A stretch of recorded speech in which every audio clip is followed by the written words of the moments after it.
You know, one of these days I'll actually remember which screen we've been playing Copy Kitty on. I feel like the day I remember that would be very handy. Hey, everybody. Booting her up now.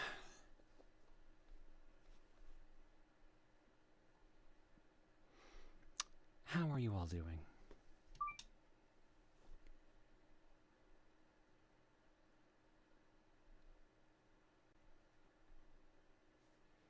It's been busy day today, as it is Bagel's birthday today. So it seems somewhat fitting we would play a cat-themed game today, even though, you know, we started last week anyways. There's Copy Kitty. We're going to continue this. We're going to finish, I believe, the main story mode today, or at least the normal run of the first character. After that, I don't know. We'll figure it out. I actually forgot to ask Wall Shadow completely what he wants to do, or wants us to do, rather. Meanwhile, before we slide into everything, got a little bit of an announcement to make. And that announcement is that Xander the Goose wants a Duke.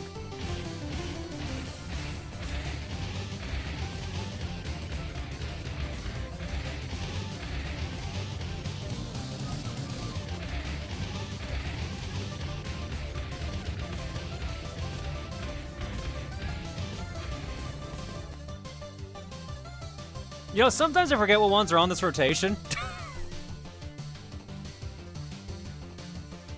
Did you even hear the music over the Arty Kitty music? I think they were almost the same levels. Barely I could. Yeah, that's what I figured. Give me a sec. Let's go back a bit. I have to boost the volume on some of these. And replay.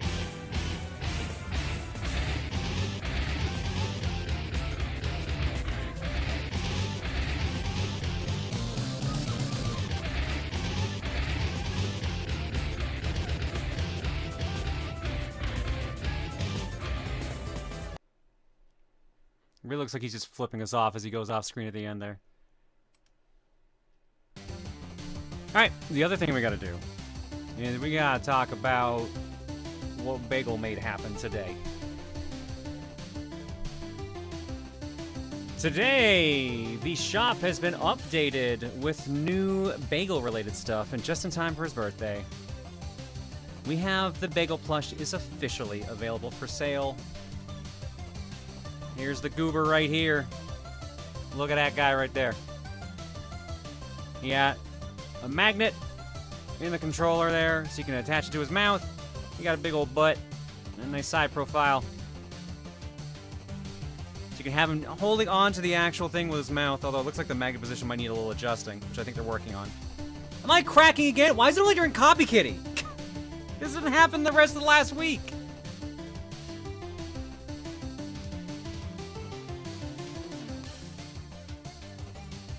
So yeah, Bagel is going to be available.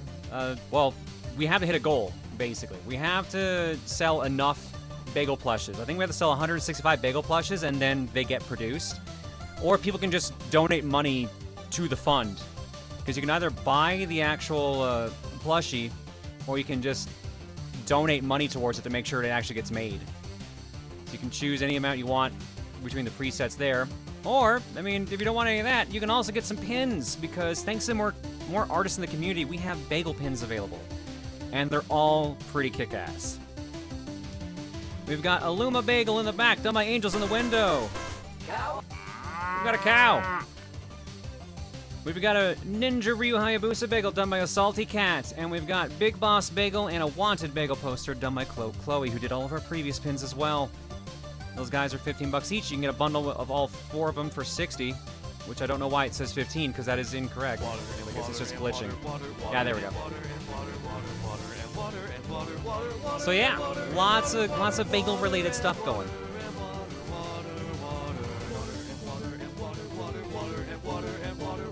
And the bras and everything else are still there too. And everything else. So. Are you my brother Rex Racer? Discombobulate. Dazed. Discombobulate. Distract target. Discombobulate. You'll attempt wild haymaker. Discombobulate. In summary, discombobulate. I fucking forgot I added that one. Fucking forgot.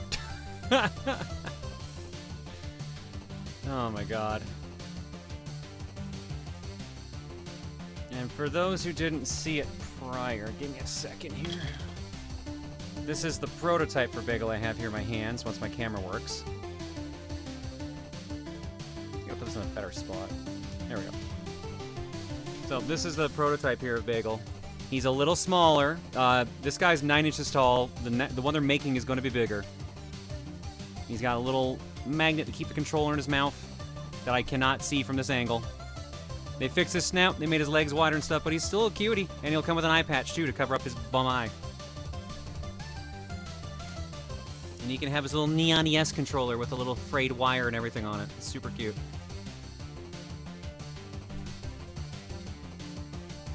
So I got the prototype on my desk, but the real thing will be bigger.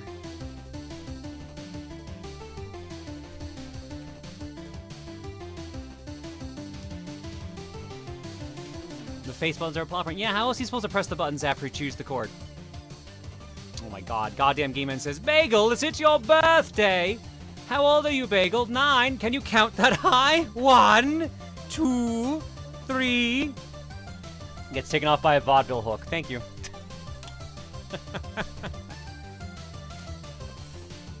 Pepperlight says, Bagel's birthday means it's my birthday too. Time to steal some of your luck for my own, as per usual. But really, thanks for all the content you've done. Consistently entertaining. Oh, thank you, Pepperlight. Appreciate that. Happy birthday. I hope it's a good one. There we go. Game's back on screen. Res Fire says, firstly, happy Merp Day to the Bobcat Slayer. Secondly, my Monday started with me getting a wicked nosebleed from sneezing myself awake, but it ended with me rediscovering my Pog collection during some afternoon spring cleaning. Why was I blessed with such eclectic luck? That is the weirdest pairing. That's a super weird pairing. I'll take it either way. Alright, guys, like, hopefully the bleeding stopped.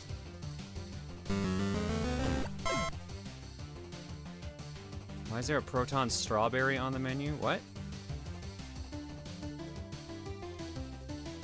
Oh, yeah, I don't know, actually. I assume it's because the studio that did is named Nuclear Strawberry. That seems like a pretty safe bet. Just letting you know my wallet hates you. That is entirely fair. I understand. Kiranai Hideyoshi says, hey y'all, my desk got cleaned up yesterday and got refurbished. Now I can commit to productivity. Got an hour's worth of drawing done today, and I'm pacing myself to begin acclimating to these new workloads. Here's to an explosive imitation of life. Best of luck. All right, let's slide all into this, I suppose. Hang on, I got a quick message I gotta check here.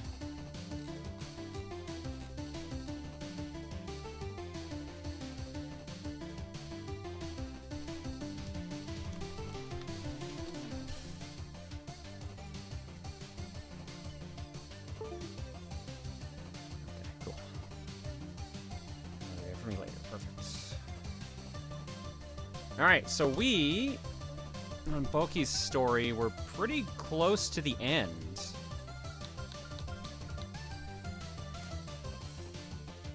Finally got that bonus pin. No idea which alt it represents, but it looks nice. It's Claire's. It's Claire's Wingstar. I'm buying the pins immediately and I'm blaming you. How dare you? I mean, say how dare to our artists, because they did an incredible job on all of them. Yeah, we were on World 12. We were just starting World 12, so the last main world of the game. Because apparently Extra World we can't do unless we do, I think it was Endless Mode? And we're probably not doing that.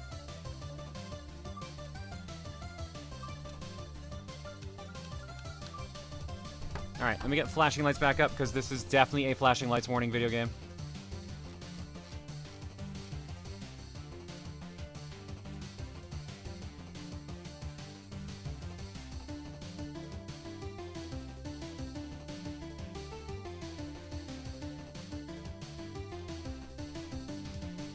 It should take only like 50-ish waves of Endless to find what you need to unlock Endless. To unlock during an Endless run. Okay. The extra world requires a specific enemy to show up and be defeated during an Endless run.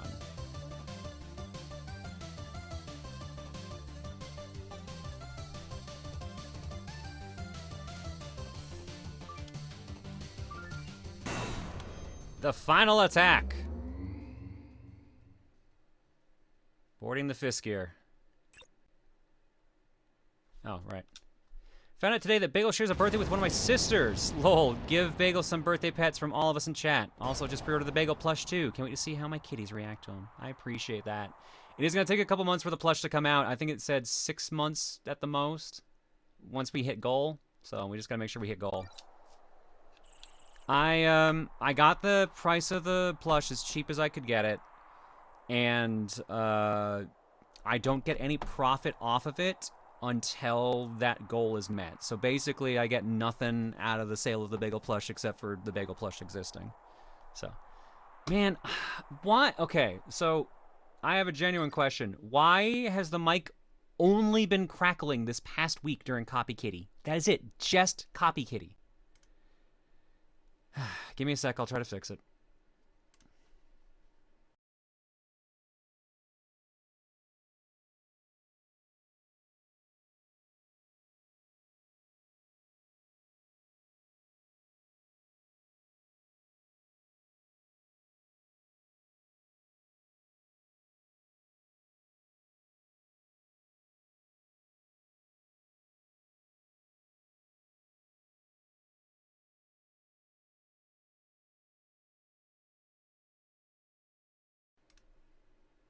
Checkity, checkity, checkity, checkity, check, check, check, check, check, check, check, check, check, check, check, check, check, check.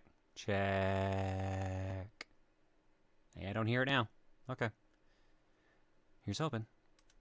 Let's give it a shot, shall we?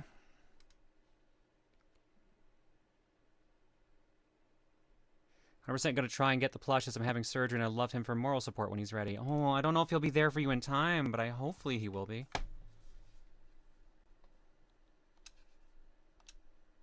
Oh, what happens if I turn the game audio back on? Let's let their guard down so they didn't expect you to fly here. However, I'm detected that the interior of the ship is radio shielded. This will be the last time we can talk, Boki. Can you handle the rest of this mission on your own? I think. This is pretty scary, but I can handle things now. This is my last test, huh?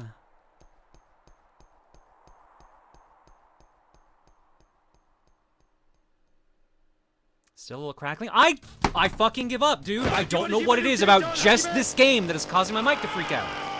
It happened last week too, and I don't get it. What am I thinking?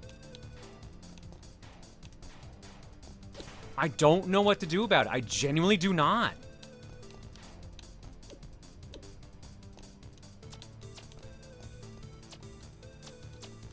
It's so frustrating.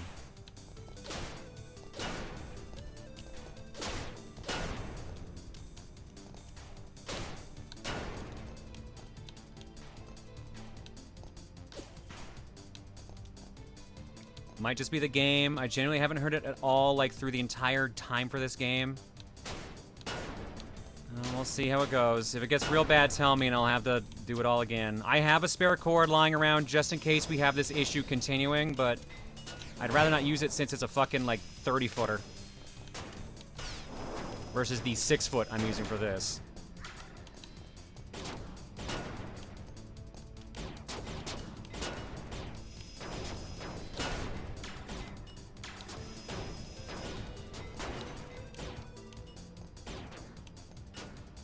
Oh, shit.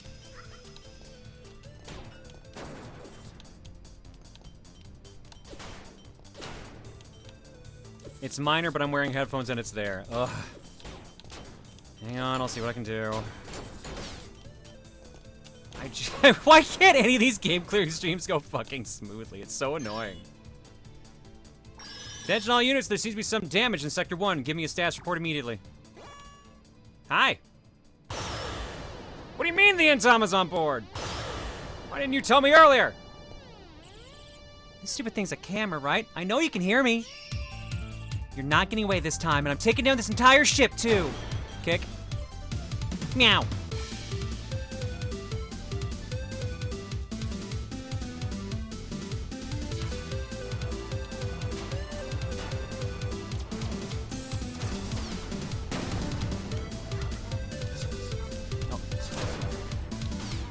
Alright, so I gotta get back in the swing of playing this now. So, let's see how this goes. And we need to figure out what we're actually gonna do after we beat the main story, because we'll finish the main story today, I would assume.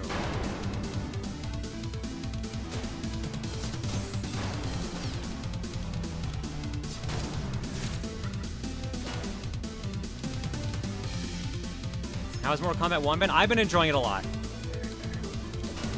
It's been pretty fun to do. Story mode's good. Johnny's been enjoyable as always. Almost said annoying, which is also technically accurate. Johnny Cage has been an enjoyable character.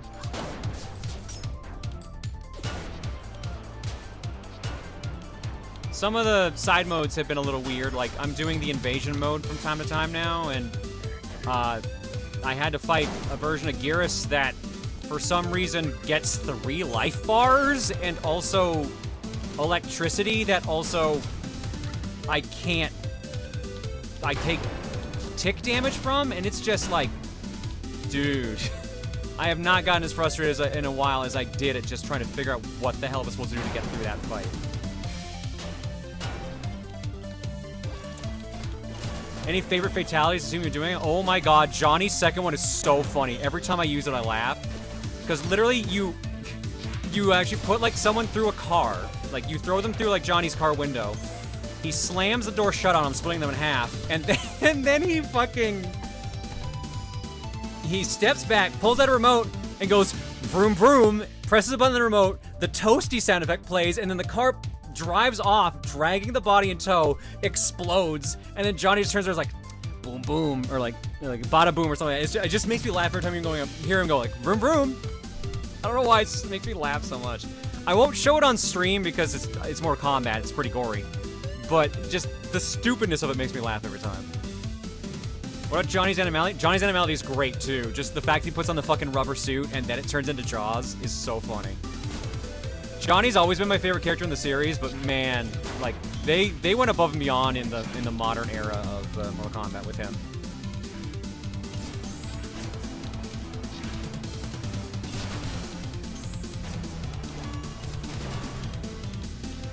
I love him so much.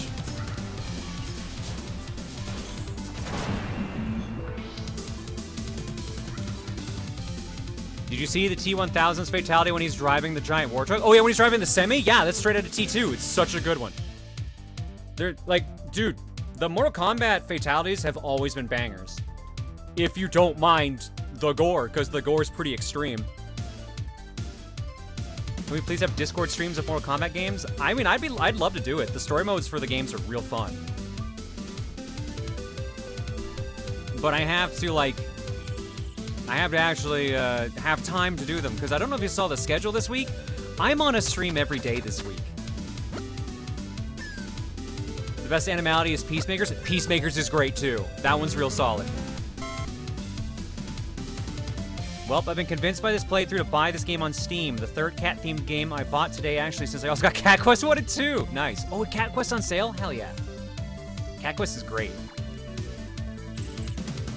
Yeah, you are packed this week. So yeah, today, obviously, we're doing Copy Kitty. Tomorrow, I'm over on Lefty the Clown stream for just a hangout stream and a Q&A. Wednesday, we're doing Power Trip. Thursday, I'm on Tarbolt stream where we're going to figure out the best ninja song in video gaming. Friday, I'm over on Camille's stream for Resident Evil 4. And I'm also here later that night for a sponsored stream for the new Lunar Collection. And then Saturday's Cookie. It's our Easter stream, too, so we get to do some Easter stuff, too. And then it mostly goes back to normal stream. Then it's mostly Monday, Wednesday, Saturday again. I'm on Laughing Boys stream on Tuesday next week, but that's the only extra thing currently. I mean, other than Top Down, but Top Down's always Thursday anyways. So yeah, busy week. Once I get through it, we should be golden.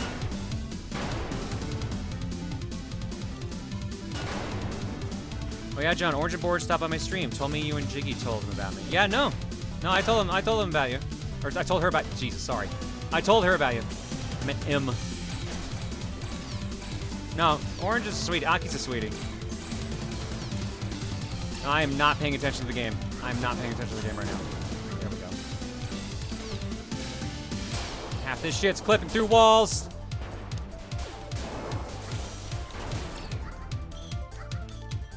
Okay, cool. I need that right now.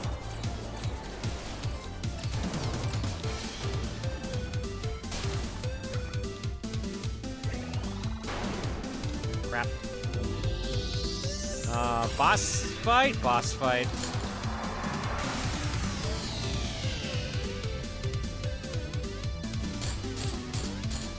That is damaging it.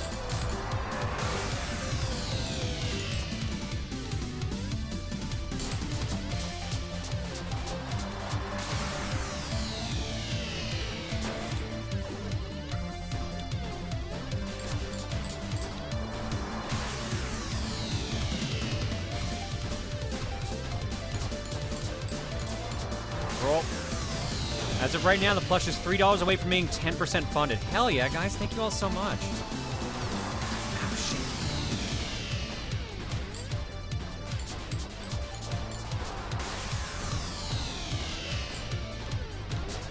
I can't wait for Bagel to get the new updated plush and also be mad about it.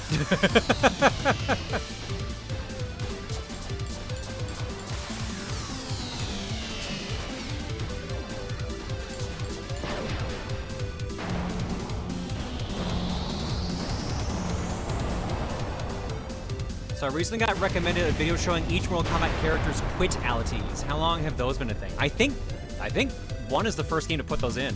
I haven't even gotten one of those yet. Motor main engines have failed. Defend the other cores, you useless machines. All troops mobilize to Sector 2.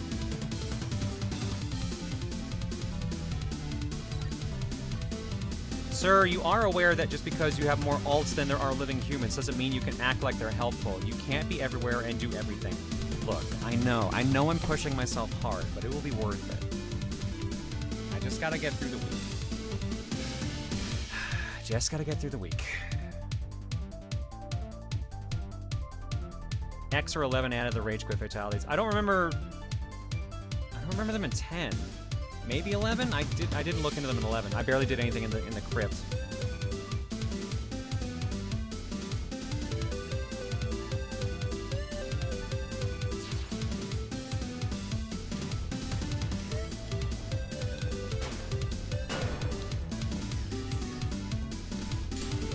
Immune! That's not good. Destroy key and I'm not doing damage.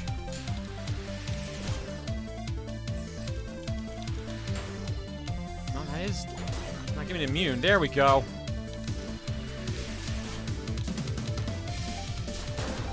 That's more like it.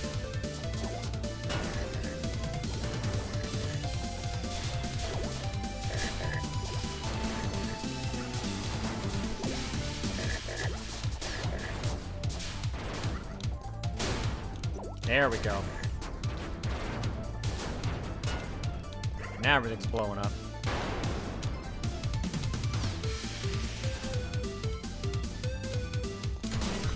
There we go. Well, I'm not going this way. Shit, okay. Could really use another power-up to add to the list. You've got one, come on. I know you got that. Give me that power-up. More lightning.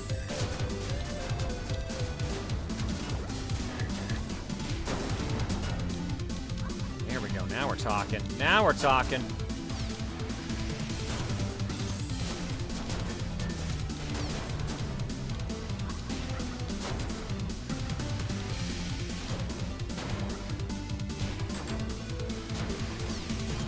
Shit, every time I try to go for that kick.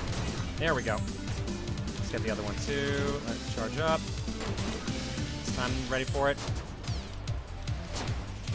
Typhoon, could you fuck off? I'm trying to murder here. Oh, they come back, damn it! That's what I get for just goofing off.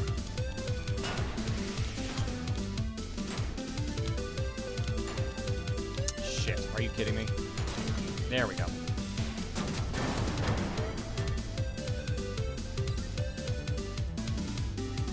John, the biggest lie you can tell yourself is when I get what I want, I will be happy. I will be fine once I get through the week. Alright? Quitalities are for people who leave during online matches. I don't know if you ever do online with Mortal Kombat games, so you may not have seen them. That I haven't. I played 9 and 10 online. That's about it. 11, I basically did the crypt and the story mode. And 1, I've been doing the invasions and story mode. And some of the towers. I have this funny story. So I was on my way to an interview today, and afterwards I checked my phone, and one of my IRL friends said she saw me while she was heading home from work. I told her why I was there. It's because I had an interview, and she started laughing. She even tried texting and calling me, but I had my phone on silent, so she left me a message saying that she saw me. Wow. Love when they're just like, yeah, I saw you, and that's it. I didn't say hi, I just saw you.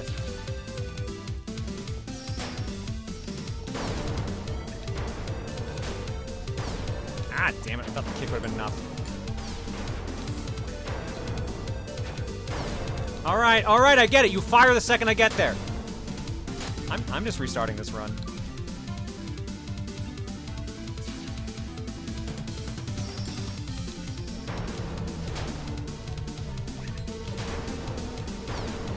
Fuck's sake, I hate... Out of the tank! Thank you. Out of the turret.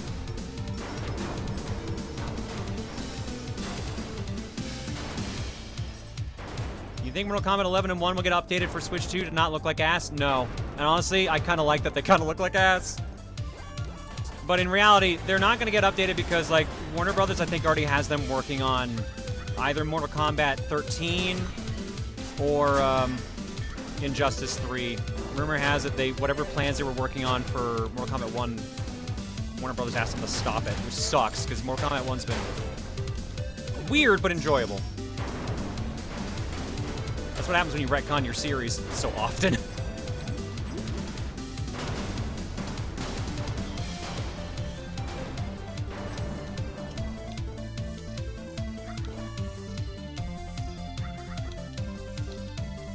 It's because Mortal Kombat 1's DLC sold like shit. $50 for it was not the way to go. Dude, I didn't realize how expensive it fucking was till I went to go get it. I'm like, why is it? No, it's like 70 or 60 bucks Canadian. I'm like, this is insane. I literally, and this is the wild fucking thing, I got stupid lucky. I have the Mortal Kombat 1 disc. I bought it day one. I bought the premium edition, so I got the DLC for set 1. And then to get the DLC more than half off, I think I got it for 25 bucks. I had to buy the game again. There was literally a bundle that came with the DLC pack and the main game, which was $25. So I rebought the game to get the DLC and everything else half off. So now I own Mortal Kombat 1 twice. Although technically once, because it's digital and physical, but yeah, you get what I mean. But it gave me the DLC for like a stupid deal. So I'm like, all right, well, this is dumb as shit, but I mean, I get what I want, so I can't complain too much. Game prices are fucking stupid? No, corporate greed is fucking stupid, and that's why game prices suck.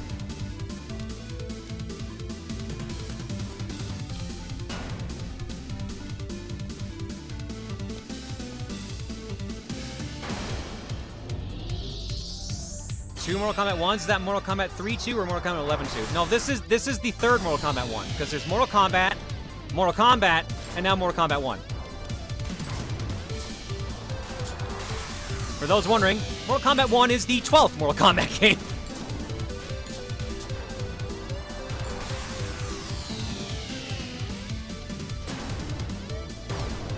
I hate that I cannot.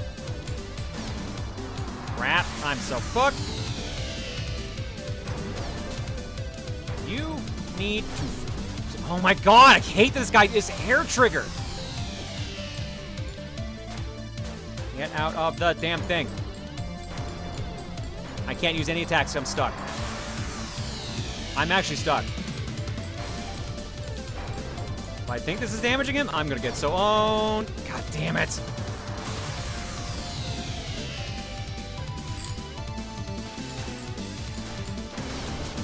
I hate it. I hate it. He just knows when to shoot. Get out of the turret, please. My god.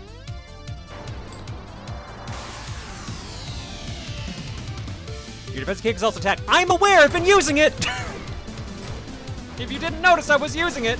Problem is, every time I get in front of the damn turret, he shoots instantly. There's no cooldown on it. I'm just getting shit luck. Uh-oh, move, move, move.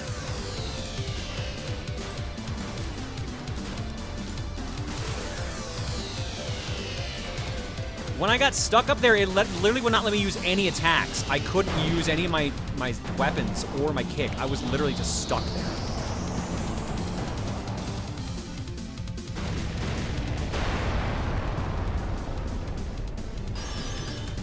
Worthless, worthless, worthless! All constructs are completely worthless! If you allow this ship to go down, I will personally destroy any of you that survive. Kill that Entanma.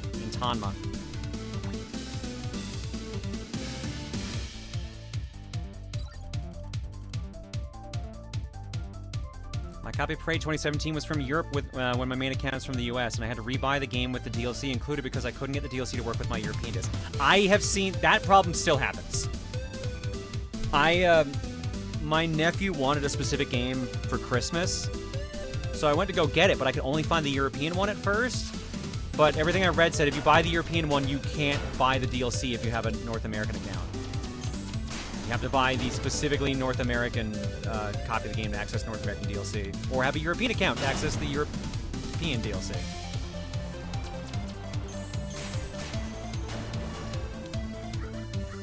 Mega Missile.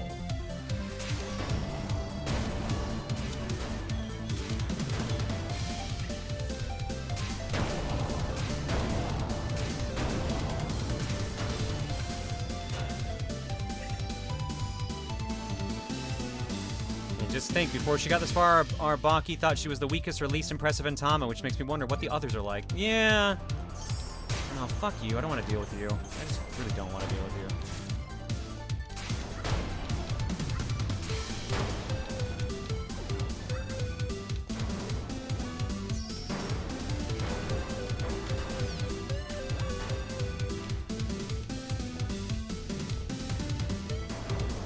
Why is region locking still a thing? Because you can get games cheaper in other countries. That's entirely why now. That's one of the reasons the Switch 2 has a specific region-locked Japanese console for like $160 cheaper US or something like that.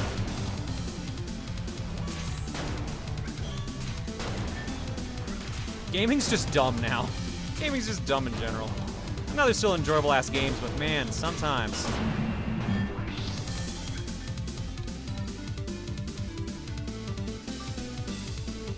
Control tower.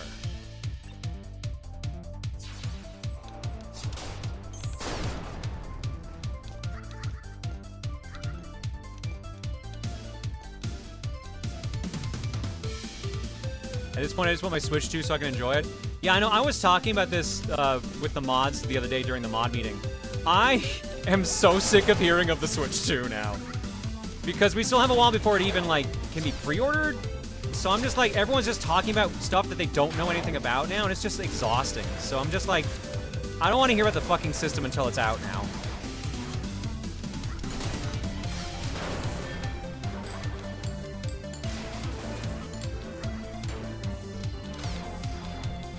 I don't want to hear about it until it's out, until they actually, like, explain half the shit people are confused about.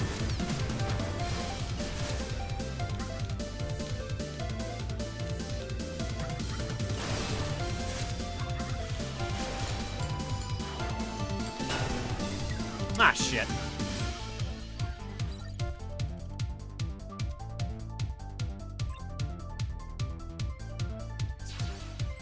Preach, it's so tiring. Yeah, no, I hate, because I really hate when I get in the place where I'm like, man, gaming sucks, because that happens from time to time, and I hate it when I get like this, but man, if anything has made me feel like that lately, it's just been all this fucking nonsense.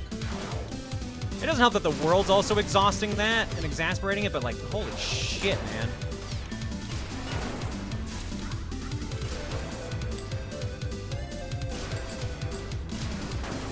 I just want to play my video games. I don't want to have discussions on literally every other aspect that now comes with video games.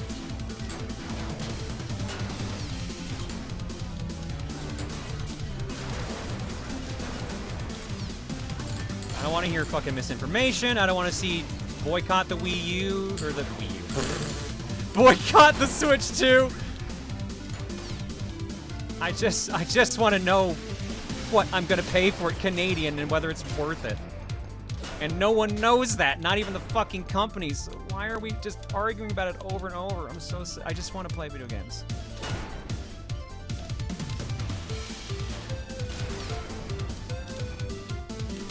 I know the irony is me saying this as a streamer, but man, streaming and YouTube have ruined gaming.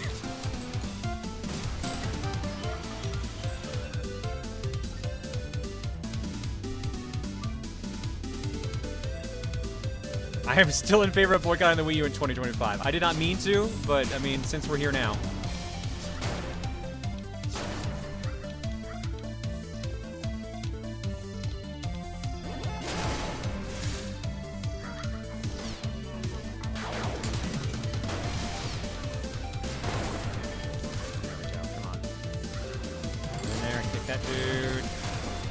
now, so then the shield guys show up. The more annoying things we have to fucking deal with.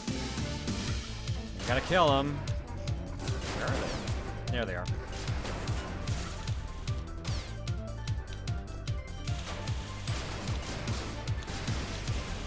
I can't even tell if my shots are hitting. There we go. Second I said something.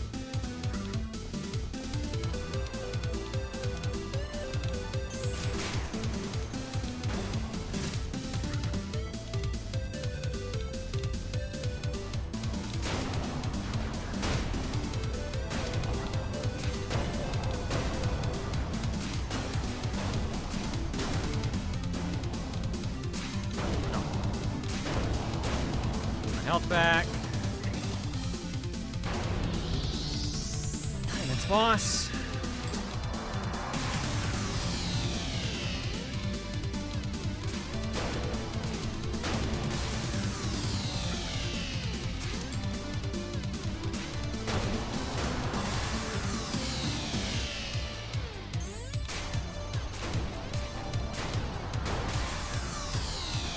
Now should be, yeah.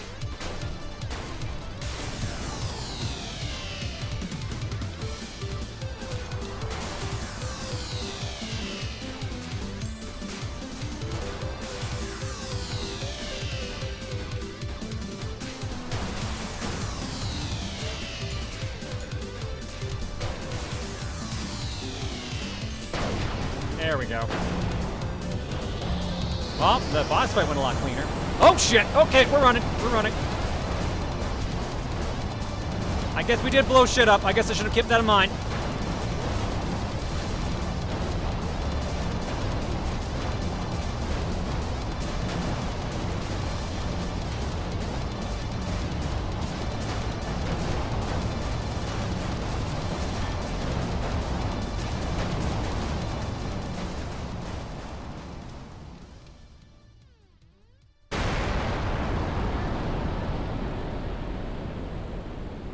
Well, that was cool. Final mission, among the wreckage.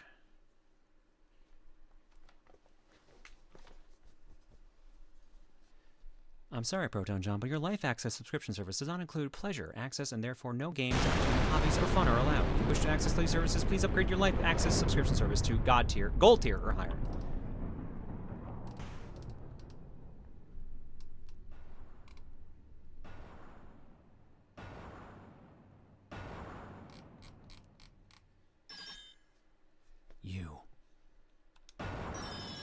You destroyed my factory. You destroyed my ship.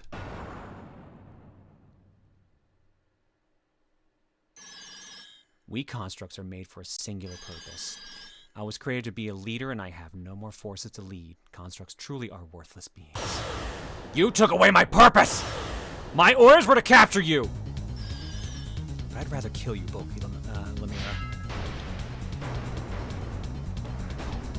I got the Subuster? Okay. Ow. Ow. Ow! That's gonna hurt. Can I kick it? I cannot kick that. Okay. Okay, this is gonna take a hot minute to get used to.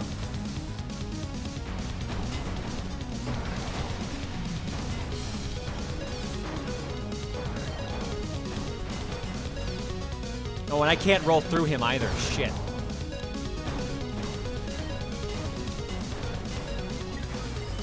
Yeah, let's restart this. That run was not going good.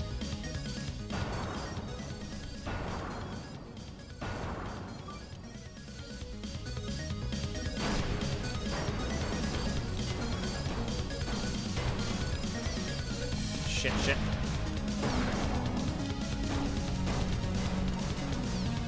Look, grab if you want. No, so the game has like a mercy hit mode. I've noticed that if it would kill you, sometimes it puts you back at 1. Shit. Every time I think that roll is going to go farther than it actually does.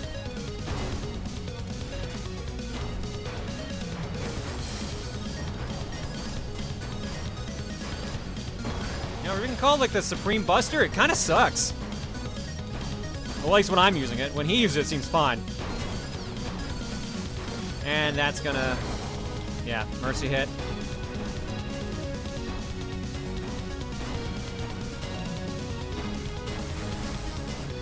Well, here we go. Such a nuisance. Is this the extent of your power? Oh boy.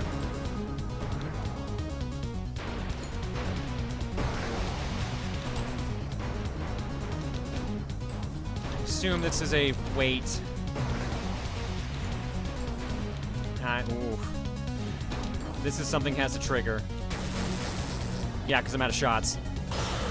I have seen enough!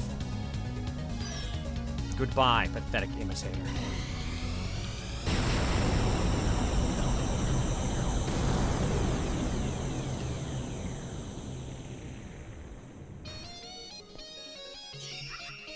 Equip Supreme Shield and Supreme Impact. Your shield's pretty good. I should have thought of that earlier. Now I'll show you what I can really do. Charging. Ready. Oh, it's a fucking dash attack. Oh boy.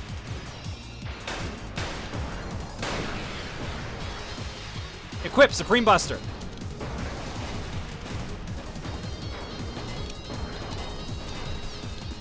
Crap. Oh, and the shield breaks. But it looks like it can recharge if I don't keep getting grabbed.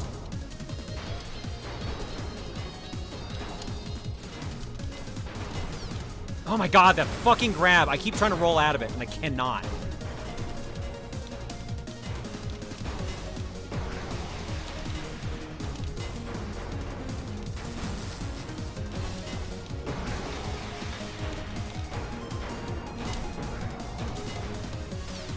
Oh, come on, dude, I have my second jump. Oh, alright, whatever.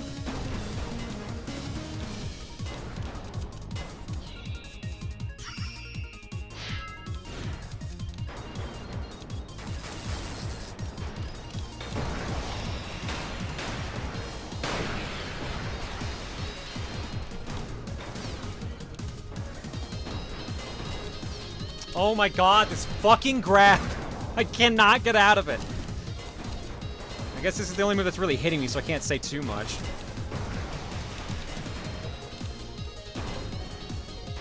It's not like it's not even telegraphed. I'm just having shit luck dodging it correctly.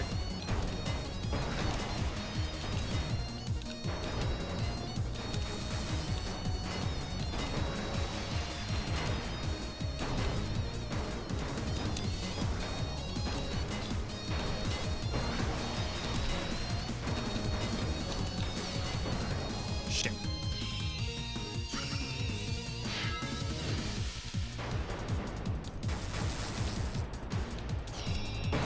Whiffed. Nope, they gave it to me.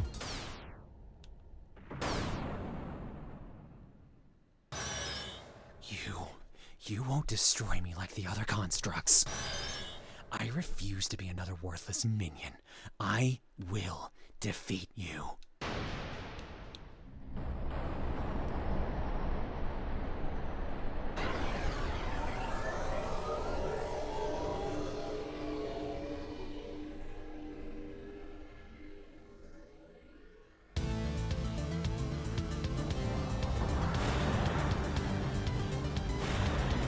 He's a boat!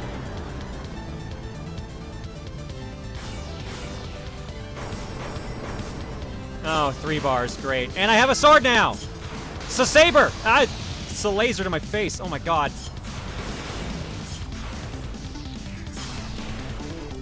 Okay, don't get greedy. I've lost control of my character. I just don't know what I'm doing anymore.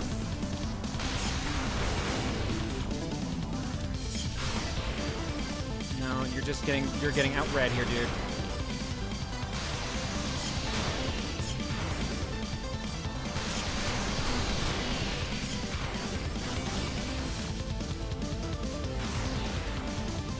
Okay. We have a read on it now. Nope, there you are, just eating a laser. There we go, that's 1 laser down. And some health, thank God!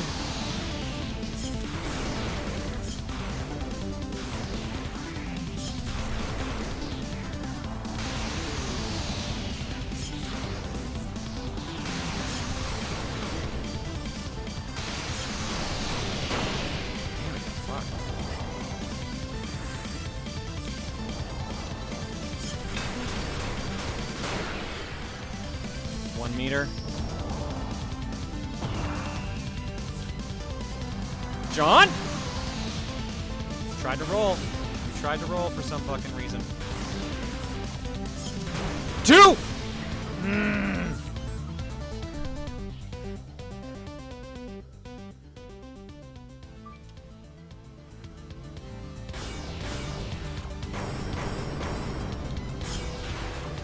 Alright.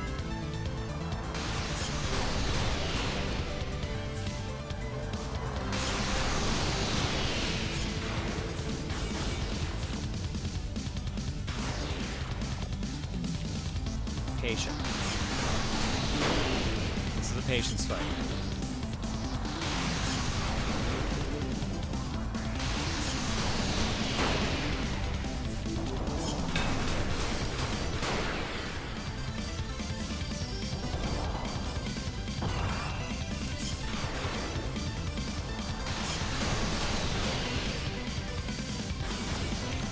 Nope.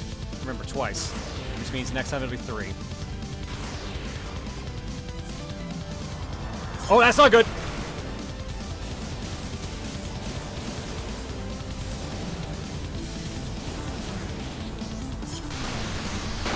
Oh, thank God the backslash hit that.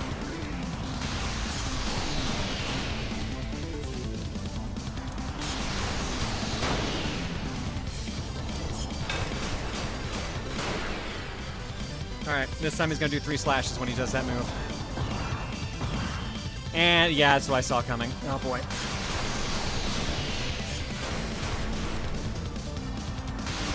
Oh shit, I misread the shot. Come on. 3, 4.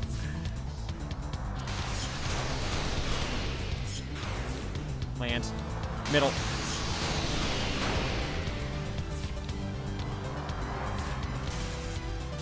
Suck. This is gonna suck.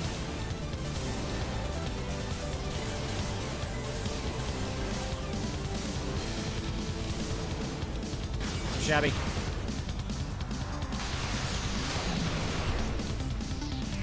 I can't. I keep whiffing my jump. Oh shit! It's different.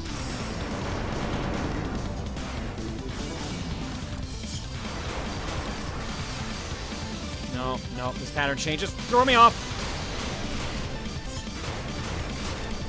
Why aren't you breaking? I am hitting them, game! Oh, hit the fireballs. Oh.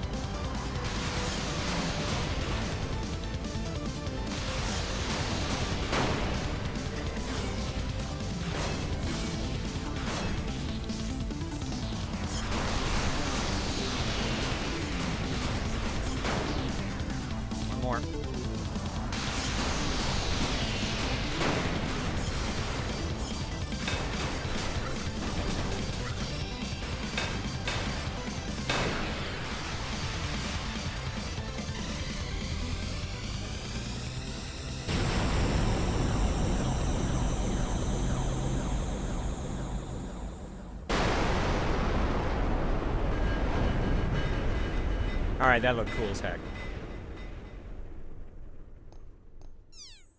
Meow.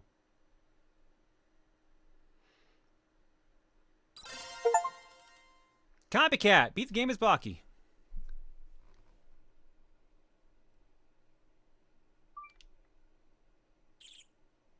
Now, did you see that?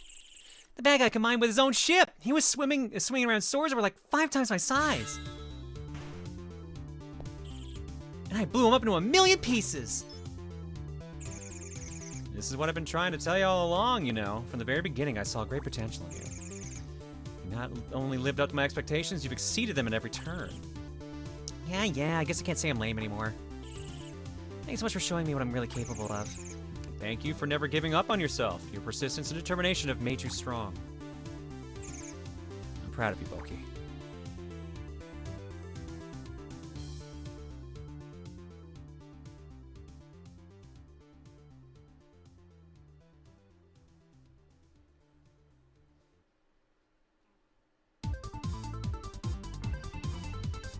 remember to read the credits for the meaning behind destroy the world.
I gave myself a headache there. Raucow, our first big LP'er. Destroy the world.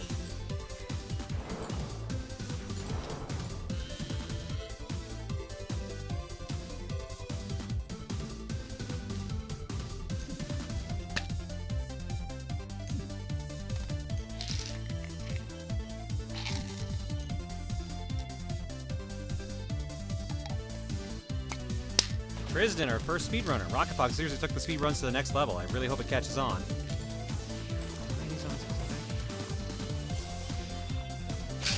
Okay. Link's Dark Arrow, Jethro.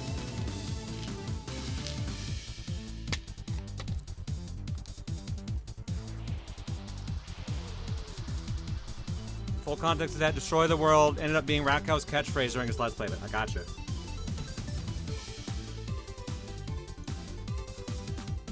SMW Central as a whole for being really important to us. That's where the two of us met each other. Oh, well, look at that. That's cute.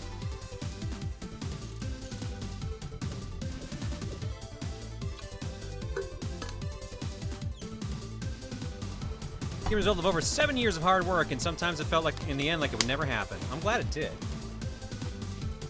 Making a game like this is really hard, but it's also really fun. We hope it's just as much fun to play it as too. Azure and Ravis. Ravis, forgot how to say it.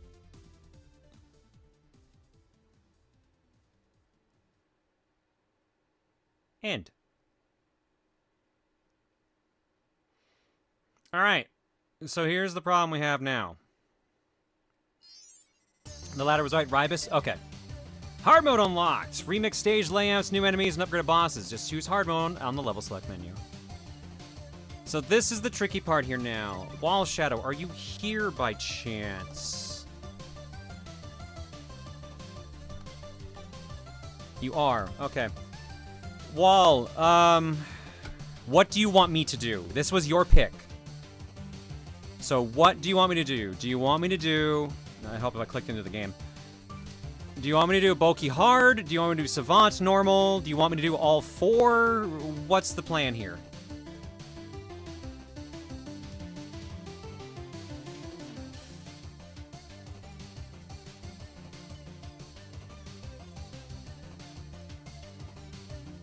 I'd say just Servant Story if you're good for another run.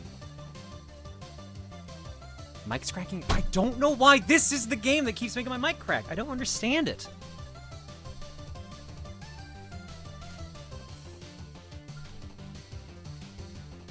Go through Savant Story if you're good for another run.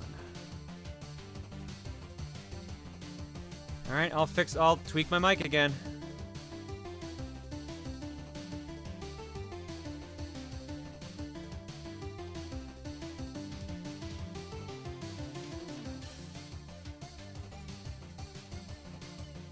When was the last time you had a new mic? God. This is like... I got this 2016, 2017, and then I think I set it up the year after. So I've had this mic for either 7 or 8 years. Or sorry, 8 or 9 years, rather.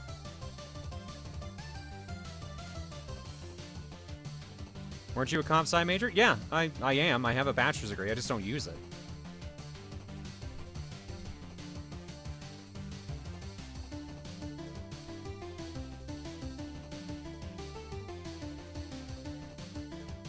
Oh, that's why you're saying it, because recommended for experts and computer science majors. All right.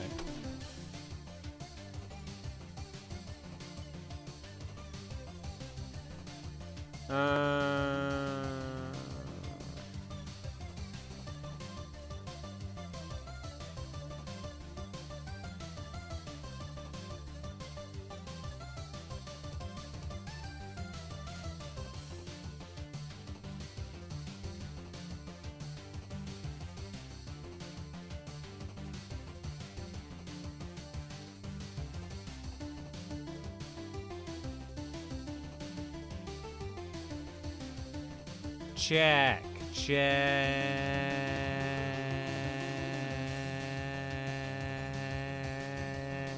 I heard one crack.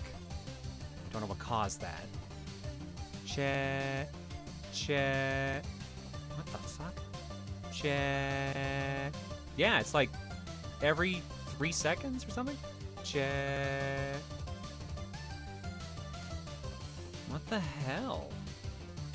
Is it just volume based? Well, if I talk down around here, maybe we won't hear it then. Nope, still heard it. Fuck. Hang on. Let me try one more thing.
Are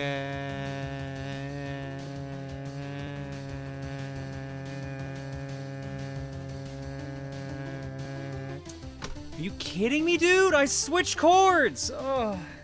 So it's not a chord issue. It's not a chord issue. So I guess it's the mic. I guess the mic's wearing out.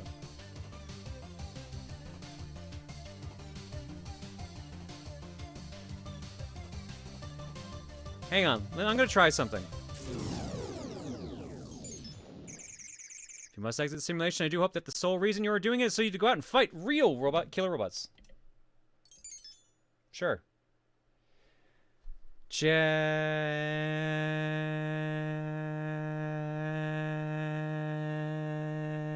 Are you kidding me? Dude, are you fucking kidding me?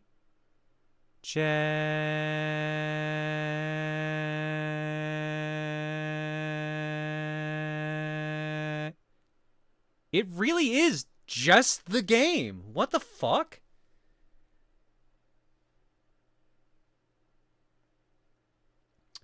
What would be causing that? That doesn't make any sense. It literally doesn't make sense.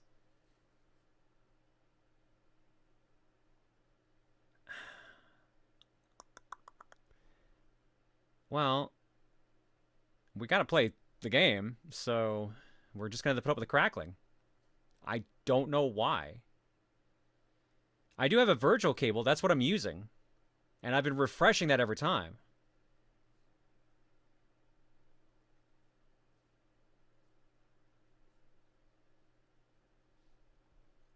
Well, let's boot it back up. Copy Kitty.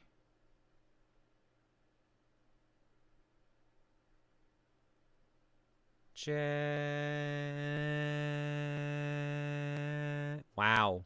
Wow. The second I opened the game. The second.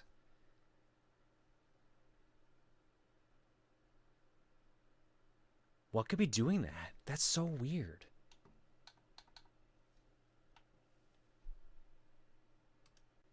So, yeah, it's the game. I don't know how. It's got me messing with my virtual cables. That's the only thing. Let me just quickly... no, CPU's at 33, memory's at 39, disk at 1, network 1, 12 GB. Yeah. Nothing should be fucking with it. I don't know.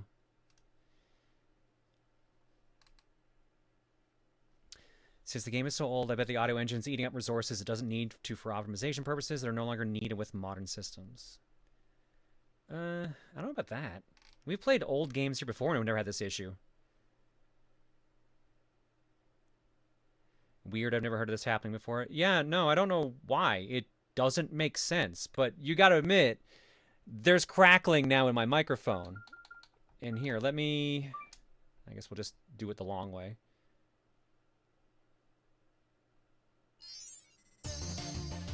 Check.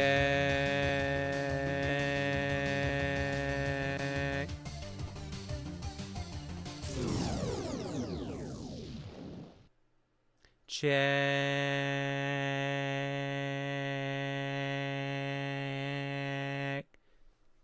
I don't get it.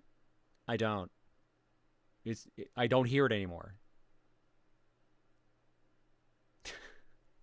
Well, guess that's my luck. We'll just assume it's my luck.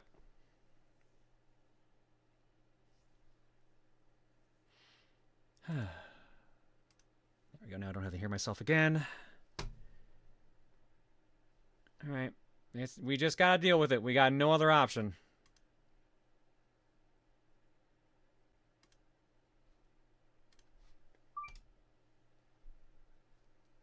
Yeah, Cole, maybe put up a pinned message about it.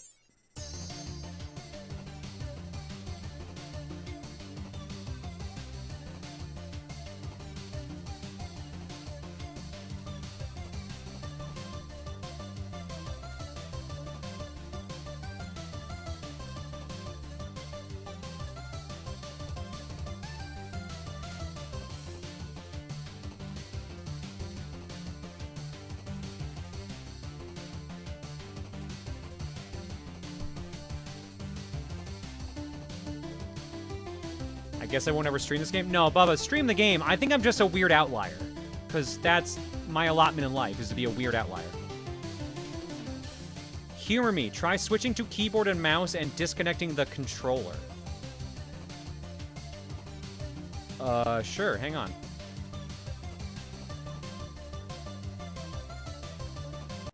Here, let me hear myself again. Yeah. Controller's unplugged. What the f... No, there it is. No, it's still crackling. It's still crackling.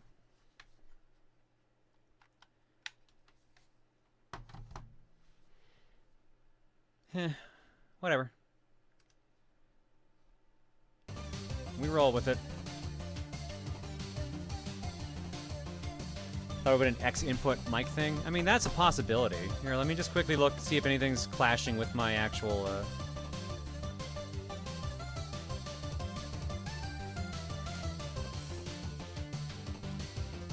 Check. Whoa, why are you? What the fuck? Disable you. Check.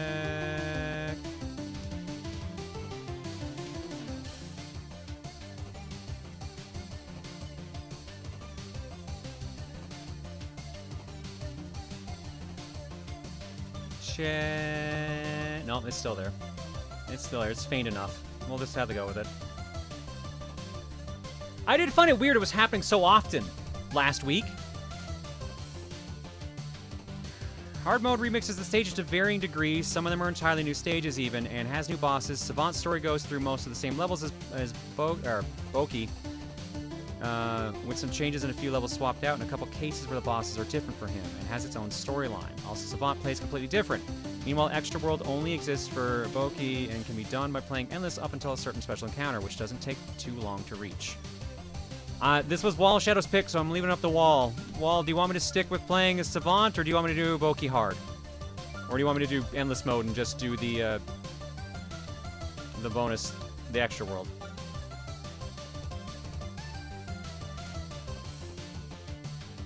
If you do play Savant, I would want to urge you to change off of advanced controls for him. He will make his playstyle easier to learn and use.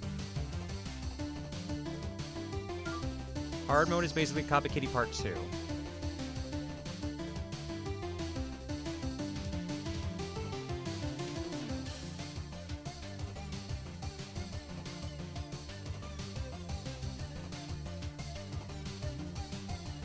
I'm sticking with Savant. All right, I'm going with the guy who got the game in the first place. He won the competition to get it on here, so we're going with Savant.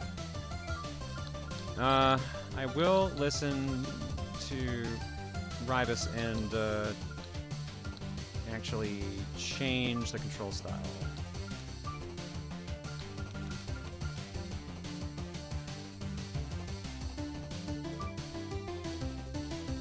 One shoot button and one button to bring up the weapon select menu.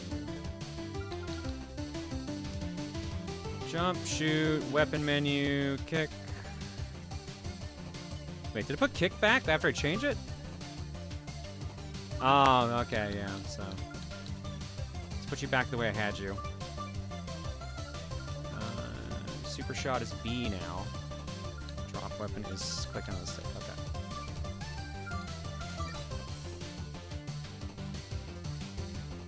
Is that the dev in the chat? Yeah, no, Ribus was here last week too.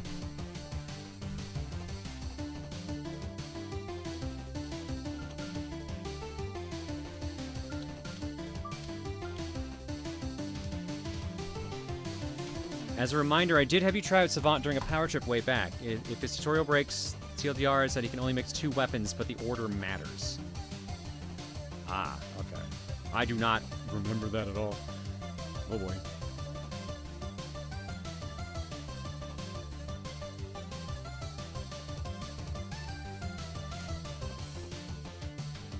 Alright, let's see. 12 worlds as well. Okay. Wait, I don't... What? No, I guess we did play a Savant. I do not remember playing a Savant at all. When was that we did this?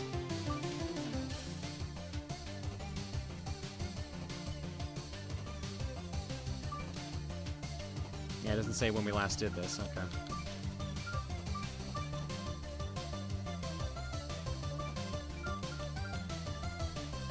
No, I know you said it for Power Trip. I meant, like, what year, Wolflink? I meant what year?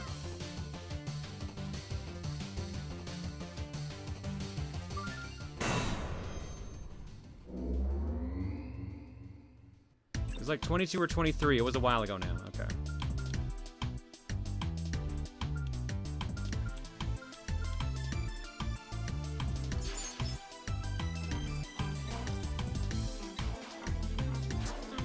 I do not remember this at all.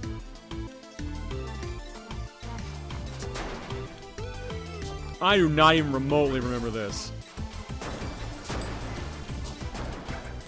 We clearly did play it because I have the stages cleared, but I do not remember this window setup at all.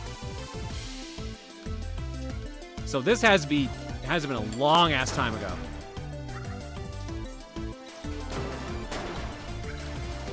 Or it was during some, like, Chaos Cookie or something. Well, you said Power Trip, so... Oh, man, I don't like this menu setup, actually. I kind of prefer the way it was.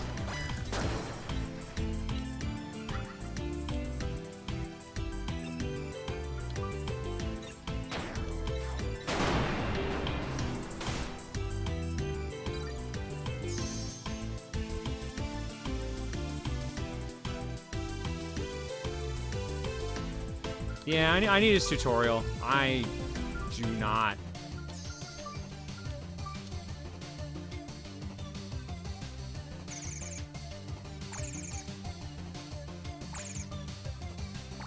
I do remember this cutscene. I do remember this.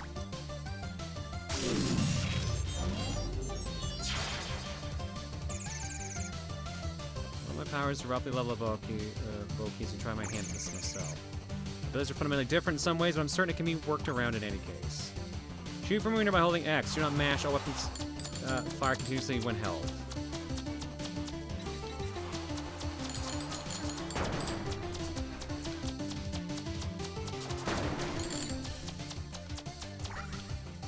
Switch weapons with Y.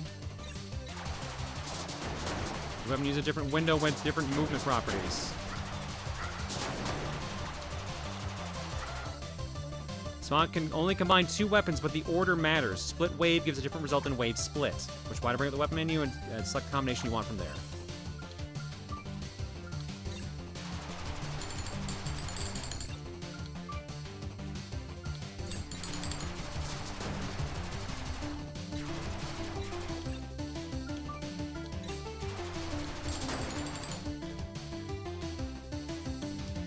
A to teleport and left trigger for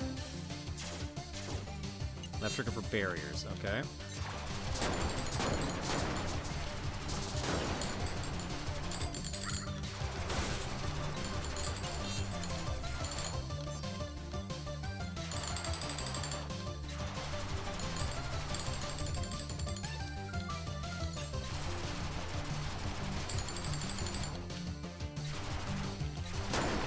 Bounce.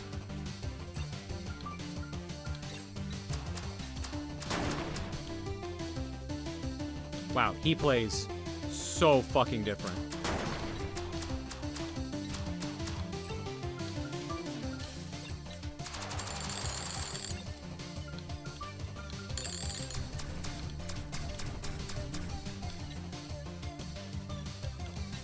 Hello?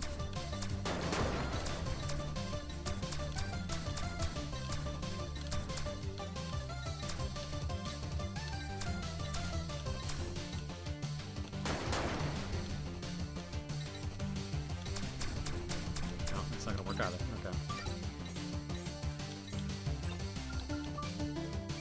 Change. Nope, no wave and split. That's not gonna do shit. There we go.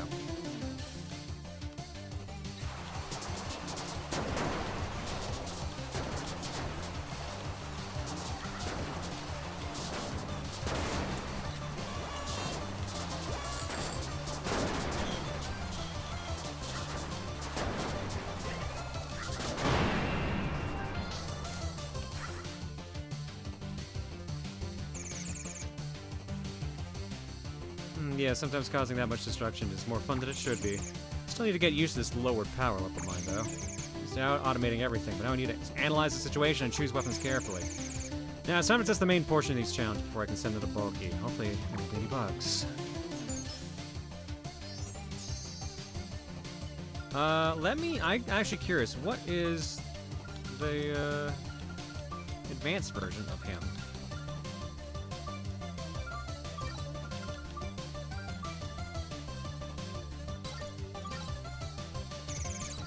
No, I can't skip this, okay.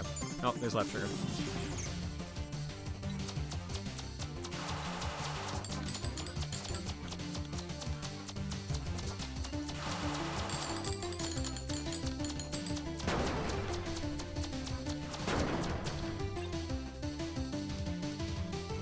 Oops, no, go away. Oh, it doesn't, oh. Yeah, now I can see why you said to use normal.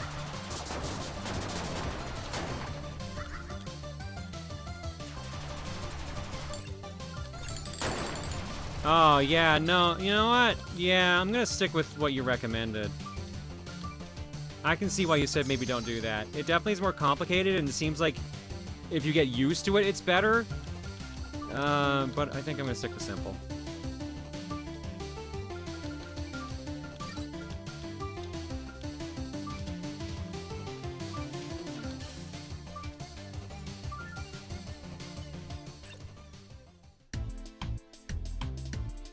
Dodge kick swap? Yeah, I did that on purpose. Oh, no, it saved it that I did before. So kick is on... Yeah, kick's on left trigger and dodge on right trigger. That's what I wanted.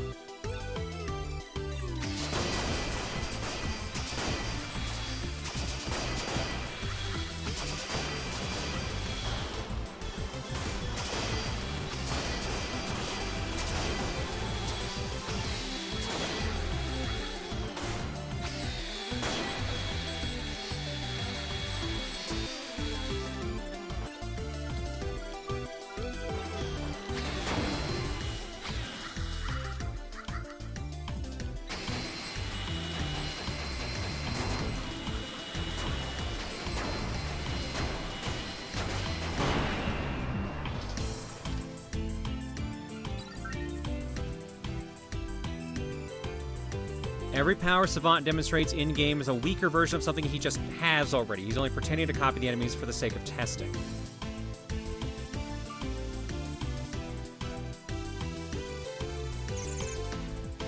Loki's copy ability is truly something special. The only reason I can make my powers imitate these constructs is because I already studied each of them extensively when creating the simulation. Loki will be encountering these enemies for the very first time, and yet she'll be able to imitate them even more effectively than I can.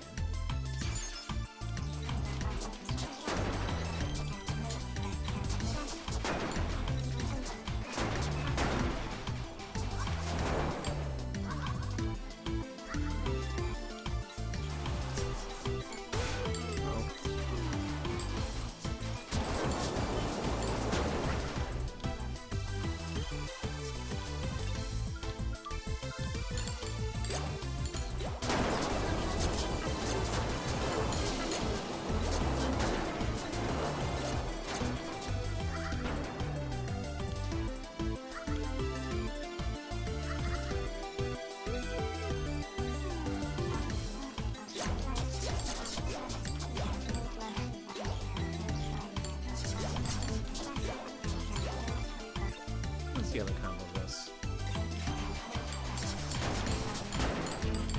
Yeah, it's better.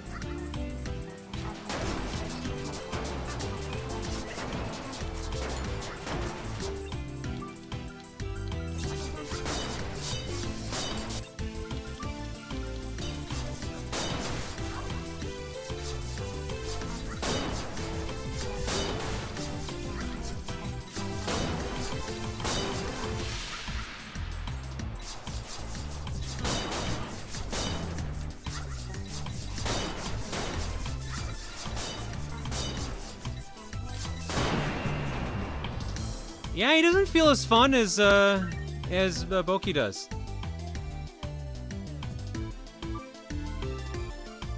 He feels more slow and methodical, which I kind of am not super into.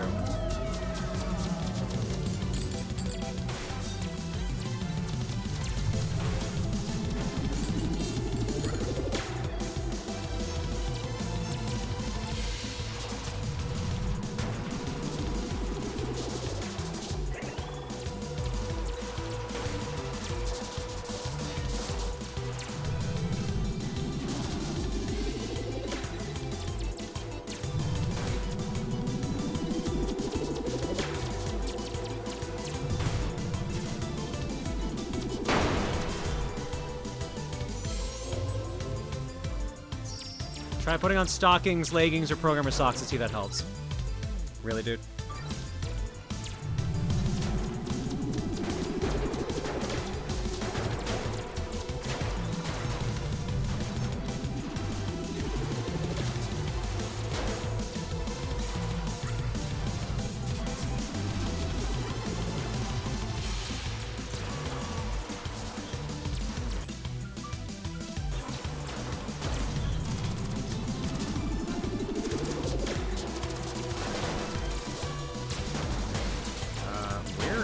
Fuck is my window? Why are you all the way over there?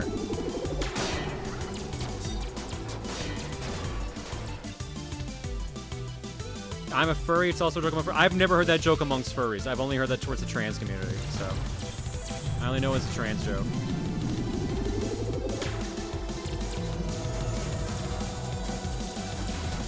Oh, it's reversing. Oh, that's why I can't keep up with it. Okay. I do wonder how Boki's going to respond to this stage. Unlike me, Boki doesn't have any knowledge of hacking the construct AI. However, my calculations regarding her abilities are correct.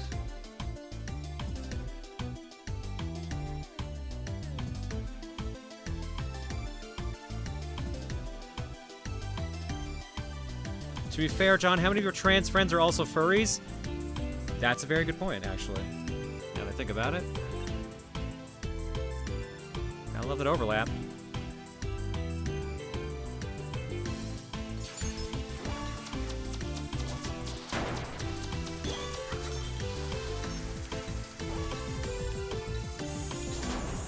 Oh my god, the reverse is gonna be so weird to get used to.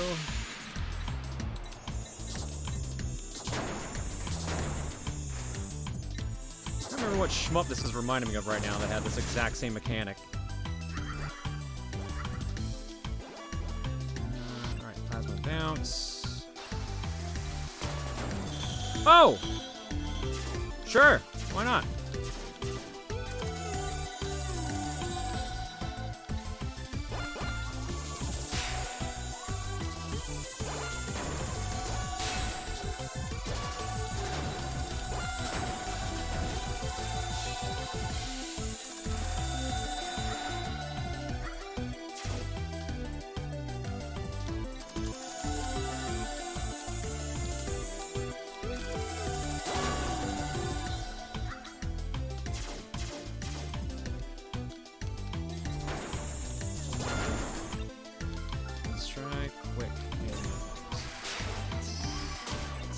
Okay, that's kind of cute, actually.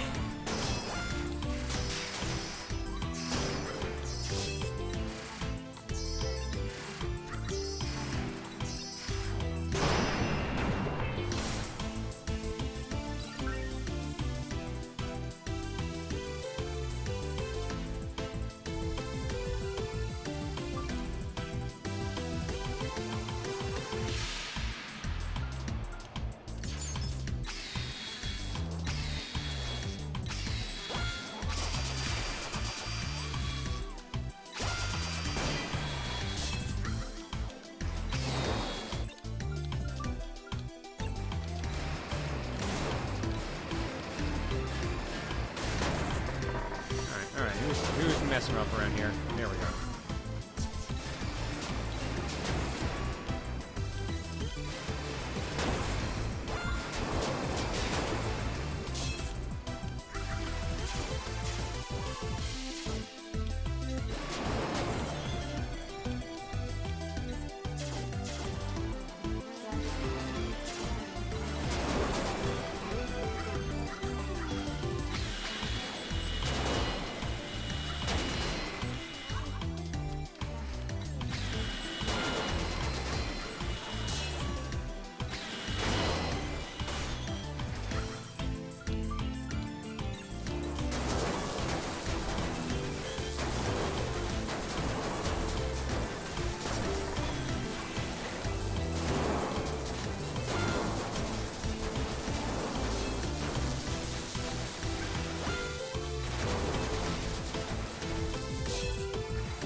Combine!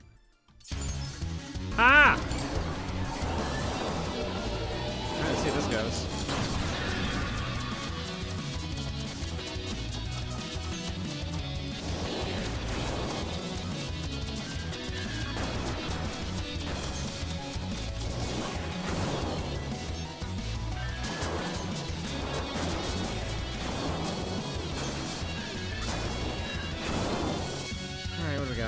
Explosive and force precision crash.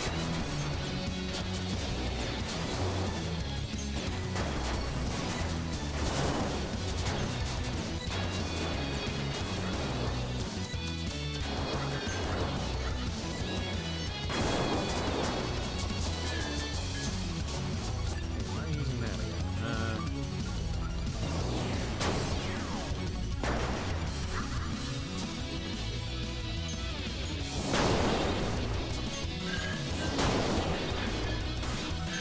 shit.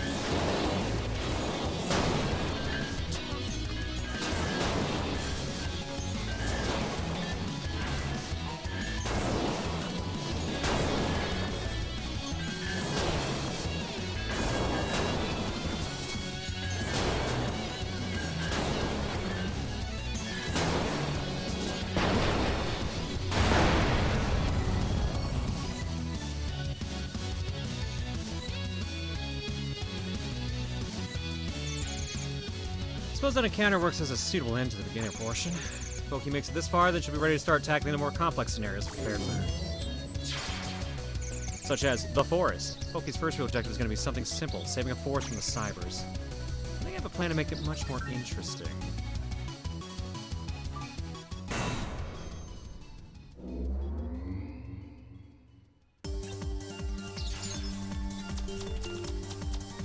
Yeah, I'm still not sure how I'm feeling his playstyle.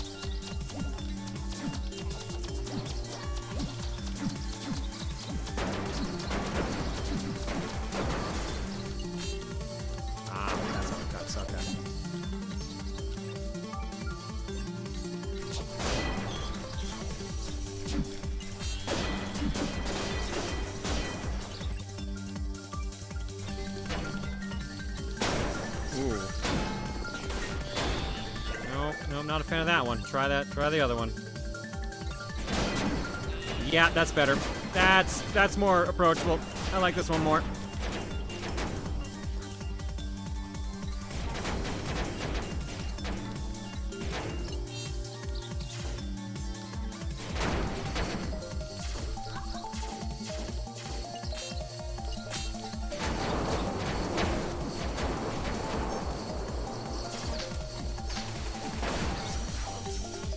Huh? Oh, shit.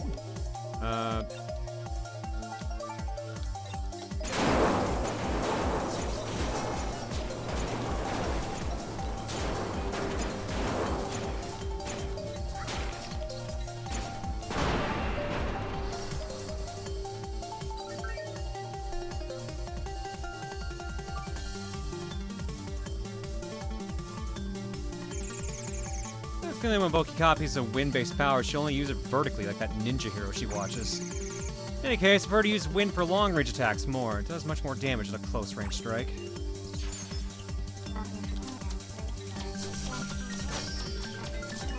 I wonder if that's a hint that I should be using this from farther distance.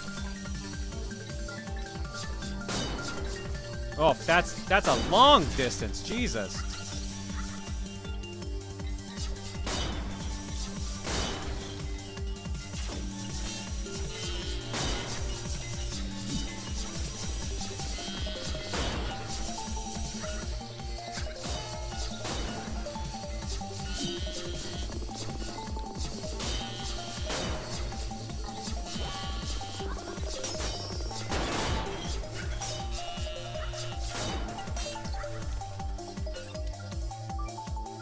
Skyfish! Oh, it's reverse controls because plasma's involved. Aye.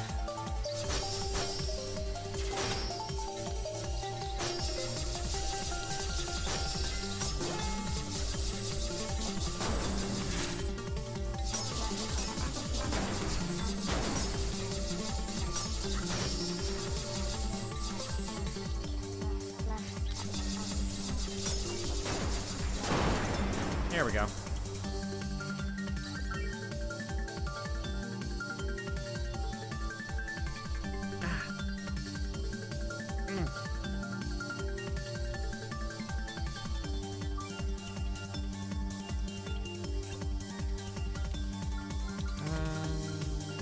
Let's take a split.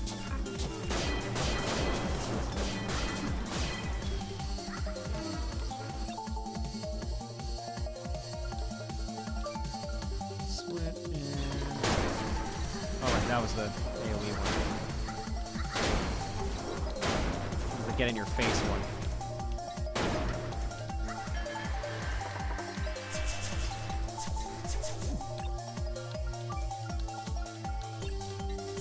Yeah, Slicer. Not very good for this setup, Air Slicer. Let's try bounce and...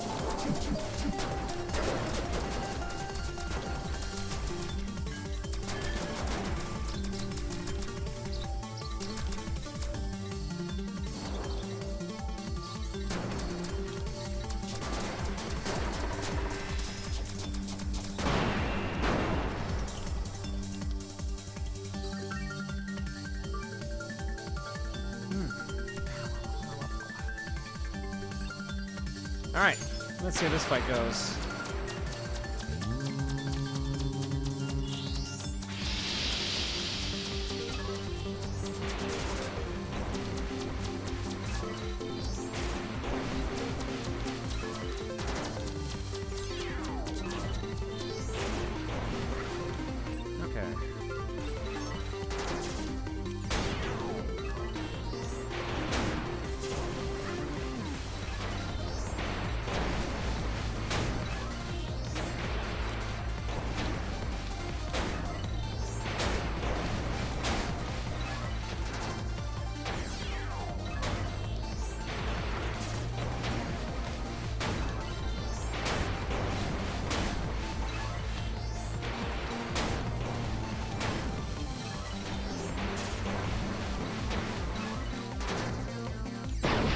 There we go.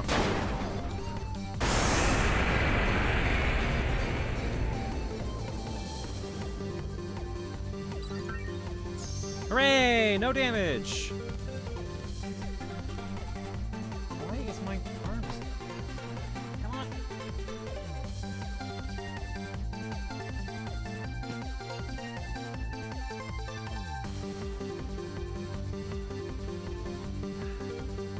There we go, Jesus. Thought I broke my chair arm for a second there. My chair arm somehow got twisted and it wouldn't go back, so... We're good though, I fixed it.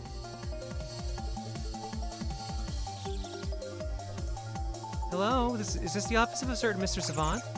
Oh, you're here sooner than I expected. Did you forget how fast I am, silly? Well, I still have to finish skipping all the levels one more round of testing before they're ready for you to deliver to Voki. But, I suppose having another pair of eyes watching could be beneficial to the testing process. You can stay if you'd like. Yay! That sounds like fun!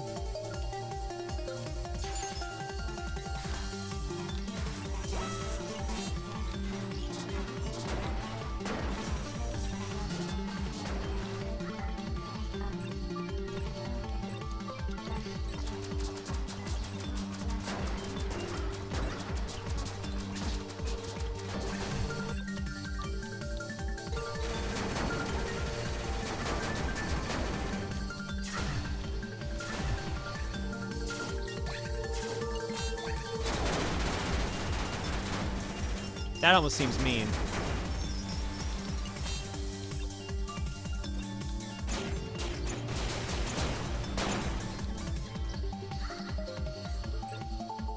Wait, how do I do? Yeah, I was gonna say, there's no way. There's no way that would work any other way but this.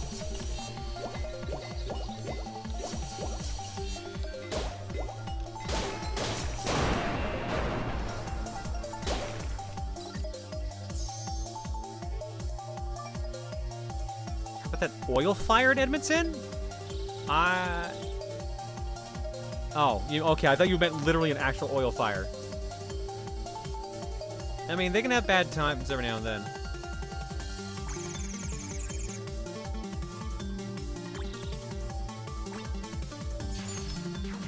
I was like, oh shit, I would have figured like I would have heard about an actual oil fire. No, you just meant the oilers suck tonight. Yeah, I know. An oil fire would be disastrous. Absolutely. Because we already had the major forest fires in Fort Mac the last few years. And that has not been bueno.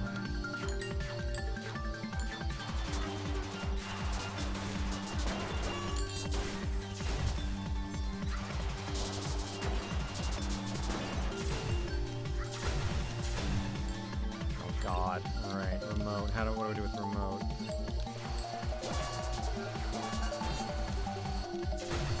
No, it's not as bad as I thought it was going to be.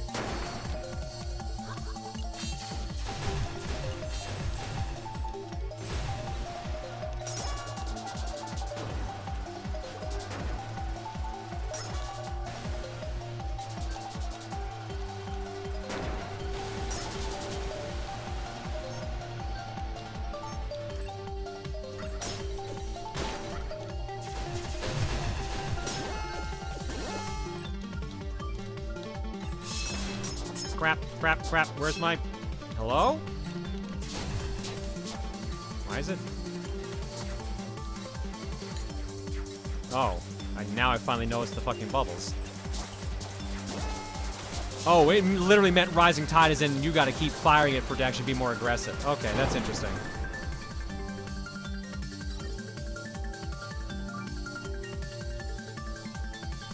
For a second, I thought I was even shooting at all. Use each pair of weapons calibrated so there's only one comparatively simpler option and one more complicated one. And I mean this independently of any of the component's Windows behavior, although that can also contribute. Gotcha.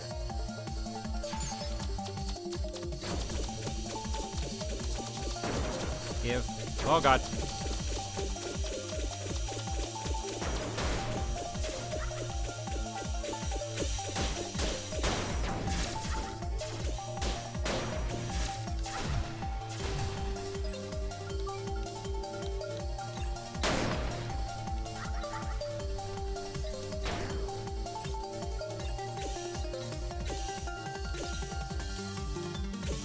Huh.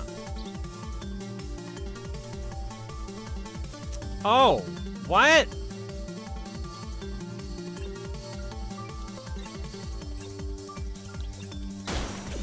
Okay, so the window type mimic. Oh, that's weird. So the window controls mimic whatever the powers I pick, but the attack can still be the solo one, which is what's happening here now.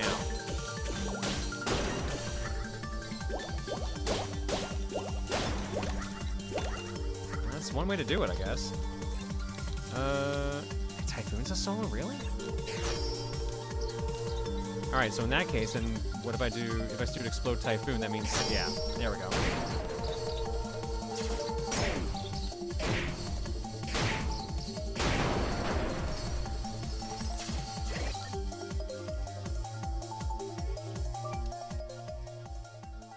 Bioweapon.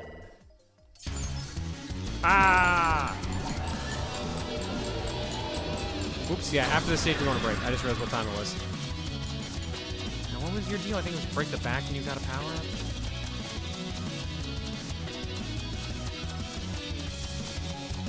Something like that.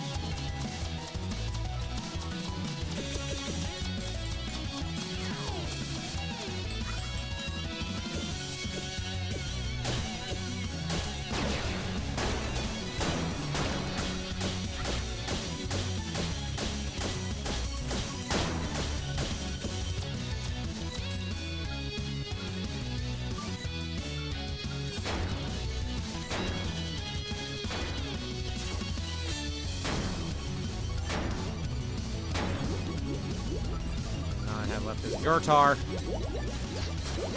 This is the weird, yeah, this is the weird damage one. Okay, now it's coming back to me.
Why is Savant flying? Because he can.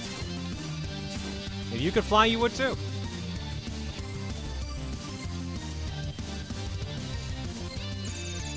It's an important lesson for Boki. When the cybers are under pressure, they won't hesitate to take whatever measures are necessary to secure a victory. Yeah, they're a bunch of big meanies. Of course, the cybers desire to be in control of every situation. They would not start a fire without also having a way to put it out. Putting out the fire using the cyber's own devices. Hopefully that'll teach Boki how useful it is to turn an enemy's power against itself. Oh, wait. I thought that was the end of Mission 2 for some reason. Right, no, because this is where we have to go find the extinguisher, and then we get another boss. Okay, never mind. We'll finish World 2, and then we'll go to break.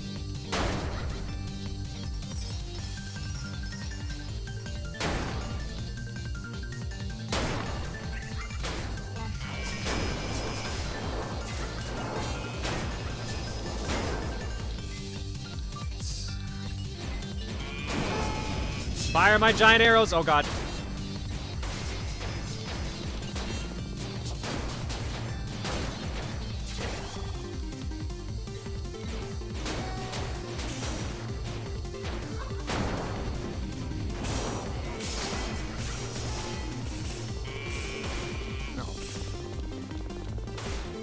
Right, there's stamina for dashing.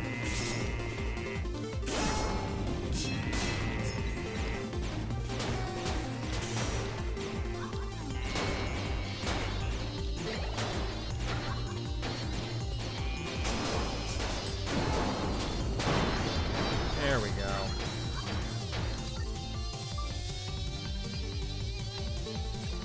Yeah, Boki story's done, Tiger. Tiger, we're just playing through Savant's story now.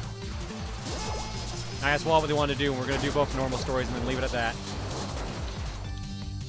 If you want to see the story yourself, you're going to have to buy the game.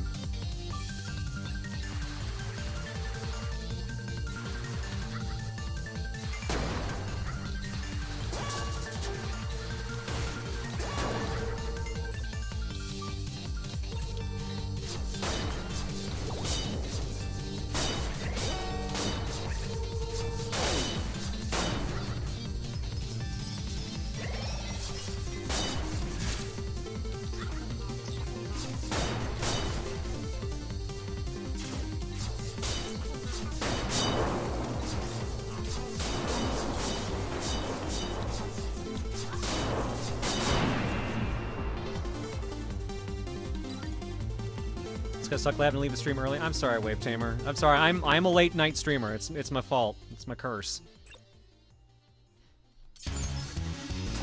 Oh yeah, this boss.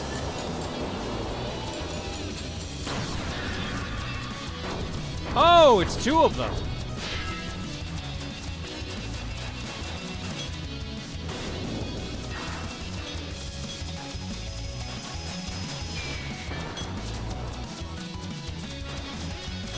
Powers, please. Bounce and what? Bounce and explode. Okay.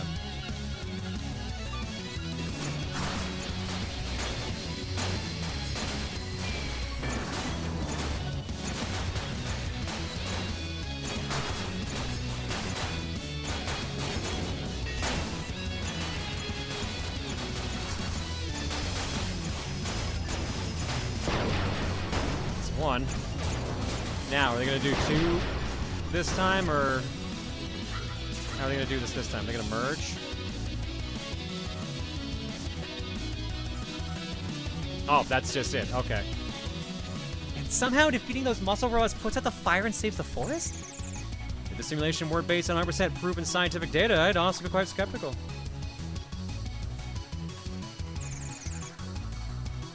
Oh well, hopefully Boki will be able to accept it and move on to the next mission. This is one of those bosses that works differently for Savant. There's others that are more extreme than this, but this is the first instance of it, I think. Alright. When we come back from break, we will be doing the chemical plant. Why did they burn down an entire forest to try to stop someone from coming here? Is this a cyberbase? Indeed it is. This chemical plant stands on the outskirts of a major industrial complex controlled by the cybers. There's a factory at the center of the complex producing legions of evil constructs. It'll be Boki's job to shut it down. Alright, we'll do this in a bit.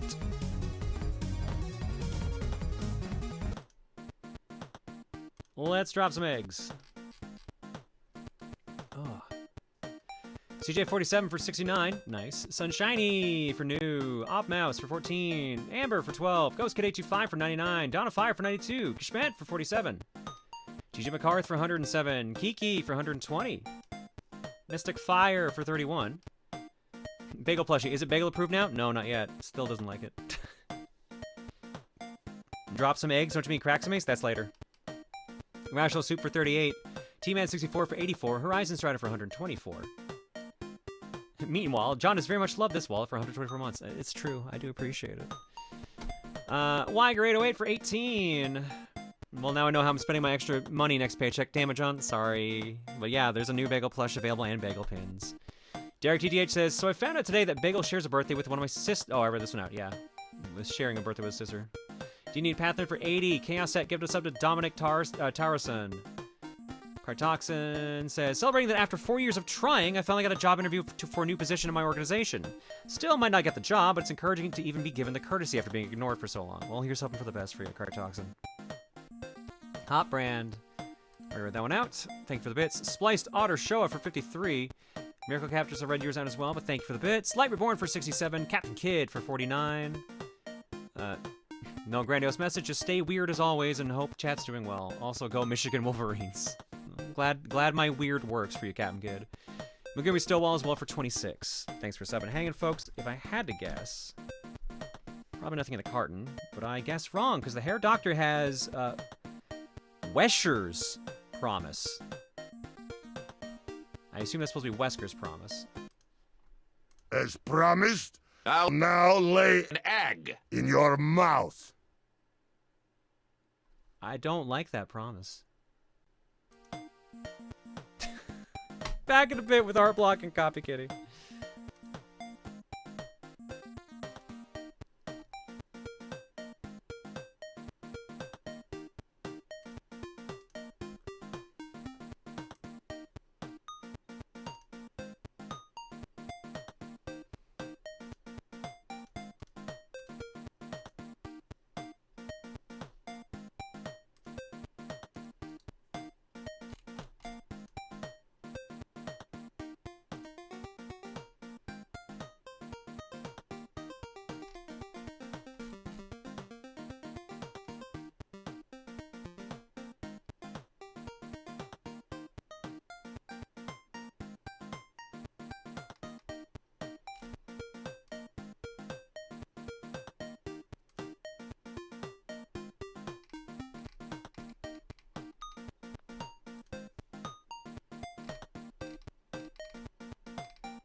Well, it's past midnight, which means it's now my birthday. I've been trying to break into reffing higher levels of hockey, including juniors in college. Any luck you can provide there would be appreciated. And happy birthday, Abnormal Plot. I hope you get what you need. And sorry you murdered a cow for it.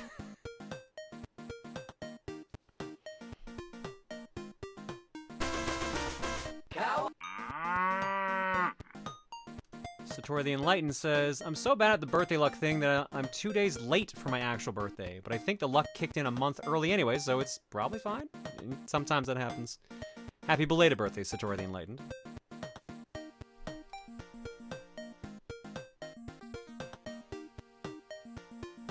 Looks like the bagel plushie is... I wish it gave me an actual percentage. It looks like 11%? 12% funded so far?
Are you my brother Rex Racer? お前はもう死んでいる。何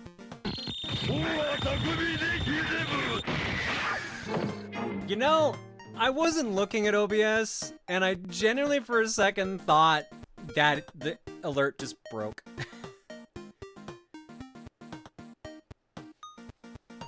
I just heard silence and thought that was it.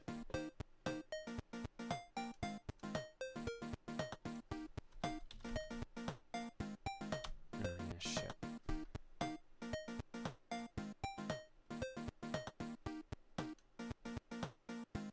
How did I not pay that?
that was too hard. Sorry.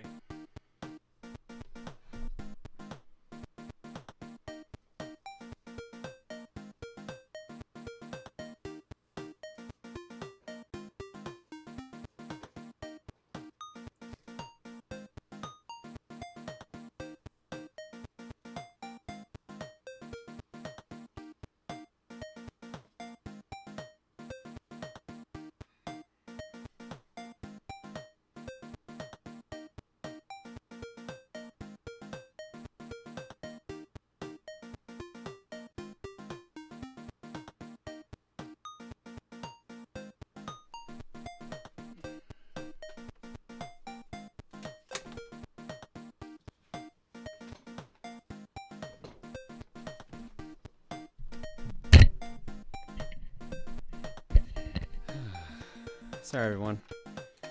Bumped my chair into my desk, and that set off a bit of a cascade. Sorry about that. Tried to bump it out of the way and did it too hard.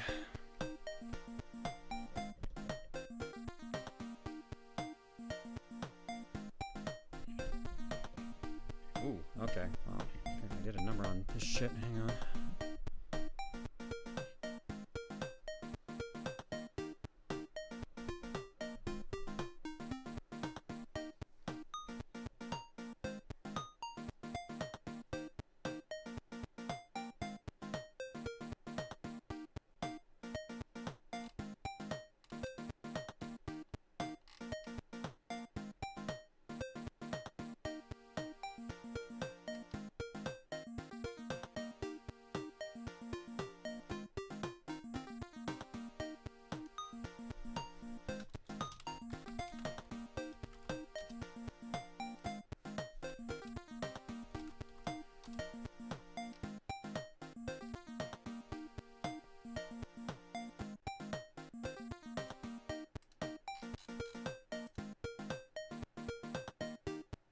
I would say something witty, but are you legitimately all right?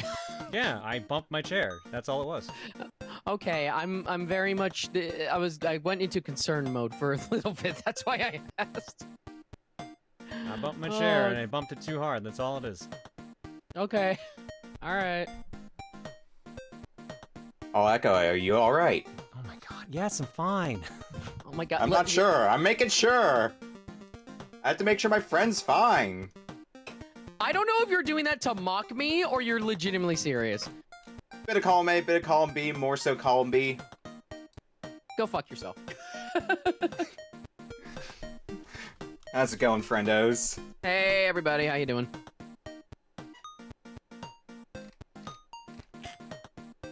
Y'all having a good day? I had a garbage Link to the Past rando seed earlier. Anything spicy from that? It was mainly just like, because it was one step off of being key sanity, because it was compasses, maps, and small keys that were in the pool. And yeah, I kept going back and forth between like various dungeons, left and right, and it's just like, this is a garbage seed. Welcome to the key sanity experience. Yeah. Wait till you throw like entrance rando into the mix or garbage like that. No, I'm good. I'm good. I'm fantastic. Orange's Borns did stop by, like I said earlier. It was very nice to see them. Oh, sick. Yeah. I went out shopping. I have original Xbox component cables now, so that's fun. Put it through its paces today. Played some Outrun 2. Played some Eggmania. Mm-hmm. I was also really funny, and I think I was pointing it out like a few times in the chat. I think I was actually the first one to pre-order the bagel plush, but I did it before the meter was ready. Yeah, I saw you were mentioning that in chat. It Yes. should be fine. It should be fine. It should be fine. I assume I'm counted. Hey. I did before the meter was ready. I did it during my stream because I didn't know ahead of time it was going live today. If you want to be sure that it counts towards the mirror, you should pre-order a second one. Now I'm good. All right. I'm sure it's fine. All right. Let's do alerts. Let's do our blog and get back to the game. Okay, good. Cerulean Mishim says, a cheer for some birthday luck. For what? I don't know. Happy for what birthday luck? You're always a fun time to watch, and sharing a birthday with Bagel is interesting, if not intimidating. P.S. Hope you're sleeping well. I could definitely sleep better, but happy birthday, Cerulean. I hope it's a good one. Codename Vixen says, John, I just want to say that Bagel is a precious bean, and I'm so happy that he's 9 today. Happy birthday to the little Merpster, and here's to more years of him causing kitty shenanigans. Thank you, Vixen. Appreciate that. Maybe someday he'll actually show up in the house and say hi. Maybe. Knows with that little shit. Alright, let's go to Outblock, and then get back to Copy Kitty. Get. Sounds good. Oops. Oh, someone stuck at the end there. There we go. Starting off with Nerds post here. Speed of Rose! I don't get the reference other than it being Kirby running fast. I don't know if I'm supposed to even get if there's a reference. Thank you for Speed of Rose. Hello, Absol. I don't know what Speed of Curb is. That's what I'm pointing out. I don't know what that is either. From Demi Fiend. Pronunciation rhymer, Cruinia. This might not even be consistent. I blame the ADHD. So Pokemon Pinball, my beloved. Getting played made me grab this out of my old art. Absol, my beloved, and whoever said it was underrated. OSHA compliance Pokemon is absolutely correct. Someone put a speed of sound over Kirby running. Ah, okay. So I carried my GBA SP around with this game for such a long time. Then I used a tool to inject it as a virtual console game so I can play it on my 3DS. Technology's incredible. Anyways, I'm using this opportunity to put out a PSA to anyone else who's trying to get the Johto starters in Aerodactyl for decades. As far as the data miners know, they won't actually show up unless you have them as seen in your decks by the e-reader cards. Oh, this must be referring to pinball or other stuff. Okay. Huh. Weird, okay. Thank you, Demi-Fiend. Appreciate. Next up is Bagel, again, from Nerd. This is why you need to be cautious lighting the candles around Bagel. Yeah, he would start a fire. Looks like he's ready to cause some mischief. Happy 9th birthday. He'll be here knocking over shit eventually, don't worry. Making exactly that face. Next up from Cupo. I didn't finish my drawing for the draw pile. I got busy last minute. So I decided to spend even more time rendering and adding details, and thus Akiko finds herself floating in space with her new space suit. And then it was suggested that I should still share it, so here we are. Well, hopefully she'll get picked up eventually, otherwise she'll be floating for the rest of her life until she hits the sun or some shit, so hopefully she'll be okay. Thanks, Cupo. Next up, it's a bagel eating a cake. There was a cat who ate some cake, and Bagel was his name. Oh, B-A-G-L, B-A-G-L, B-A-G-L, and Bagel was his name. Oh, I don't think cats are allowed to eat cake, though. Probably not a great idea. Do you think Bagel cares about the cat rules? Yeah, I guess not. Thanks for the art, Ben. Appreciate it. And last but not least, yes, that's exactly what I fucking thought I saw from the thumbnail. Oh, god damn it! How to draw a bagel, draw a circle, sketch in the head, add details, and presto, it's... Oh no, we have to go, now. Why is Bagel thick? From Chloe. I had McNuggets earlier, god fucking damn it. When designing pins for Bagel's special day, I offered a few different designs of Bagel. Alongside a normal bagel, there was a Luma Bagel, Big Boss Bagel, Wanted Poster Bagel, and Grimace Bagel.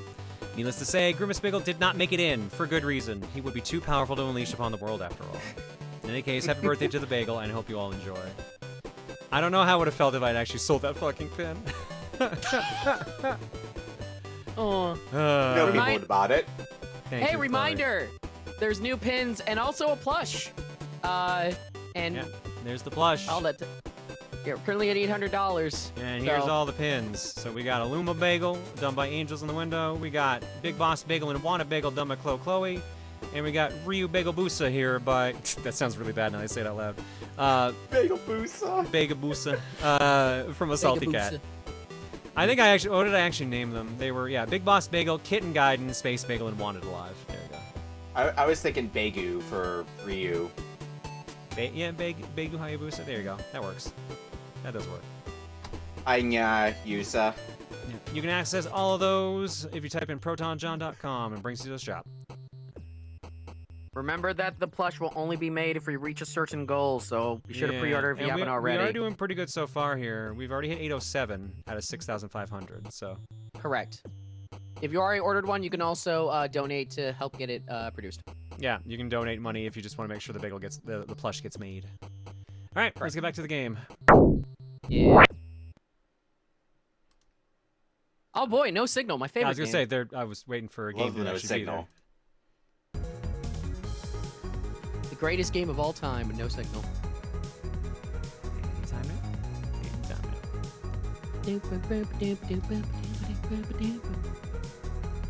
I was mentioning it in the chat when you finished your previous run. It was really weird to like be watching the credits and the speedrunner of this game is someone I know. Oh, really? Wild to see.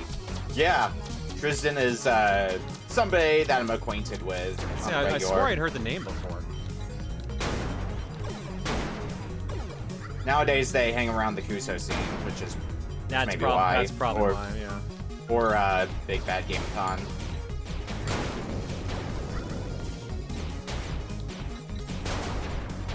They do good work. So how are we doing on our second run here, though? I don't know how I feel about Savant's playstyle. It's very hands-off. And not feeling it too much. Mm-hmm. Just to be clear, if I get the plush and say one of the dresses, the dress wouldn't ship until the plush does, right? Which is going to be a while. I am not sure on that. I actually do not know on that. I would assume they would ship separately, since the others would take a while and the dress should only take about a week or two. But I am not 100% sure, Emeko. If you are really worried, do separate orders. But it should be fine. So for the bagel plush, do we get charged now or when the 6,500 is hit? Let me check something here. Actually, I can actually check because I ordered mine via credit card. Based on my order sheet, it does look like you get charged right away. Oh, so there's a percentage thing over here. Okay, so yeah, 13% funded right now for bagel. A good number.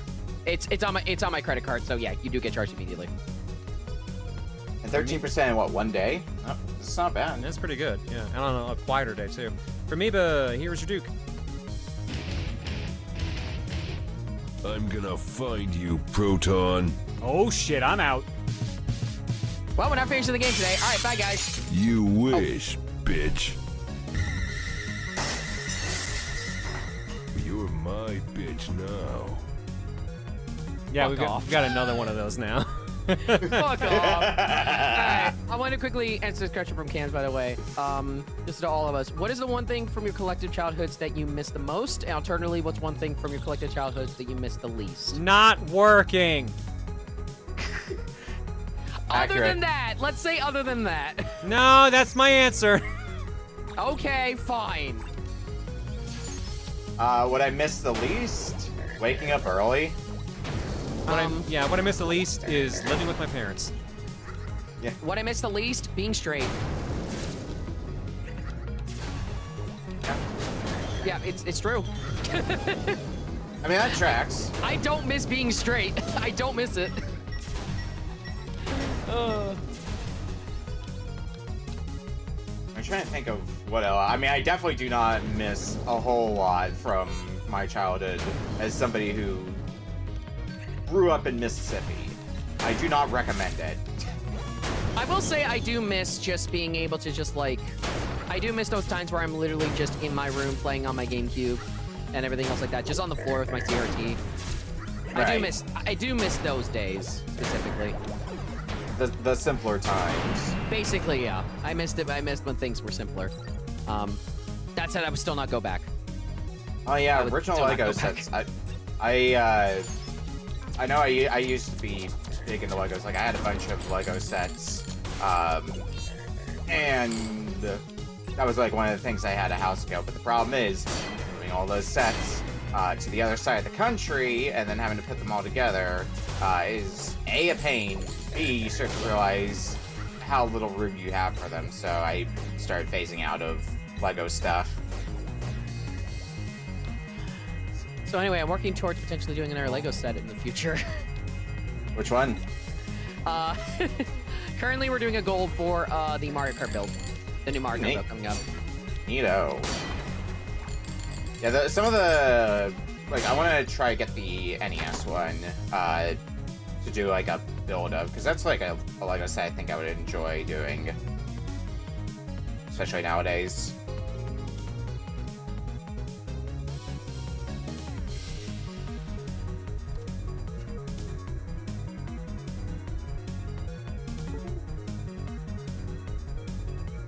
I also, let's So, I mean, I guess the scalable video switch is kind of like Legos in a way. If I get all the pieces I want for that, that could be another fun build. And have purpose. Beyond looking neat.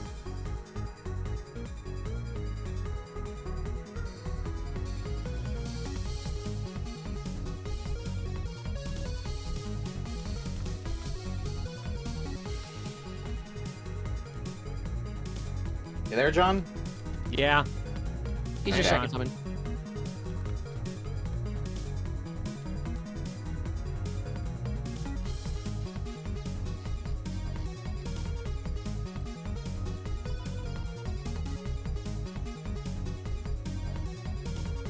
Well, what about you folks, chat? You know, we were asked, us the comms, what's something we miss from our childhood, what's something we don't miss? What about you folks? What's something particularly something you miss from childhood?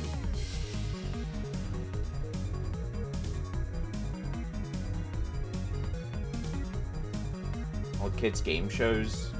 I never really saw much of like the game shows that were more geared towards kids. I remember watching like Wheel of Fortune and Who Wants to Be a Millionaire. Way back when.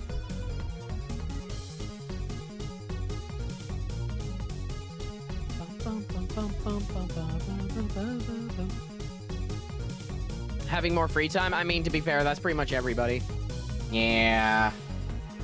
You got responsibilities to do. I work for 4 people now, so... Yeah. One of those things where I wonder if it's like, do I have less free time, or do I just have the same amount of free time, since school at work was basically just replaced with job? It's one of those things you think about, it's like, is that really the case? I guess that depends from person to person.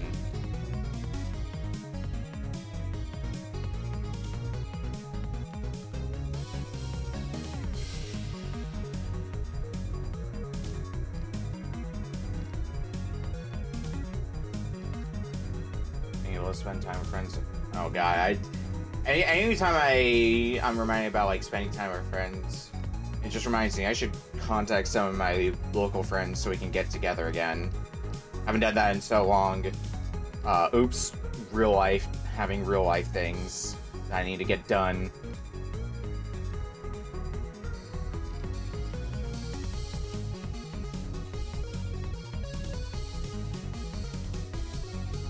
And maybe I'll hit them up in the next week or so. Of being free to be myself and not have to be closeted, also a good answer. Yeah, very good answer. I mean, that's... Similar, I was gonna say similar ballpark to what you were saying, Cole. Yep, pretty much.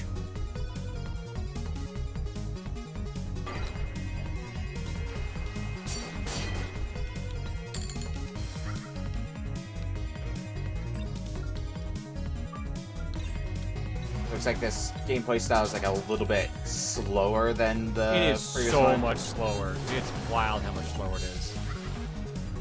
The pace is kind of murder, to be honest.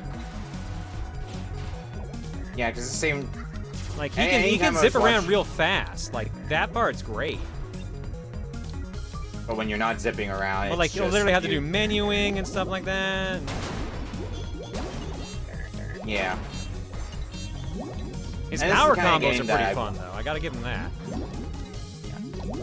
And this is kind of a game where I think a lot of the fun I would have in it is the movement being able to go like pretty quickly. Ba ba ba.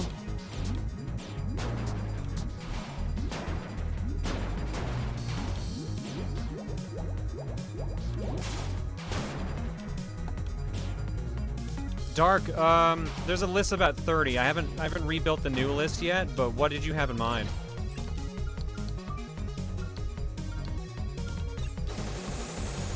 Okay, I like that.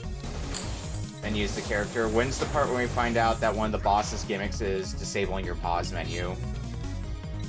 That would be interesting, because that would really make the game nigh impossible.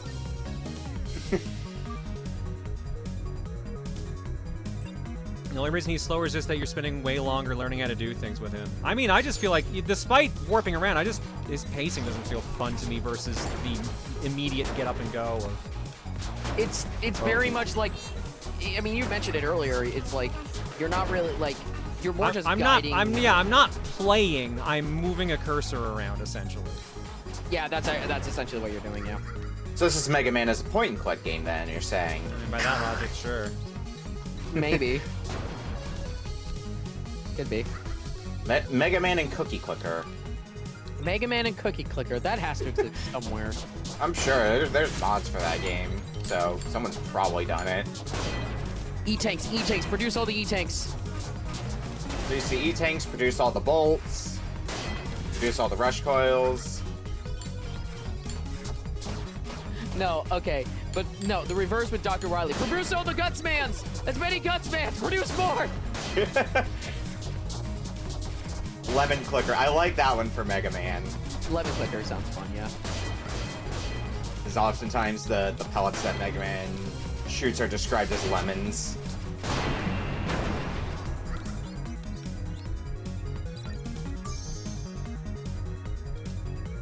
Alright, there we go. You think a third wall breaking final boss is actually messenger control / gameplay? I mean, opening it up to any boss in general that does that, I think they are neat when done correctly. Problem is, a boss like that is very easy to fuck up. Of course, walls. Yeah. Like, the aforementioned example of having a boss that disables your menu. I've seen that done in a game before, and it's hilarious, but also very much like, fuck you sort of energy. You gotta kind of ease people into the fact that, like, you gotta ease them enough, but you can't ease them too much in the sense that they will be surprised, if that makes any sense.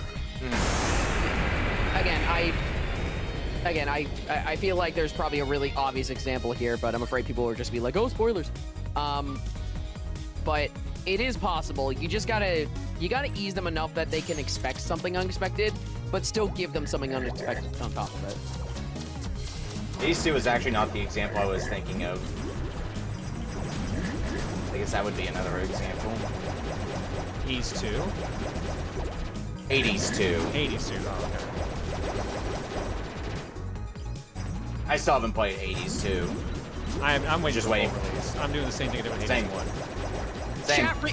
Chat, remind me, was Hades 1 initially a timed exclusive Yes, console on on Epic. Switch? Oh, on console. It was on console. Was it a timed exclusive? I thought it was a timed exclusive on Switch initially for original Hades. Yes, I don't believe, remember. I which didn't is get what it at Hades launch. 2 is It was? currently. Okay, so I believe Hades. that's So, the case. well, Hades 2 is going to be timed exclusive. I'm just wondering Hades 1 was specifically. Later wave. Hades 1 release. It was a timed exclusive? Alright. I don't remember, because when I played Hades, I played on PS5. It was like the most use I got out of my PS5 for a while. Okay, found it. macOS, Switch, and Windows, 1.0 released the same day. Everywhere else, it released next year. So yes, it was timed exclusive. So they're basically doing the same thing again, There you go. like they did with Hades 1.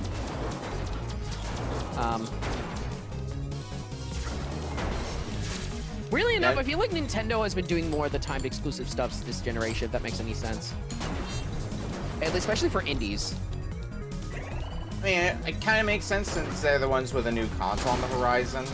But So even then, I feel like original Switch, they even did that quite a bit. I feel like I heard that even more than, honestly, Xbox, honestly.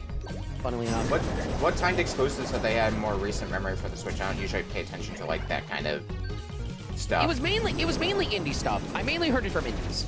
Mostly indies. Yeah, because Yeah. like if you asked me to point out a timed exclusive in more recent memory, Yeah. I mean like some of the more recent Final Fantasies that were timed exclusive on PlayStation. Correct. And I know that in terms of time exclusives for the next console, it's Hades 2 and Yakuza 0 Director's Cut currently. I don't know about I can't remember if there's any other games also that's going to be timed exclusive.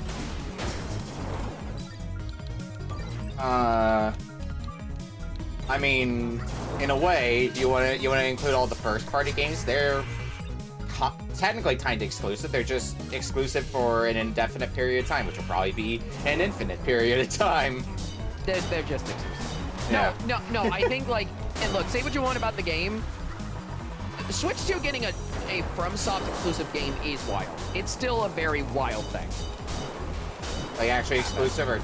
Because Yeah, currently it's actually exclusive. Yes, Okay. Dust Bloods will be exclusive. Now, granted, Okay, people were a little bit, like, about it being, like, PvPvE, so kind of, like, Battle Royale-ish. I'd say we should probably see more of it before we try to judge, honestly. Yeah, I mean, that's how it always is anyways. It's also the kind of game where I feel like after enough time it would come to other platforms, but who's to say? We'll see what happens, obviously. The Bayonetta sequels are exclusive, yeah. I mean, speaking of exclusives coming out, I got reminded that there's something coming out pretty soon on Switch that I'm likely going to be picking up. Anyone remember seeing the 100 line? Oh, the one by the Danganronpa guys? Yeah. Oh, yeah. Yeah, because I think that comes out soon. Yeah, that most likely will probably get a Switch 2 version, similar to how the new AI game is also Switch 2 exclusive. That's also a very interesting one, the new AI game. Yeah, I don't think I've seen any Switch 2 announcement for 100 line. It could happen, but it's not a big deal whether it happens or not. No Sleep for Commentators, the new Somnium Files game, I am definitely picking up day one, and you will probably not hear from me in like a week once I get my hands on that. I love the Somnium Files games. Does anyone remember if No Sleep for Kaname Date is a timed exclusive, or is it just? I think it's multi-plat. I think they already confirmed multi-plat. Multi-platform. It's multi-platform, but I think it's coming to Switch first, in terms of console. Yeah, it says Steam, Nintendo Switch, and Nintendo Switch 2. So it seems to be a timed exclusive for console at least. So that's another timed exclusive, I guess. Someone mentioned other like PlayStation games coming to like Switch 2. Patapon, I mean, the only thing they would really need to update for that is 4K. Everybody's Golf, I feel like, would probably need a Switch 2 edition though, because frame rate wise on Switch 1 it looks a little rough. And that is going to be multi-platform. It's a game series you'd love to see get a spiritual successor. Beautiful Joe. Here. Beautiful Joe. I like to see something else to that gameplay style. Or like some sort of like beat 'em up. My mind jumped to Star Tropics. Star Tropics could be one for a lot of people. Although Beautiful Joe, there's now more of a chance of a new game happening because Clovers exists now, so who knows? True. I think in terms of like spiritual successors, I can't really. Honestly, I can't think of them right now because a lot of the games that I care about have gotten games that I feel like I can. You know what? I would have said Rhythm Heaven, but Rhythm Heaven's coming back. So really, that's the thing. Yeah. Like a lot of games, I'm very much just like, you know, spiritual success for this. Their series are coming back. It's like, okay, never mind. Yeah, that's it. That's part of the thing with it is trying to think what's a game that hasn't gotten a new game in like a decade. Yeah. Now, like it's been long enough that. To be fair, an indie company who could pick up the slack and make a new game in that style. To be fair, for Rhythm Heaven, it will have been a decade. Next year is, I believe, the series' 20th anniversary. Oh wow! And when was because Mega Mix was the most recent one, 2015 right? Japan, 2016 everywhere else. So it will literally have been a decade since the last game came out. Jeez. That's how much we've been waiting. And me like, oh, I beat Rhythm Tengoku like last year, the original GBA one. Like, yeah, that's neat. I need to still properly play through the DS one as well as Fever. No, all the games are good. All the games in the franchise are good. Oh yeah, I don't doubt that. I just don't have the time for them, unfortunately. Even though they're usually not super long games, right? They're relatively short games. If you're not going for like perfects or anything else like that, they're relatively short games. Yeah, my rhythm game brain is like, no, must be perfect. I mean, it's not as bad as like other rhythm games, to be fair. Sure, It's not yeah. even, it's not but even the, close. but it does, the game definitely does have a habit of snarking at you. Just okay. I mean, yes, it does. It's not as bad as other rhythm games. Like I would not put that game on the same level as something like Dance Dance Revolution. No way in hell. Difficulty-wise, I don't know. Sometimes, like, the simplicity of it is what kind of betrays itself there. Maybe a little bit, but like I feel like there's less like button inputs to probably focus on at a time compared to something like DDR or I even mean, Guitar you're Hero. right. You're right. There's like 2 buttons versus the usual 4 minimum. Well, even the frequency though. I think even the frequency though, and everything else like that. But also, no, you know what I would love to see? I would love to see somebody make a rhythm game, but the controller basis they're using is the Steel Battalion controller. you're a monster. You're an absolute monster. That probably already exists. It has to. I played with that controller at PAX. It is complicated as hell. My Death of Switch It would people be a can't stop mess. giggling about it. It is a very silly thing.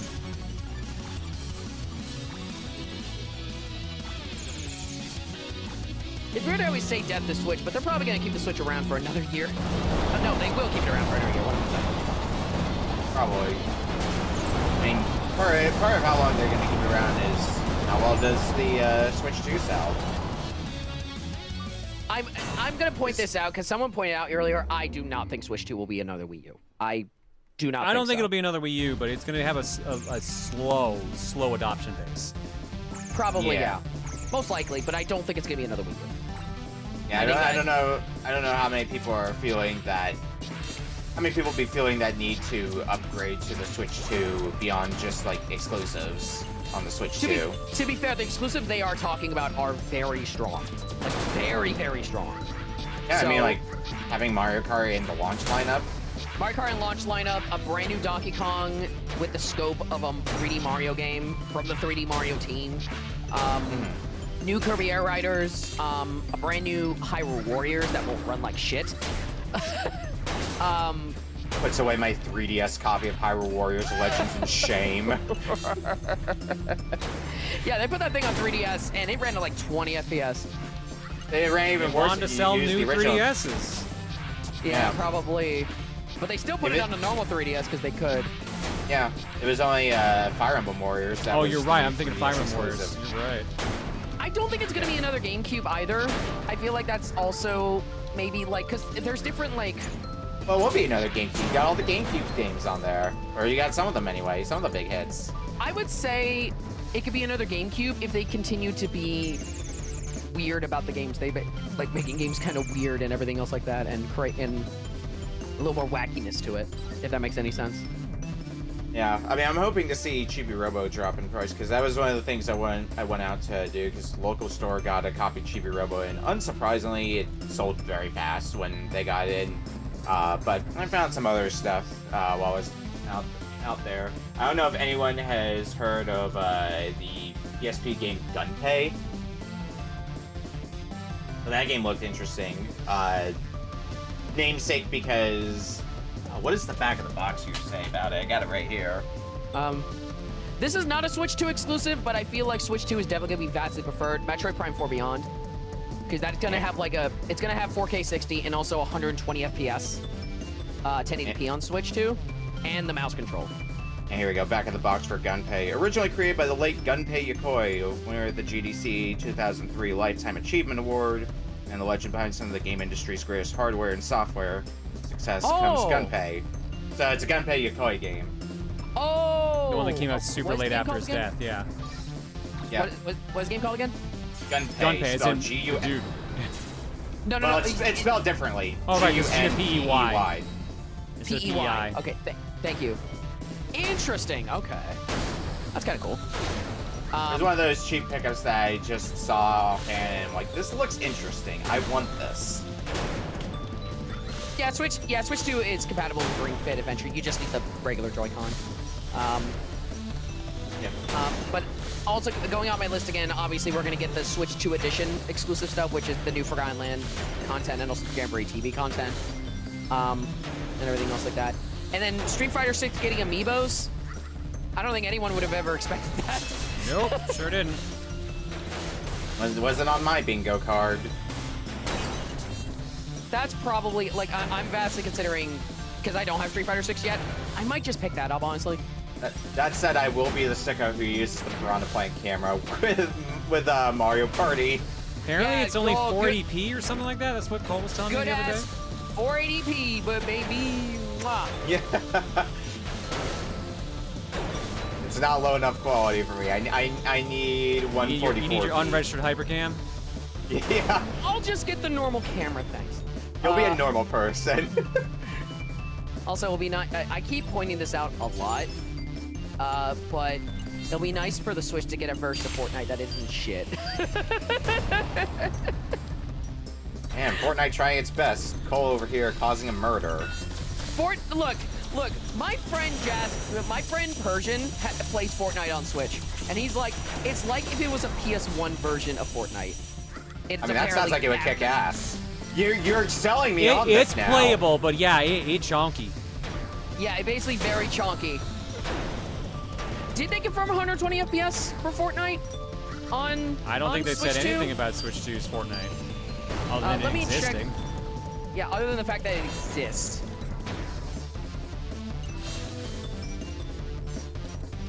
Breath of the Wild has Season Pass DLC with all Tears of the Kingdom. There was no DLC for Tears of the Kingdom. That game came complete. And honestly, thank God, because Tears of the Kingdom is already big enough as It's it a lot. is. It's a lot of game, yeah.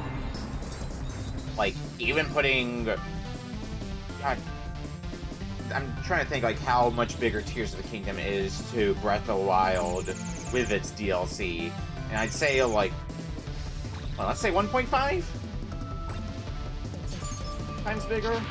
I will also point out, because there has been discussion about the fact that Breath of the Wild Switch 2 will not come with a DLC. And I understand why that sucks and everything else like that.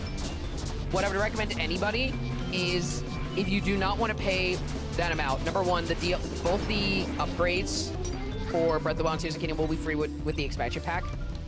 And two, if you can just find a used copy of the original Breath of the Wild on Switch, and then just upgrade your thing. And just do that. And you can get that for cheap. I understand it's not a complete fix, and it still doesn't completely, like, you know... Remember when I said I didn't want to Sorry. talk about Switch 2 anymore in the middle of the screen? I'm so sorry! I'm sorry!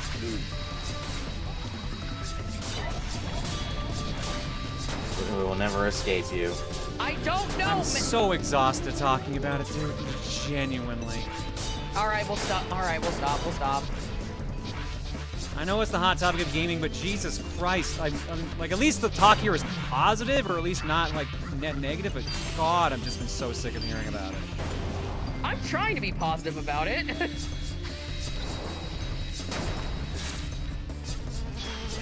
What else? I was trying to look at what else I got. You know that ever famous for all the wrong reasons Global Gladiators game on Genesis? Found that while it was out and about.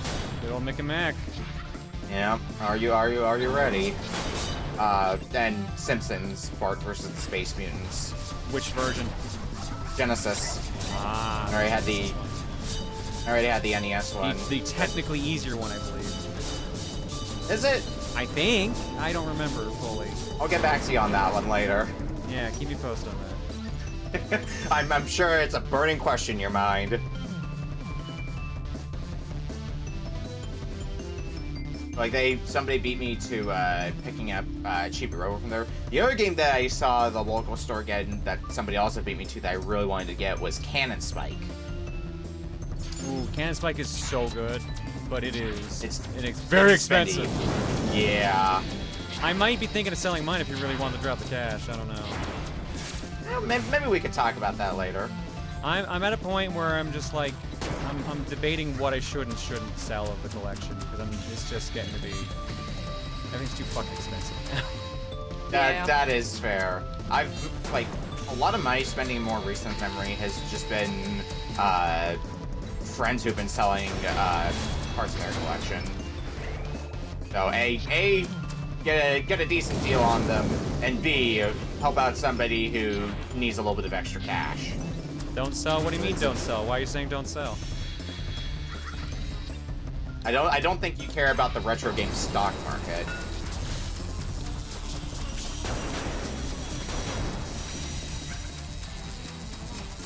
Like, I mean, Dreamcast prices have always kind of been stupid. Yeah. Which is a shame, because Dreamcast is one of those consoles I want to get more into. And I've got some of the stuff that I want on Dreamcast, you know, Sonic Adventures, Choo Choo Rocket, Pen Triathlon, Shenmue. Who Wants to Beat Up a Millionaire? Oh my god, Who Wants to Beat Up a Millionaire? So dumb. It's So sad, we almost beat that the one time. I want to also get into Grandia 2. That's another one that I need to get into. I mean, Grandia 2's on a couple different platforms. Like, that's on PS2. Sure, but Dreamcast is what I have it on. Oh, fair. Oh, you already have it. Never mind, that's different. Yeah. Yeah, I'm mainly just looking at my list of what I already have. There's a Virtual-On game I bought off of somebody selling some of their games. And I still need to try, and that looks neat. Oratorio, or I can't remember which one was on. Oratorio. Yeah, Oratorio. Tangram. Wow, what a breed that was. Holy shit.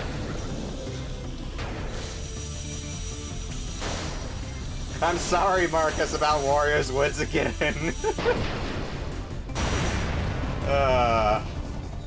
That's so funny. Would y'all mind if I post a picture in chat of Burger Toad? Have you guys been seeing that going around? Burger Toad? That's a new one to me. Yeah, it's one of the new skins. Would people mind if I post that? Because it is really funny.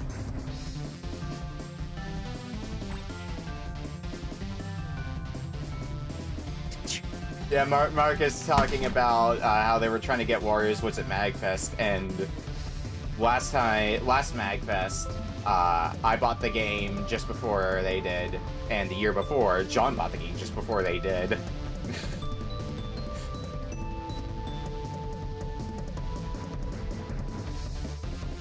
Here you go, chat. Enjoy Burger Toad. Enjoy. Alright, let me see this. Oh. Okay, I do like Burger Toad now. You've convinced me. The name of the thing is a Burger Bun.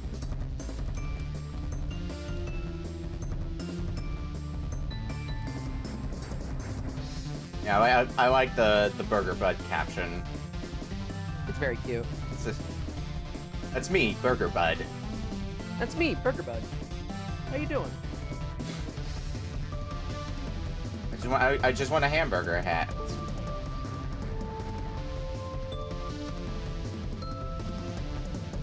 Hey chat, where can I buy a hamburger hat? It's a very important question now.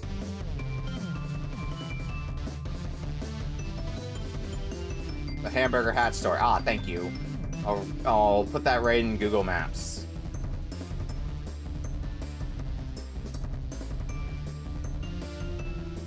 A hamburger hat at your local party store? Well, Party City closed down here.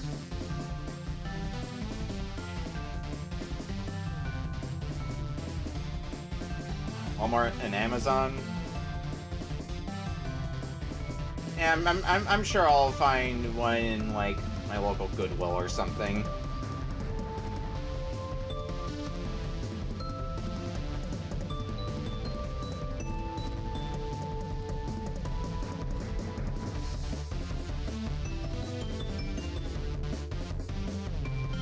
Right now I'm gonna be thinking about Burger Toad for like the rest of the stream. I hate you, Cole. Oh yeah, where'd you put Burger Toad?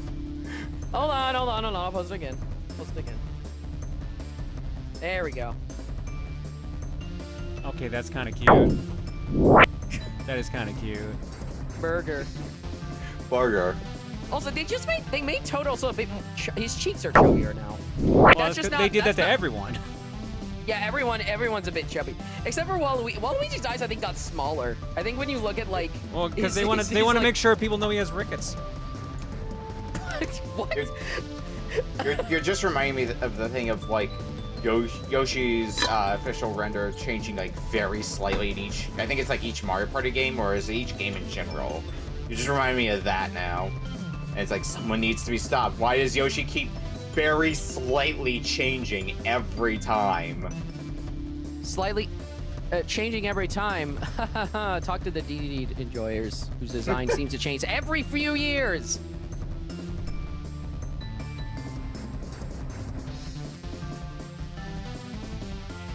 Let's see if I can find. Yeah, here we go. Is this the one? Yeah, here it is. And for chat.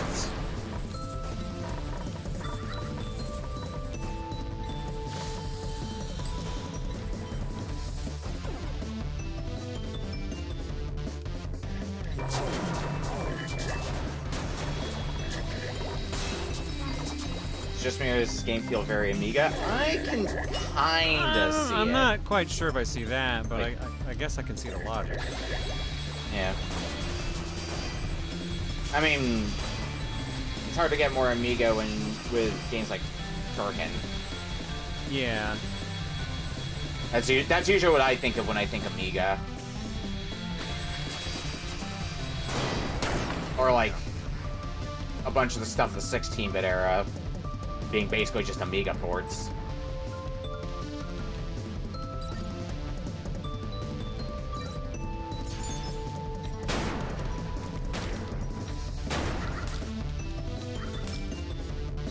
I like the look of this stage. It looks neat. It's very pretty. Oh.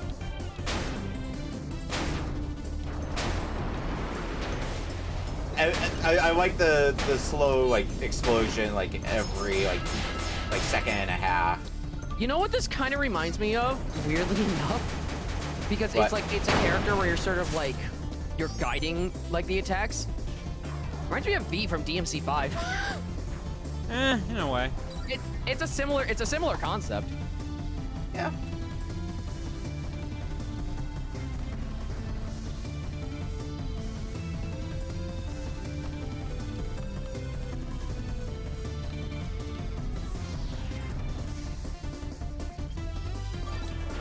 Comparison, I see Sisters mode from Portrait.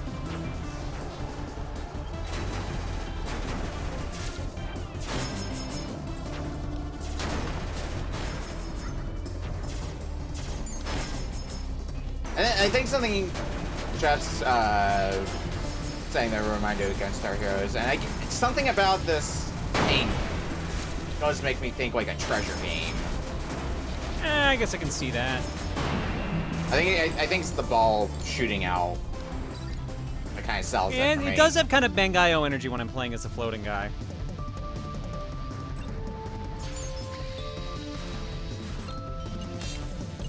You know, actually, we were talking about games that should have a spiritual successor. Has there been a spiritual successor to Gunstar Heroes with like that there whole was Gunstar Superheroes. But if you're not being like that that's literal, also how. No, I gotta say, Gunstar Superheroes is also like that's GBA era. Yeah. I mean, I'm thinking in like more recent memory. I don't think anything in recent memory really has, no. That doesn't come to mind, at least. Yeah. Such a neat idea of basically like having 4 overarching types of weapons, and then you can just mix and match them to make a bunch of different combos. Cuphead? Cuphead would probably be the closest to Gunstar, yeah. I can agree with that.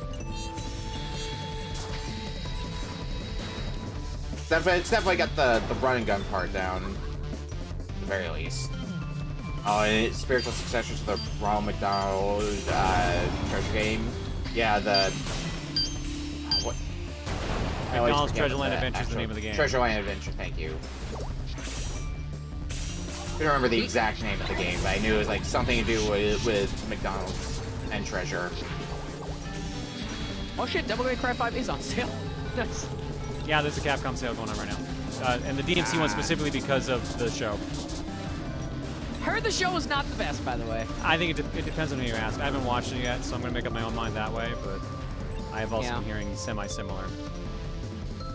Yeah, I haven't seen it yet, so I can't say one way or the other. It's mainly the writing I'm hearing is the problem.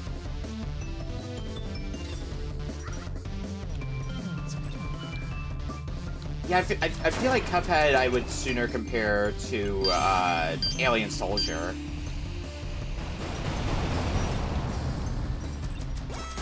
When I played both of them.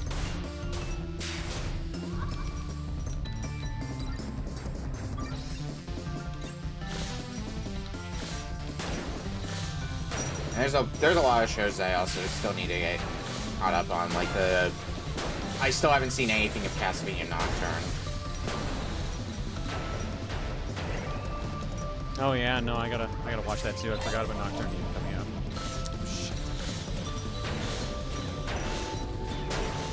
Oh boy.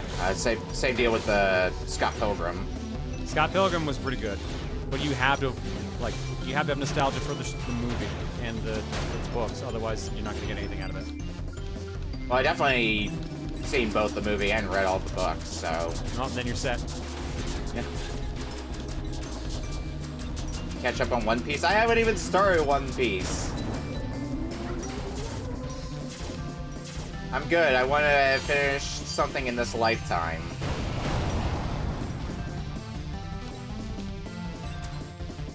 Closer to DMC Devil May Cry. I've heard it's closer to DMC Devil May Cry in terms of stuff. I have heard similar tone. Because it's a whole different world, or it's a different canon rather. It is a different canon? Okay. Oh yeah, completely. From what I've heard is that like they made Lady a cop for some reason. So now there's 3 different separate canons in Devil May Cry. Sure is. Great. Oh god. You all excited for the Devil May Cry verse? Why can't you just be like Sonic, where everything is canon? Why can't you just be like that? Come on, huh? Well, okay. Actually, I'm wrong. There's Sonic Boom. You doubled back on that one pretty quickly. Doubling back, never the fuck mind. Never mind. Sonic Boom is separate canon. Well, actually no, Styx is technically part of... Fuck everything. Put a little too much spice on that one. What's your thoughts on Sonic Prime allegedly being canon? I kinda don't care that much because I never watched the show. Yeah. Ditto here.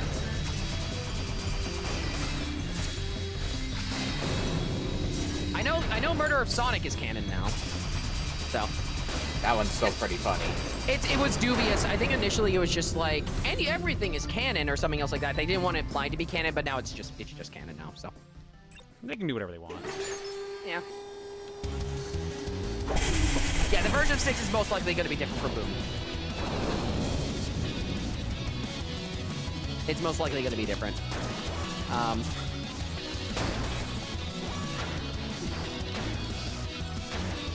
I have no idea what that is, Crit, unfortunately.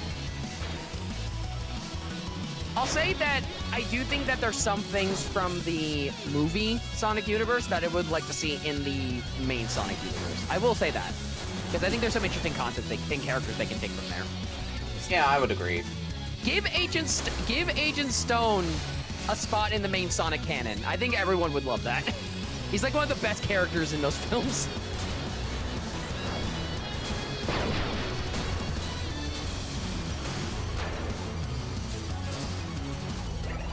I'm looking forward to, because they already announced the 4th Sonic movie, right? Yeah, the 4th Sonic movie is happening. I'm looking forward to what that There's a teaser for it at the end of 3.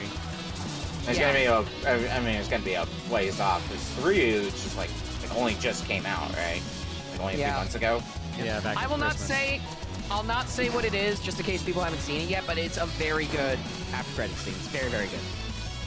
It's got some cool stuff. Yeah, I know my group almost missed it because I remember the group I was with when we went to go see the Sonic movie, when we went to see Sonic 3 at MagFest. Like, we went to watch the movie and somebody was checking, like, is there a after credit scene?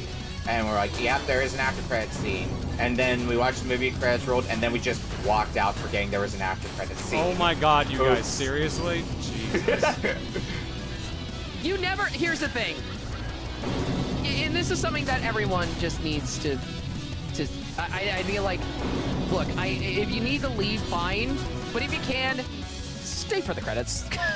because you might miss something, especially for something that's a franchise.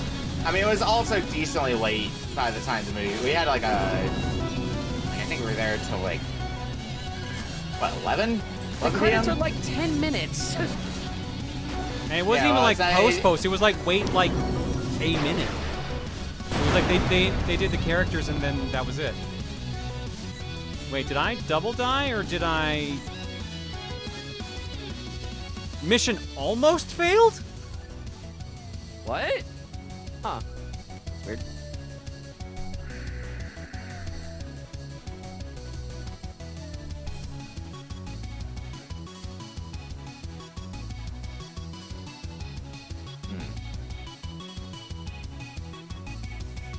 Something about mission almost failed just does make me laugh. That's weird. That's very weird. Yeah, no, it kind of has, like, it has that fish and mailed energy to it. Mission almost failed. Mission almost failed.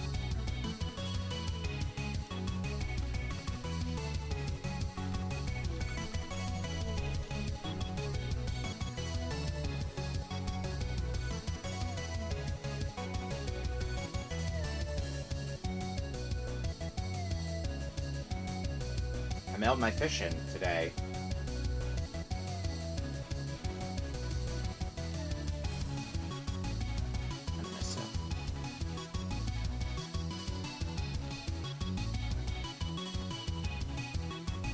What else? A lot of, well, too many games from... God, I need to get back to Resident Evil 1. Told myself I was going to do that today, and I forgot to.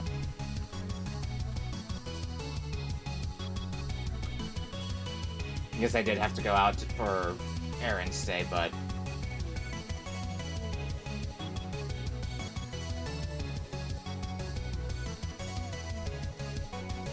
Gonna show Star Wars Episode 3 in theaters again? What? Yeah, they're just re-showing a bunch of movies. They've done that for a long time. So I watched Clockwork Orange like 5 years ago, or whenever it was. I guess I'm just not used to seeing classics in movie theaters, but that's in part because I don't go to movie theaters too often nowadays. I know going to movie theaters does, like, some people like the experience of going to the theater. I'm generally just fine with, like, waiting for the movie to come to other platforms and just watch it there. So I watched the Mario movie, I just have a DVD sitting back here of it.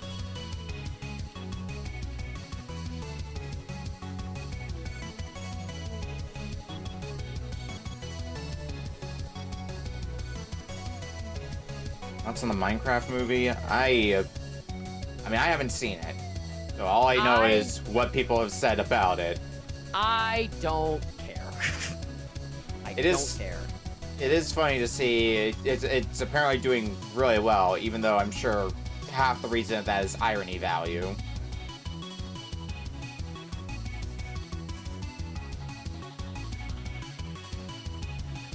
of those things where it's like, I'd be curious to see how many people go for the irony and how many people go to genuinely watch it. I mean, some people, I'm sure, genuinely go to watch it, like, I'm sure, like, if you had kids or something who are big into Minecraft, or if you yourself are big into Minecraft, or if you want to see Jack Black.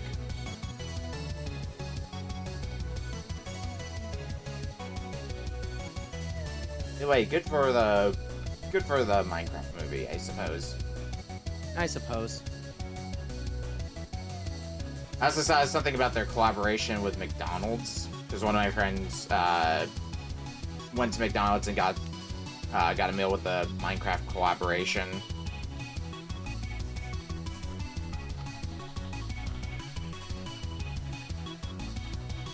Jack Black actually showed up in a theater because of that? Really?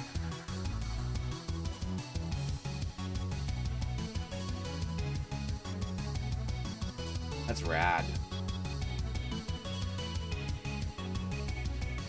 It is one of those things of, like, the Minecraft movie has gotten enough traction. I'd like to see it at some point just to see, like, what people see in it. suppose. Beyond, obviously, the memes.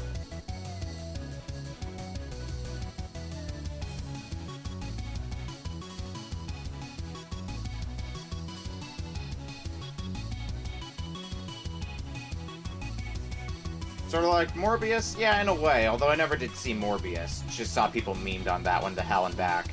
John's just doing something in the background, Dan. He'll get back to the game in just a bit. Thank you all for your patience.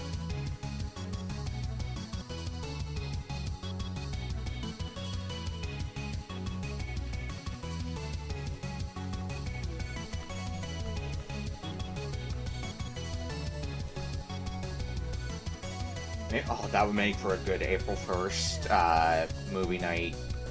Do with friends. Watch Morbius.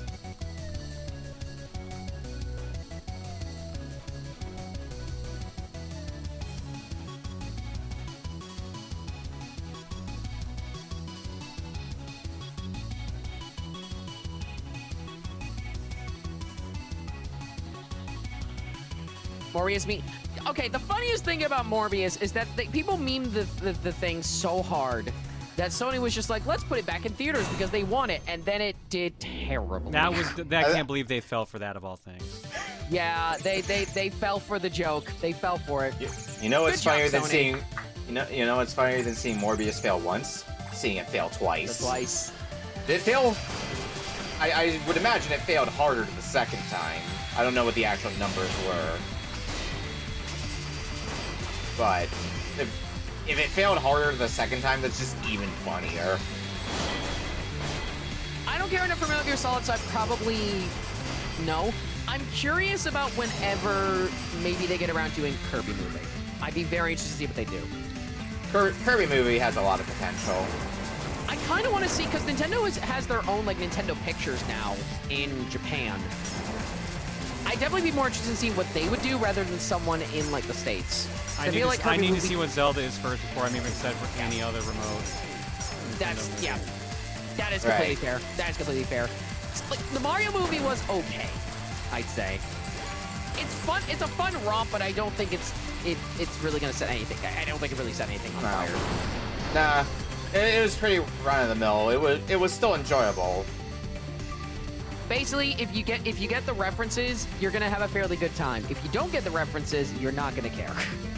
Yeah. I would say though, weirdly enough, I think nowadays though, I will say I'm more excited to see the next Sonic movie than the next Mario movie, if that makes any sense. Fair. Because I feel like Sonic actually is trying to tell a story. Yeah, I mean, that's kind of what I was gonna say. I think the Sonic movie is something that like you will enjoy if you're a Sonic fan, but I think you're still gonna get something out of it even if you're not a Sonic fan. I very much am like, there's still issues I have with the movies, but I think the third Sonic movie really cemented like what the movies are about, and it's just like I want them to keep going with this. Mm-hmm. I want them to keep going with this, like keep doing this and everything else like that. I mean, Jim Carrey's eventually going to come back. I mean, he's probably going to come back. There's no way he isn't. But he's eventually one of those retired. things. Like he doesn't normally do sequels. It's very rare for him to do sequels. The fact that he's done this 3 times now is shocking. I mean, good on him. It's still not my favorite part of the movies. So, and I'm most likely I know a lot of people really like Dr. Robotnik, Jim Carrey. I know a lot of people really like that. Not exactly my thing, but I do think that Sonic 3 was the best interpretation of that character yet.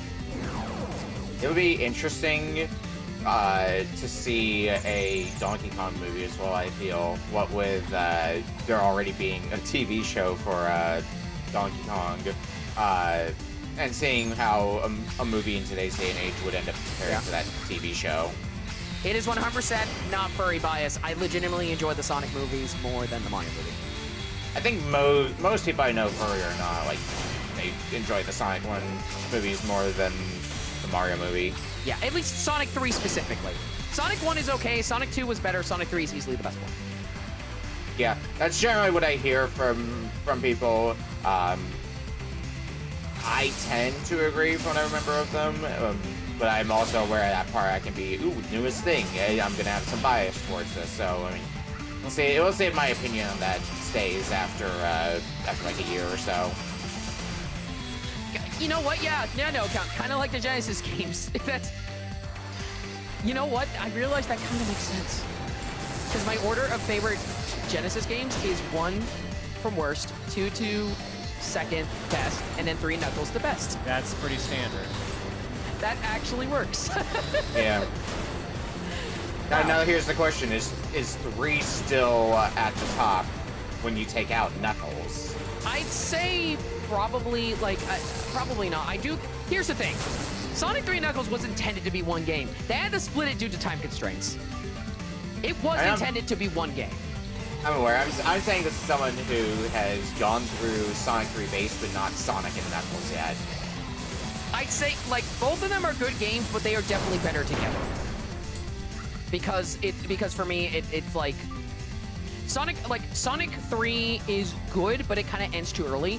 And Sonic and Knuckles is fun, but it definitely starts harder. It's intended to be like that is intended to be the second half of the game, which is why.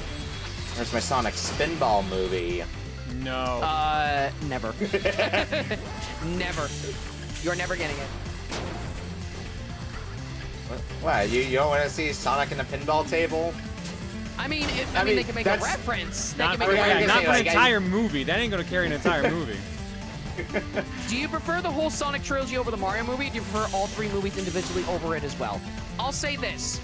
I think the original Sonic 1 movie is definitely the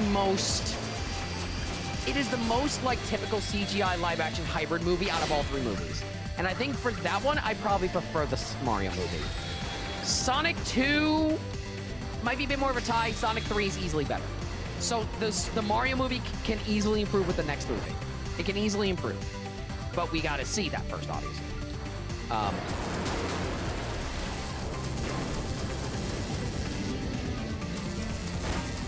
I have seen the Sonic OVA movie. It is a thing. It is a thing. I think I've seen that one. It's weird. It's a weird movie. It has a very weird dub. I don't doubt that. Sonic for some reason flips off a robot. That Zero movie would also be neat. He was trying to kill you?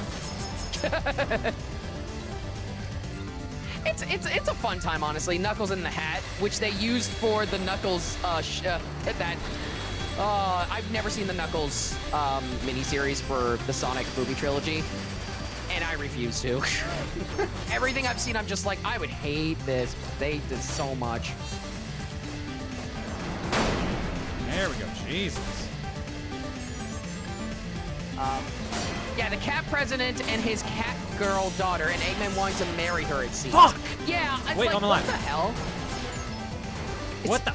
Dude, out of the way. I need the fucking health you're standing. The flames of disaster! I keep away with health.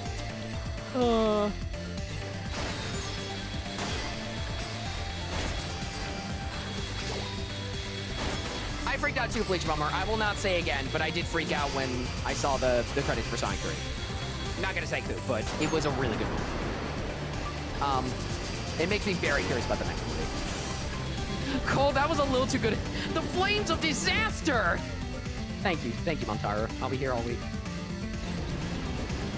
An episodic series of the Koopalings to develop them and maybe split them 1 to 2 of them as anti. I think that'd be too much work. That's the thing. They do not need to mini-series the fuck out of that. They don't. No. Just tell a good story. Don't bother having to fucking stretch it out over. You gotta watch the mini-series to know what about this character. Here's the thing. Didn't Sonic 3, the movie, literally have a character that you had to have watched Knuckles to even know who the fuck they were? No. I'm gonna be honest, you did not need to watch. I watched Sonic 3, I was not confused about anything. So I'm of the opinion that you do not need to watch the miniseries. It's like some agent that they introduced that apparently was more fleshed out in the actual miniseries. Maybe, but like, it didn't feel out of place at all. So honestly, it's just like, I didn't care. It didn't really hinder your experience any. None of the Knuckles show characters were in the 3rd movie. Apparently none of them. Oh, okay. There is some kind of hint maybe in the Knuckles, like in the Knuckles miniseries, but yeah, you do not need to watch. As someone who never watched it, you do not need to watch it. I was not confused about Sonic 3 at all. Just watch the trophy. Just watch it. And as being said, miniseries should be like a fun extra, like, ooh, I get this reference, as opposed to like you need to watch this to understand what is going on. Yeah, it's not like Marvel where there was so much oversaturated that people got sick of it. Yeah. So.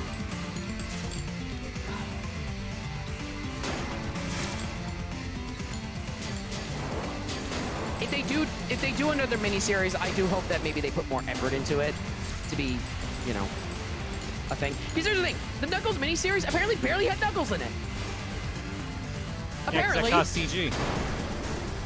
Yes, but it's called the Knuckles Show. You make him show up, and then that's it. Everyone's asking, where's Knuckles? Whenever the character's off screen. If that's the case, they should have made a miniseries. Whoa. I would be very curious to see what Nintendo would do with making, with what Montaro was saying, a Luigi's Mansion. Yeah, Luigi's Mansion movie, and like trying to actually make it horror. I would actually be down. I don't think they'd make it actual cool. horror. I think it would still be comedy horror, like. It'd be comedy horror, yeah. It'd be more like Scooby-Doo-esque, I say. Scooby-Doo. I want my Luigi's Mansion Saw movie. Real fun, actually. Yeah.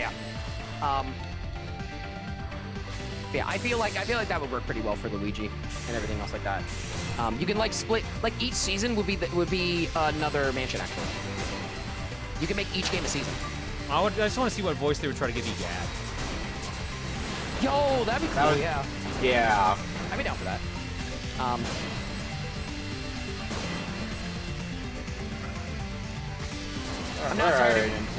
Not really. Because I was thinking along the lines of Fire Emblem. I feel like that would fit more as like an ongoing series rather than like a movie.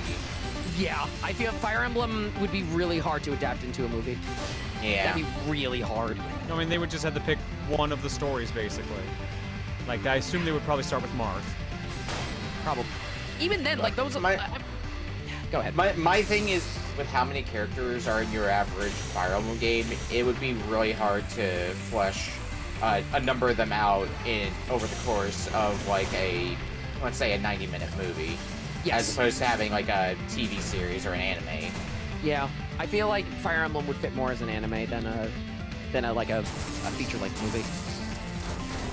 Biggest annoyance with the movie is the credit stinger is pointless when they could have used it. Yeah, like thinking about the credit stinger, I realized that's actually not much of a stinger, funnily enough. I won't say what it is, but it's very much like, when you think about it, it's kind of just like, you know what, you actually didn't reveal much. I mean, that's kind of what a singer's is supposed to do, is not reveal much. Yeah, but it's one of those things where it's like, I don't know. The more I think about the Mario movie, the more I'm just like, yeah, it was all right. The more I think about it. It did its job of being a Mario movie. Yeah, it did.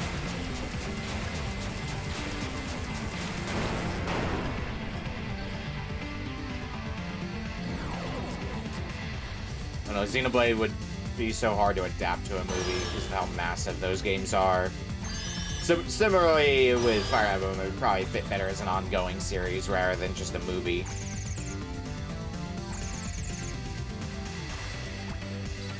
I like the computer and fucking I can't remember to pronounce his name. Shit. Which one? The character John's playing as. Oh, it's Savant. Savant. I like how they're just like, Savant is just like, are you sure? Are you sure she can do this? And it's just like, yes.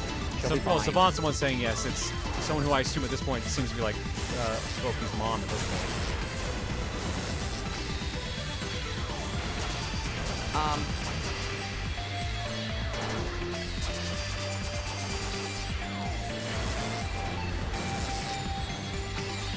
I know it doesn't need to be MCU plot relevance, like in terms of like stingers, like at the end of like a movie or everything else like that, but they very much treated it as like a crazy reveal at the end of the Mario movie, when in reality, thinking back on it, it wasn't that crazy of a reveal.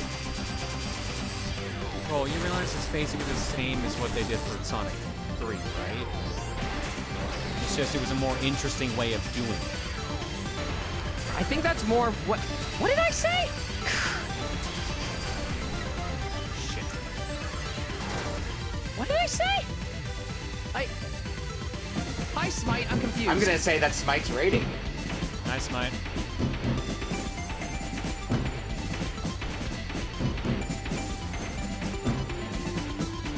The Oscar voice is the person that delivered the game to Boki. Same text box as Boki's intro cutscene. Oh, okay, never mind, then I'm wrong. But considering how much they seem to know about Boki's powers and that, I was figuring it was going to be something of a similar nature.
Smite, thank you so much for the raid.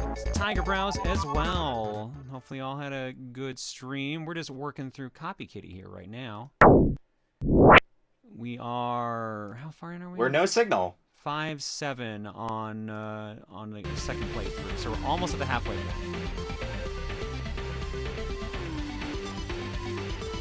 Okay, yeah, something about the Mario reveal not being... I think... Honestly, I don't even know what I said anymore. Company go back up. What the fuck? That's weird. Anyways, what I was saying, you said you didn't like the Mario movie stinger at the end, right? I think... no. I think what it was like... The final credits scene was kind of like... It was a really cool scene when I thought about it. Like, initially. I think it was like the after credits scene that it had. Was like, oh, that's really cool. That's awesome. But then I think about the movie and I think about what's in it, and I'm just like, wait a minute. That's actually not that big of a reveal. Because the character they revealed is in the Mario movie. It's in there. Wait, where? So that's why I was... No. When Mario and Peach are traveling and everything else like that, the character that is revealed at the end of the movie is spotted. You can actually spot them. I'm not even joking. It's really funny. That's what I was trying to get at. Anyway, I'm good. I'm moving on. Yeah, background character, exactly. It was a background character. Hello. Flavor would bagel be? Bagel would be bagel flavored. Next question.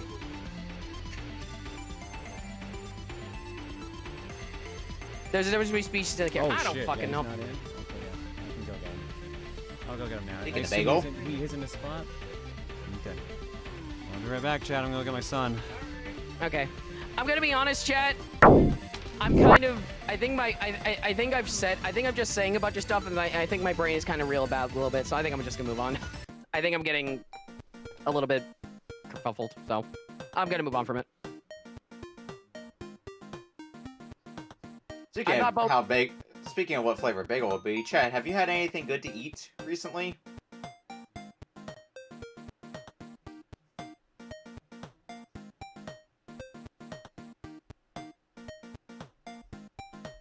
Or have you eaten recently? And if you haven't, you should eat and drink. They're both healthy for you.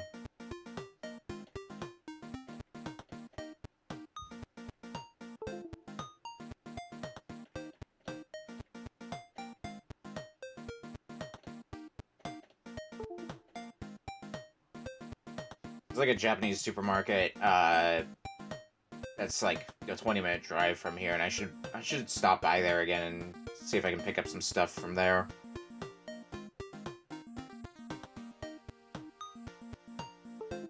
Soup counts.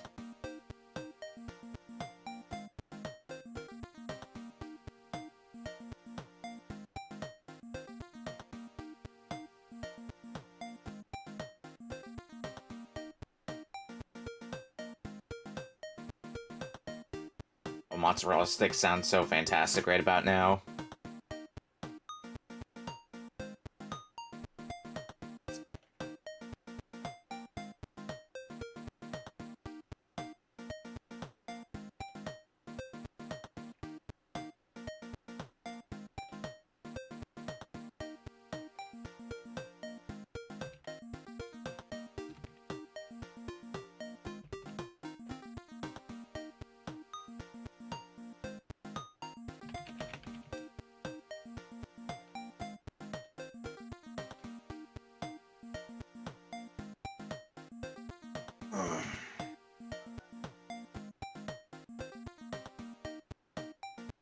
Otherwise, anything interesting happening in your lives, folks?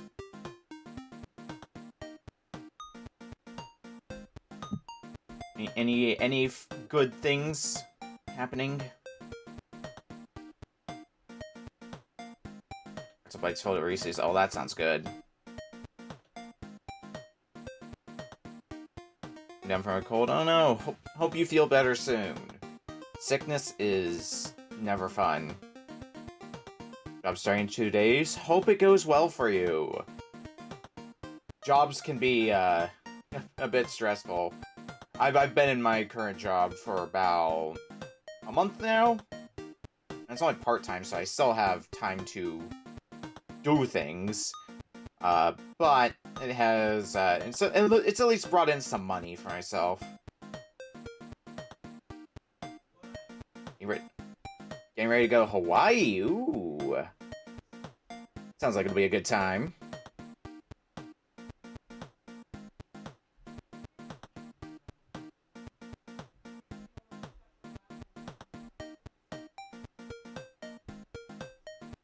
The con I buy all my games from. Is that Midwest Gaming Classic? Because I think that happened recently.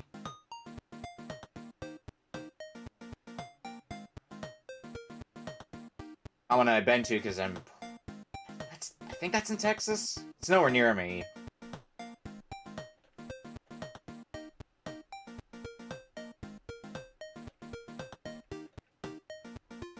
Unfortunately, I can only make the trip out to conventions so many times due to financial reasons. Would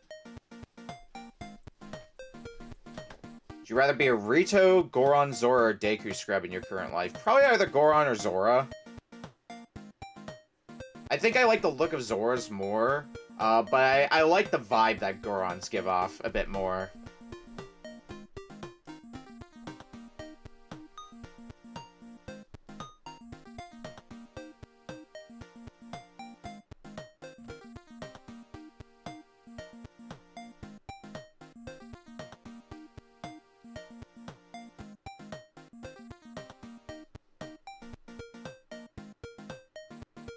I guess if we're taking into account, like, their actual capabilities of what they can do as a species, yeah, Rito, I would go for in that ballpark.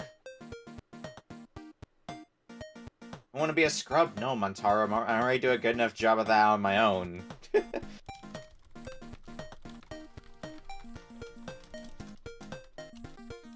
to be a Guru? Big, strong, busty women are awesome. Yeah, there's a good answer there.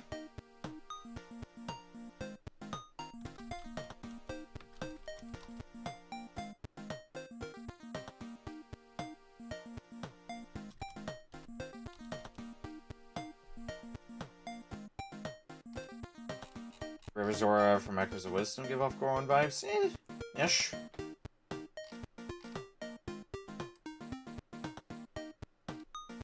haven't really played Echoes of Wisdom recently, but that's because I 100%ed it when it came out. One of those games that I'm like, I want to play through this, especially since it's a Zelda game, which I already really like the series. But it's also a Zelda game that came out on my birthday, so I'm like, yeah, I'm playing through this on a stream, and went through the entirety of it, and it was a good time. I think Cole was going through it as well. Which game? Either was or is. Echoes of Wisdom. I did finish the game. I liked it. I'd say 8.5 what I gave it. Because Very good game. It was a very good game. It just has some like jankiness to it, honestly, with the ecosystem. Yeah. I mean, a game like that is going to have some jankiness to it. They're kind of applying what Tears of the Kingdom does in a 2D method in a bit of a way.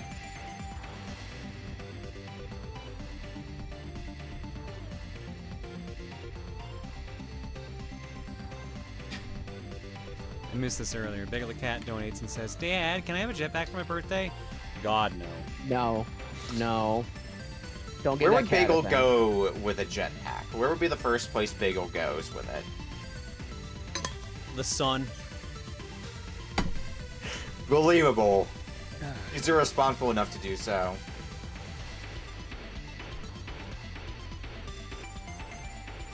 Yeah, that's kind of where I was at with Echoes as well. The reliance on AI and how your AI companions behave is a bit annoying in Echoes.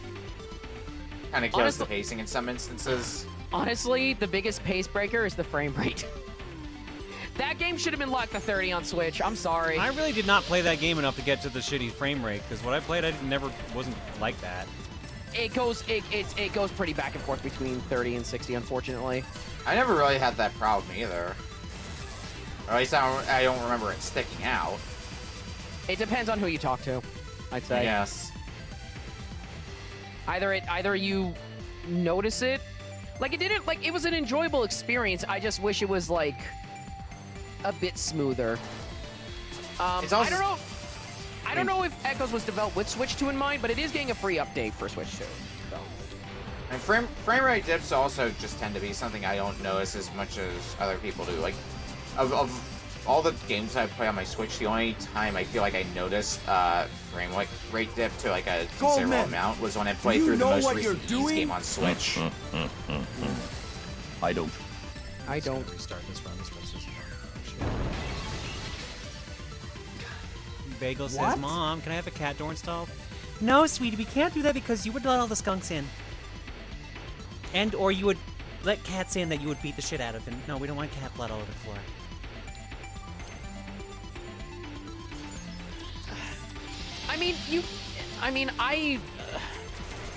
They could have developed certain games. Like, you could also argue that... Remember, Tears there of was the already Kingdom- talks that, like, it seemed like Switch 2... back to fucking talk about Switch 2 again. Yeah, let's... no, we're not going No, back. I'll answer this at least. Okay. It seemed like they were already at a point where they were talking about Switch 2 seemed like they wanted to make it come out a lot more sooner than it has.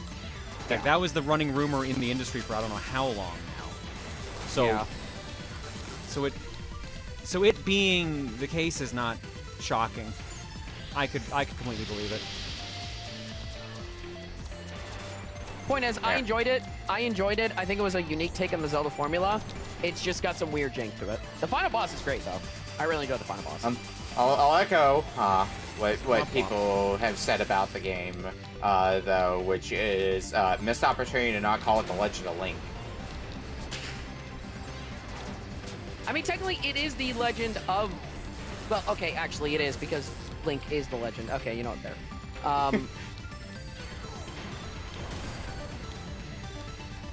But I remember that name going around so much around the time it was announced because it was a Zelda game where Zelda was the playable character, therefore the name flips the roles. Instead of it being The Legend of Zelda, it being The Legend of Link. And, like, I get why they didn't go for that, because, you know, Legend of Zelda has more of that recognition than Legend of Link would have. But it doesn't change the fact it would have been funny. It's definitely an in-joke for gamers. Yeah. Zelda's the green guy, right? Oh, yeah, totally. One of the oldest jokes in the book.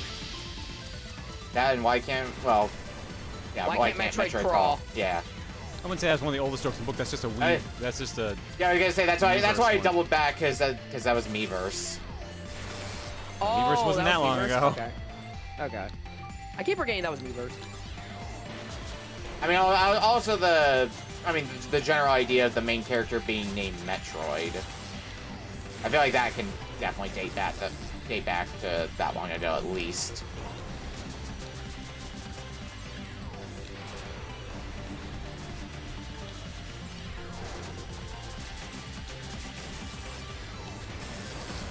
I will say, like, because I know, like, there's a whole thing where, like, Echoes of Wisdom, when you kind of know what you're doing, it maybe gets a little repetitive. I will say, especially for the later dungeons, the dungeon design in the game is excellent. Sorry, I see somebody else. I read out another thing saying Metroid's a girl, but because of the way it's spelled, I'm just picturing Metroid as a grill. Metroid is my George Foreman. George Foreman? Jesus. Why is he called Kid Icarus if he's been around for over 25 years? God, you say that, but even Captain N called it Kid Icarus. Like, at least that would make some amount of sense. I will say though that if you don't quite vibe with like the whole like do whatever you want type thing with Breath of the Wild or Tears of the Kingdom, yeah, Echoes of Wisdom, I don't know. Echoes of Wisdom is definitely very much. What if we took Breath of the Wild, Tears of the Kingdom, and made a 2D game out of it? See, I generally prefer the 2D styles of Zelda games. So even if like I thought Breath of the Wild and Tears of the Kingdom were fine, I meshed a little bit better, I feel, with Echoes of Wisdom. Also in part because it is nowhere near as big of a game. I would say, I mean, it's definitely less. I mean, the biggest problem with Tears of the Kingdom, in my opinion, was that there was too much to do. That game was way too big, in my opinion, for its own good. I think it was a fantastic game, but there was too much to do. It got overwhelming. But I still would say I probably prefer Echoes of Wisdom, Tears of the Kingdom over Echo, just because I don't know. Like again, Breath of the Wild was the first mainline Zelda game I ever beat. That was the first mainline Zelda game I ever beat. So that's probably why. But 2D Zelda is easier to grasp. So yeah, a bit of a smaller scope. I'd be more likely to, like, I'll put it this way: Tears of the Kingdom, Breath of the Wild, I would go back and finish what I've started. Link to the Past and Echoes of Wisdom, I would be more likely to maybe restart if I wanted to. So that's probably the best way to put it. Yeah.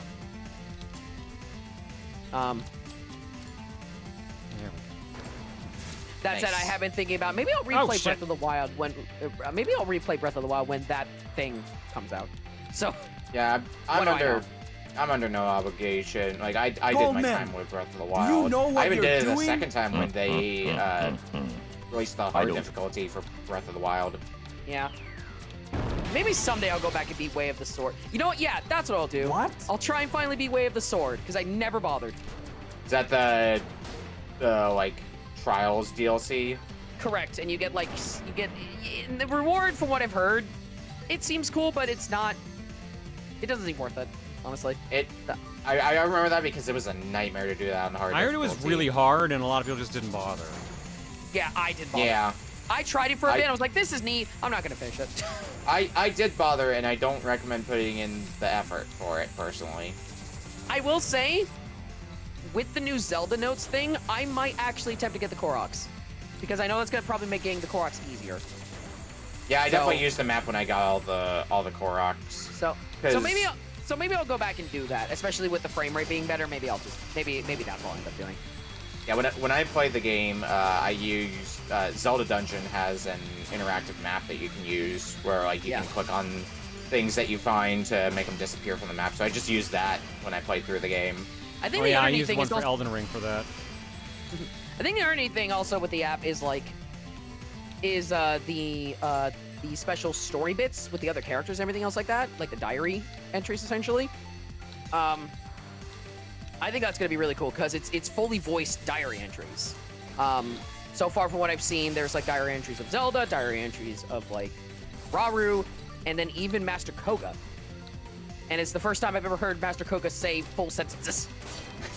It's like he can say full sentences? Let That's a Master thing? Koga say fuck. Master Koga say fuck. I think that'll be super interesting to do. I would actually go back through those games just to find those. And I know there's also going to be achievements as well through the app, which is going to be kind of neat. That part I wasn't aware of. Oh, did Master Koga speak Age of Calamity? Did he? I would imagine so. I don't remember that because I only like I did the main story for Age of Calamity a while back. I never played Age of Calamity, to be clear, so again, apologies for that. It was good. I definitely prefer original Hyrule Warriors versus Age of Calamity. I know Age of Calamity was kind of... I won't say too much on it, but I know it was a bit weird with this stuff. I know the frame rate tanked on that on the Switch. Which one? I think the gameplay of the original Hyrule Warriors was a little bit easier to get into versus what they try to add into Age of Calamity. Mm-hmm. That's why I think I keep gravitating towards the original Hyrule Warriors, or I guess Definitive Edition now. Doesn't Rug pull canon? I mean, I think they have confirmed it is a canonical story for Age of Imprisonment, so I think they have confirmed it's a canonical story. So we'll see what happens. Night Grease. Night Grease.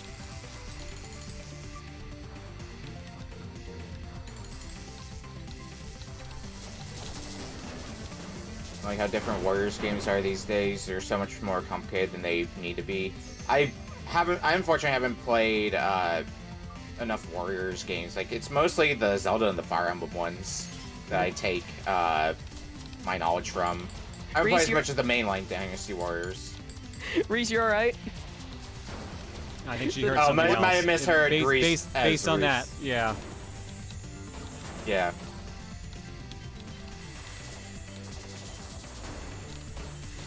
You said greased. I thought it was me. Well, now you know. Yes, Reese the Lightning. Would you prefer if I said Luca? Yeah. Would you prefer if I said that? Slightly serious question, actually. What Dynasty Warriors games do I even own now that I think about it? I mean, there's a ton of them. Like, the One Piece ones are apparently really good. Obviously, Hyrule Warriors. The actual Dynasty Warriors games, the Samurai Warriors games. I'm thinking, like, mainline Dynasty Warriors. Oh, wow, apparently the only mainline Dynasty Warriors game I own is 8. Alright, I got your name now. I'm so sorry, Booty Fart Butt. Alright, Booty. I'm so sorry. How is this how I found out, babe? How is this how I found out? You've been lying to me the entire time? Your name is fucking Booty Fart Butt? Booty How could someone lie about their name on the internet? That's something that you probably should have found out at the wedding.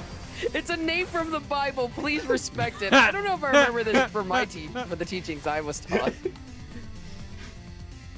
You need to redo your vows now. Well, I feel like I need to change my name now if she's changed hers. God damn it. It's not fair. Which denomination, Reese? Which denomination? Oh, sorry. So, Booty Fart Butt. Yeah, get Booty Fart Butt right. I was gonna say, Yeah. if Luca is Booty Fart Butt, what does that make you? What's your name? I don't like what my first answer was, so I'm not saying it out loud. Because it's got the same energy as that of like an Aqua Teen Hunger Force thing, which is probably what she's going for. Third one. The third one. No. If we're going based off previous streams, are you Booty Thick Butt?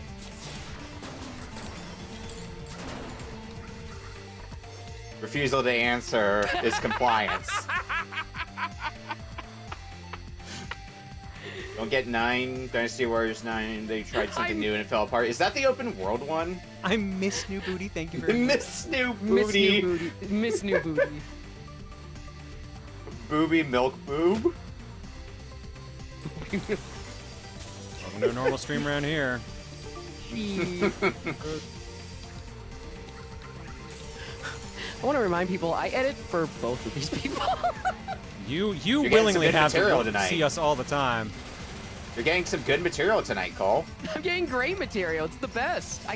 Although I can't use this on, I don't think I can use it on Reese's channel. Probably. So Wouldn't make This much is what sense living- in the grand scheme. Please send John your support.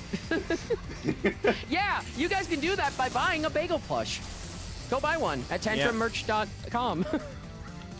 Or you can type protonjohn.com because it'll link there directly. Oh. Yeah, no, because the bagel plush is now available, as are some bagel pins. They're very cute and done by community members, so I highly recommend. It's paying for your therapy, Cole. What? No, now I'm imagining it's a therapy session, but my therapists are Reese and John, and just being like, so what's it like working with us? What's it like? Be really honest with us. Oh my god. You alright over there, champ? Oh, like, where do I begin? No, it's like, oh lord, I wouldn't employ me at all. Yeah, even Reese wouldn't employ herself. Sorry, I'm fine. It's just really funny.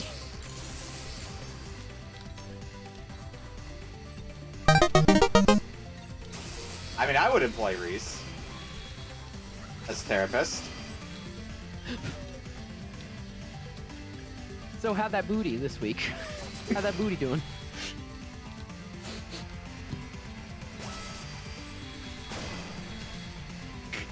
I tried so hard not to laugh. Good max yeah, on I'm laughter definitely mode. getting a visitor right now. Okay. Shit. What the? Hello, mister. Hi, birthday boy. Why is it so warm in the house? Hi, booty fart butt. Hope you're doing well. Chat says hi, booty fart butt. Sorry, Miss New Booty. Miss New Booty. I'm so sorry. I like how you said that. My brain was being like, oh yeah, let's go like Aquatini, like NCT or something like that. It's like that's just bad. Chat's like, I'm making name Chat's like, I'm gonna go tags. for Claire. No, I'm going for Big boss bagel fart butt. Big boss bagel, big bebble. Big boss Bebble. Bebel. Birthday boy, you wanna be on camera? Yeah, you can't. Yeah, you step out of the shot. Oh, yo, Nebben, Matt. Not seeing you here. And of course. Mister, come here. Come over here, bud. Come here, Daddy. Hi, don't give me that look.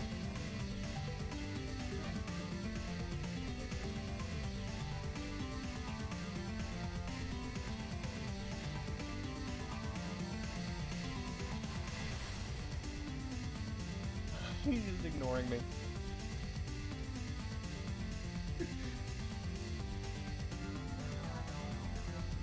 Bye, Bagel. Never mind. Guess you're not getting on camera. Big old bit camera shy today. I go being like, Yeah, he's gone. fuck He's this. He's I'm very out. gone.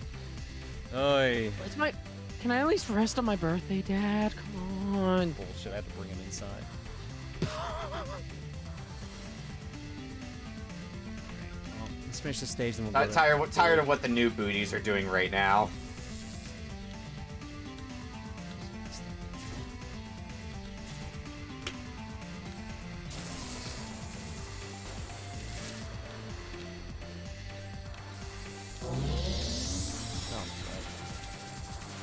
In celebration of Bagel's birthday, chat, please use your favorite bagel emote.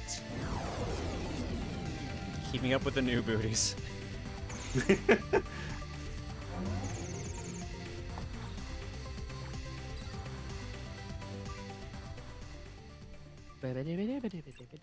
Terminator. There's a lot visually going on there. That's been the entire game, if you haven't noticed. Ooh, this guy looks different.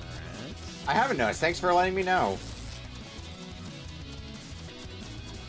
I've been too busy talking about new booties.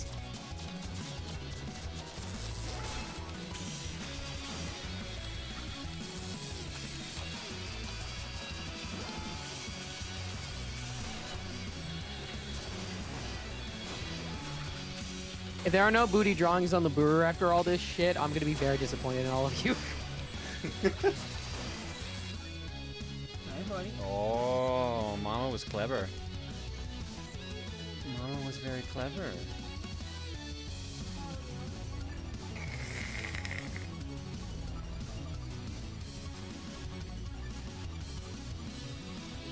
Reese set up his table and everything, and now he's... Camera's on, just a warning.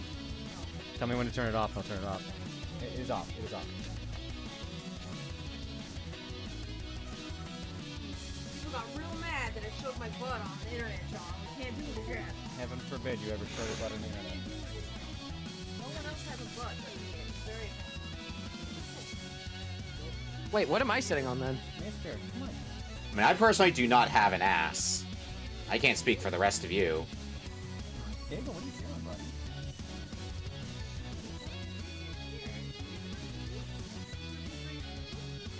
He was on.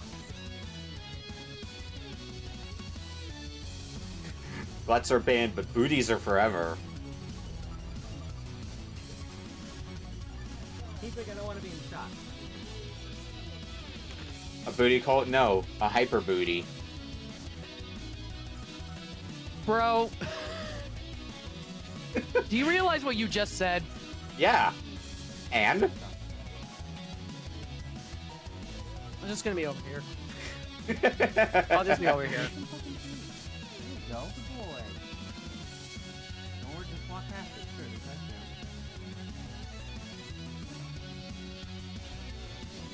No, he sniffed it, and then he is... There he is. There's the birthday boy.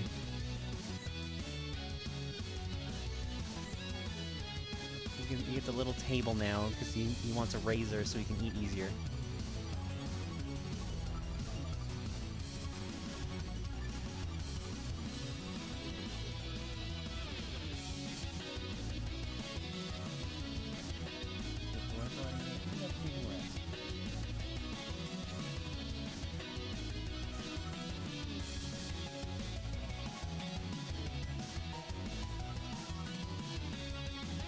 This is very exciting cat eating music.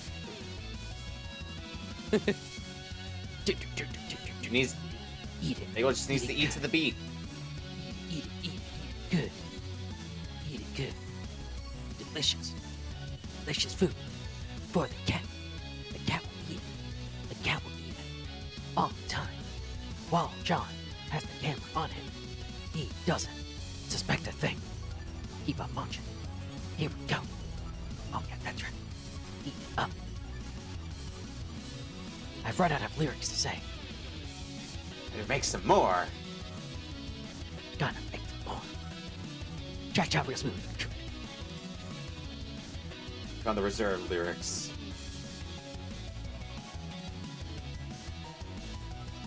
It's the name of the next James Bond. Buddy? It's been a bit. Hey, Ben. The next James Bond movie. Booties are forever. Booties are forever. I'd hope so. I'm on birthday boy cat camera duty, so I'll get back to the game here in a minute. Oh, yo, Andrews.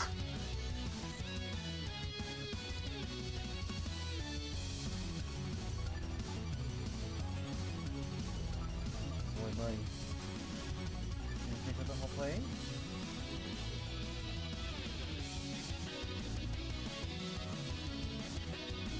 Anything special for your birthday, buddy? I'm sorry. Good, and you? We've been talking about booties.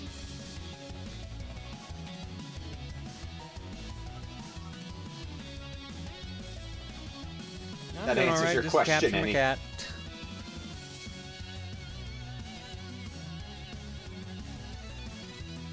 The most he's sat still today, where he's not trying to sleep.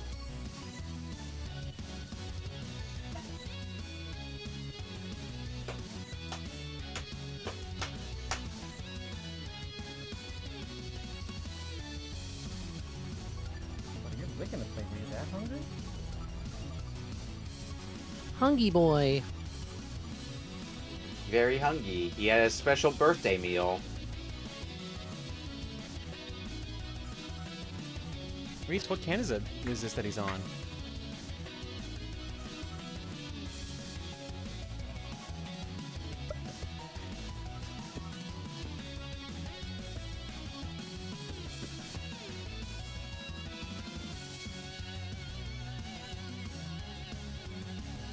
33 eats half a grain. Really? Okay, so he's caught up on food.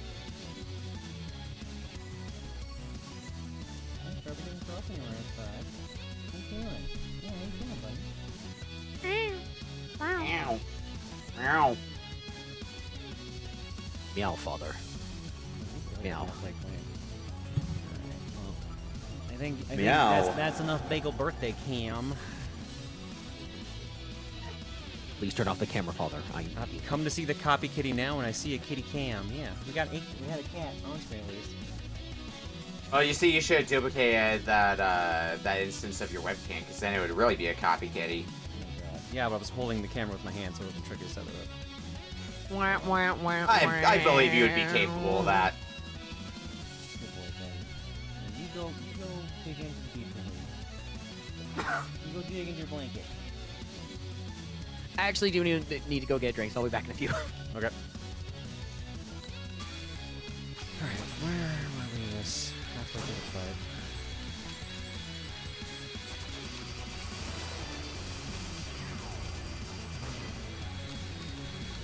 Is that the copy kitty? Yeah.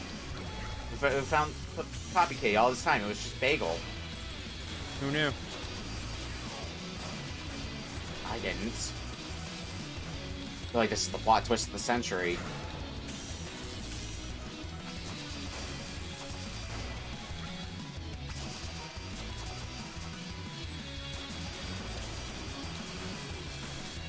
And I'm sure if it were possible, like, we would love to have Bagel cam the whole time. Unfortunately, because it's Bagel, it's impossible. Bagel does not like to sit still, yeah. No.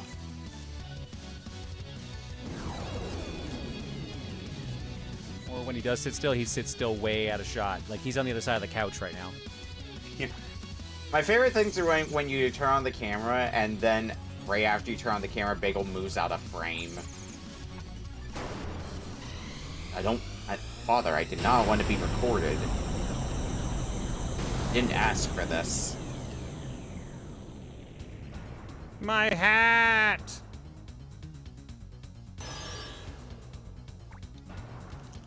Not that surprising of a plot twist, I'm sure. Bagel has blown up robots before. Yeah, he's, Bagel's a house cat by day, and, robot crime fighter by night. Okay, good. We took our hat. Good. We're on second character story. Yeah, we're in world 6 of 12. So this is after we beat this, we'll be at the halfway point. Which isn't too bad. Yeah. All right. Let's go to break though, because it's been a night. It's been a night.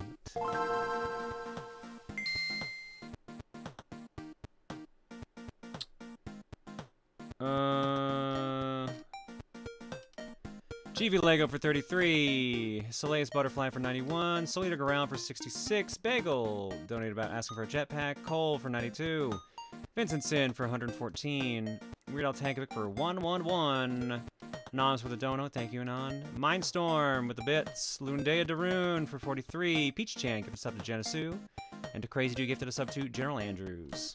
Thanks for subbing and hanging, folks. The carton is empty, so here is a shuffle. Oops, you have to put this egg in your computer. Just don't forget to put that egg in your computer. I'm gonna go stretch for a bit. When we come back, we'll do our block. Now, do I put that egg into my computer through the USB drive, or...? You just find a way. Life finds a way, and you do too. Okay, so open up my computer while it's still on, and just toss an egg or two in there.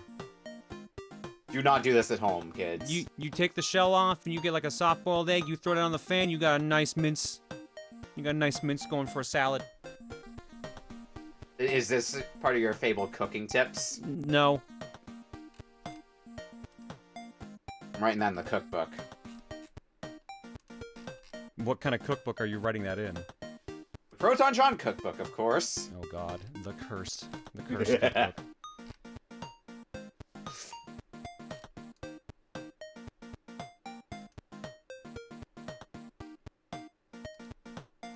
I'm sure somebody would buy it. Chat, would you buy a Proton John cookbook? And secondary question, what would be included in a Proton John cookbook?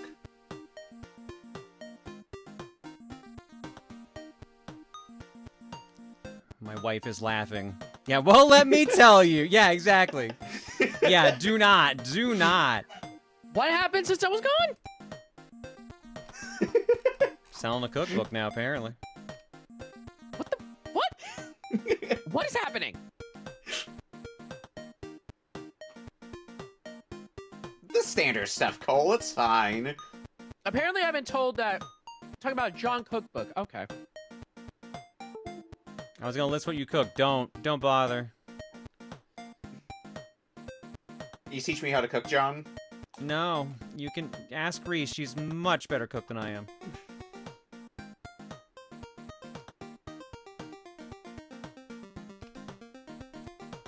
That would be an interesting idea, though. Like Crazy Dude's saying. A cookbook Reese- full of content creator-inspired recipes, like, in general. Reese, remember that one time when your whole house smelled like tomatoes? Remember that one time? Why were you stapling tomatoes to the wall?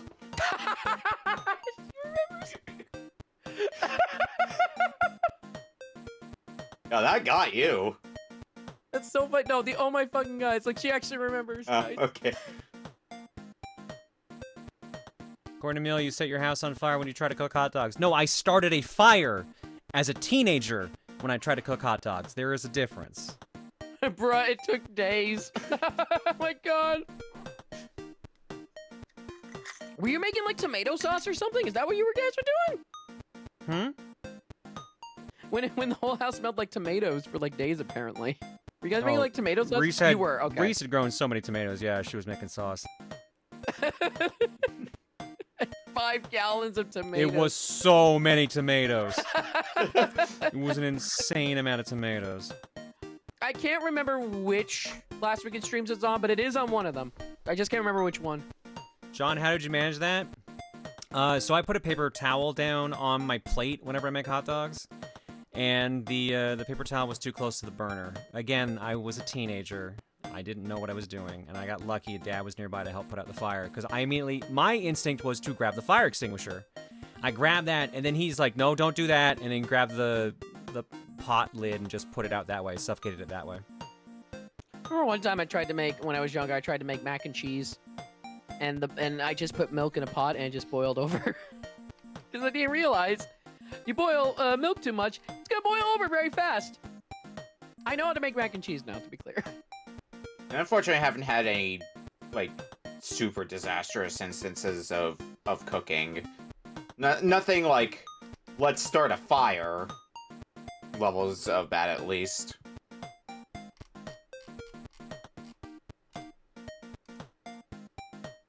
But it's also one of those things I need to pick up, learning how to do well, again, some point or another. Used to take cooking classes years ago, but I don't remember much from that.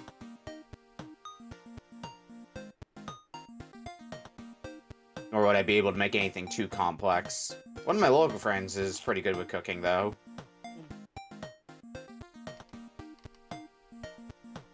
I know enough to get by, but I would like to learn more. Yeah.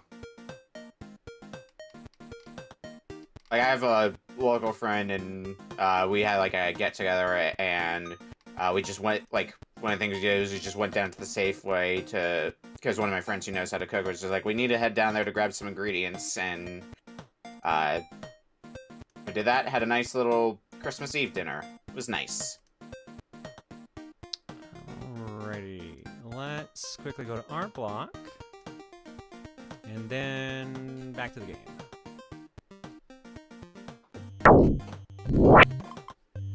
We got a nice Copy Kitty piece here right now. From Kiranai Hideyoshi. I want to blow up the baddies. Merp. Allow me to introduce to you Copy Bagel. One was low on ideas for the outfit, so I borrowed a certain suit. How dare he take my suit? Instead of the crystal attachments being made of jade or emerald, Copy Bagel instead has crystals made of solid red agates. Its crimson minerals often associated with strength, protection, and courage. Aspects of that are goobers, dawns with pride. This would also likely double as the birthday gift for a feline buddy, so here you go as well. P.S. Capture wanted me to match identical elements, which I find strangely fitting for Copy Kitty. Look at this guy. Look at a merpster. Cute little guy. Thank you, Kiranai. Oh. Next up, ooh, Ooh, look at this. From Mika. On Twitter, I saw that they're selling Terry's jacket from City of the Wolves and saw you quote tweeting that you wanted it, so I wanted to draw you wearing it. Yeah, they're selling... SNK is doing a pop-up shop in Japan, and they are selling a faux leather jacket of Terry's Running Wild jacket, and I want it so bad. I want it so bad. I'll show you a picture here in a hot minute. From Daisy and Chibi. Mika, thank you for the art. From Daisy and Chibi. Hi, this is Daisy here with a Neko Atsume version of our orange fluffy babies. Aside from the whole you live in Canada thing, I live in the US. They totally would have been bros going out late at night, making us wander the streets looking for them at 2 or 3 in the morning. Right to left, 2 different drawings of Bagel and Sir Percival Percy Fuzzy Pants, showing off his white belly. He like rolling on the sidewalks. Our boy passed away in October, so I know what you're going to say, John, and we do remember the good times and treasure the memories. Okay, just making sure. I'm so sorry either way. So please, everybody, treasure your fur companion. P.S. The capture was a bunch of cats. Asked me to click the ones looking at me. Long live the cute cat army. Cute. Thank you, Daisy. I wish I wasn't allergic to cats. I really wish I wasn't allergic to cats. Cats are cute. I know. Why do you think I suffer from this? I suffer. From being allergic to cats. One of the things I've wanted to do is go to the cat cafe that we have here and see what that's like, because I haven't been to a cat cafe personally. I think that could be a fun time. Get a naked one! Look at this fucking jacket. I want this so bad. Oh yeah, I'd wear it. But the price for starters... The price for starters... Yeah, that's like what? $360? Roughly, yeah. Also, it's in a pop-up shop specifically in Japan, I believe. So I don't know if there's shipping, or if you can order it online, and I don't know how Japanese jacket sizes translate to North American sizes, which is the other thing. But God, I want that jacket so bad. Trying to get Ryan to snag one. Still have the problem of sizes, though. Also, if he's not in the right area of Japan, I can't ask him to go get it. But yeah, it fucking looks awesome. Alrighty, back to game.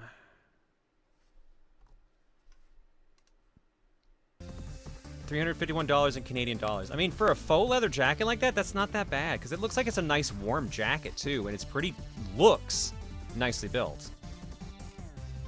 I can't speak for the actual quality, obviously, because I can't look at the jacket, but... I used to have a jacket, a cosplay jacket for the Running Wild jacket, and I loved it to pieces, but it was not a good jacket to wear for just normal wear, which was a bummer. But God, I miss that jacket. Yeah, I'm long overdue for getting a new jacket, because like I have a black leather jacket that I usually wear around during the winter time, but I've had that for years, and I'd like to get a new one at some point or another.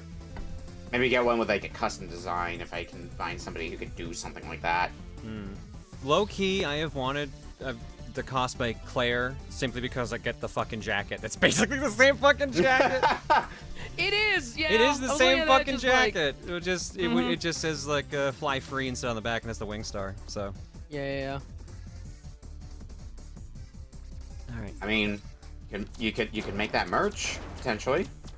I don't know if Attention would do something like that. They do regular bomber jackets, not the ones that like the actual shit. What's the actual term for them? Aviator jackets. So not quite the same. Shit.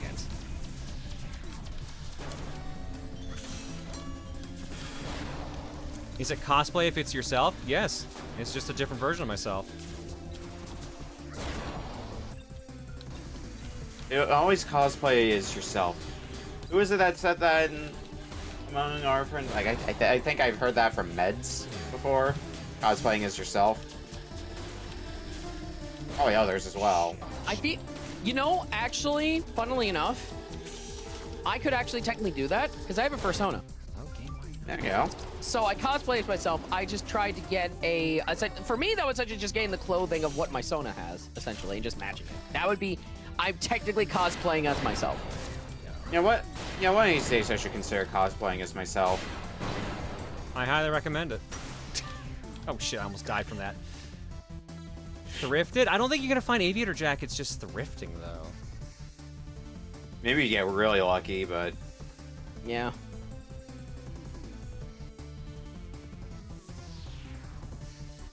Claire, You just you will, need the you will always become me, John, because of what you represented me, huh? Claire, no, because you really love my trip. Microbroom, do you Bitch, know you how love much how I furs- dress. Come on, just shut the fuck up and just get it. Microbroom, do you know how much fursuits cost? Well, Exactly. a good quality one, yeah. A say- quality one, yeah, one you want the last. I was gonna say, I hear they're usually expensive. I don't personally have one, so I don't know the price of it, but It It can depends on the range. complexity and, you know, the material and shit, but I've heard $4,000 as a number that's thrown around a lot. 2,000 to 4,000. Even a cheap one is Yeah. several hundred. Yeah, getting a fursuit, it's a mascot suit essentially. So that's expensive. yeah, it may make sense to be expensive. Definitely not something that I could see myself putting in the money for. I say somebody who puts money into dumb things. Look, Like I some- can't, like I some can't say video games. shit, but like, yeah. Yeah. Mascot suits are actually quite a bit cheaper. Really? Huh. Because guess they maybe- tend to be of like a lighter quality, I think. And that's fair. They're designed to look good from afar. The fursuit look good from up close. Okay, yeah, actually that's fair. I'd say for me, like, I probably just, you know what I could do, honestly? Partial fursuit, basically. You don't, it doesn't, like, the pants, like, I just get the clothing that I just wear myself, and then everything else that's not being covered up is just the rest of the costume. That would bring down the price a little bit.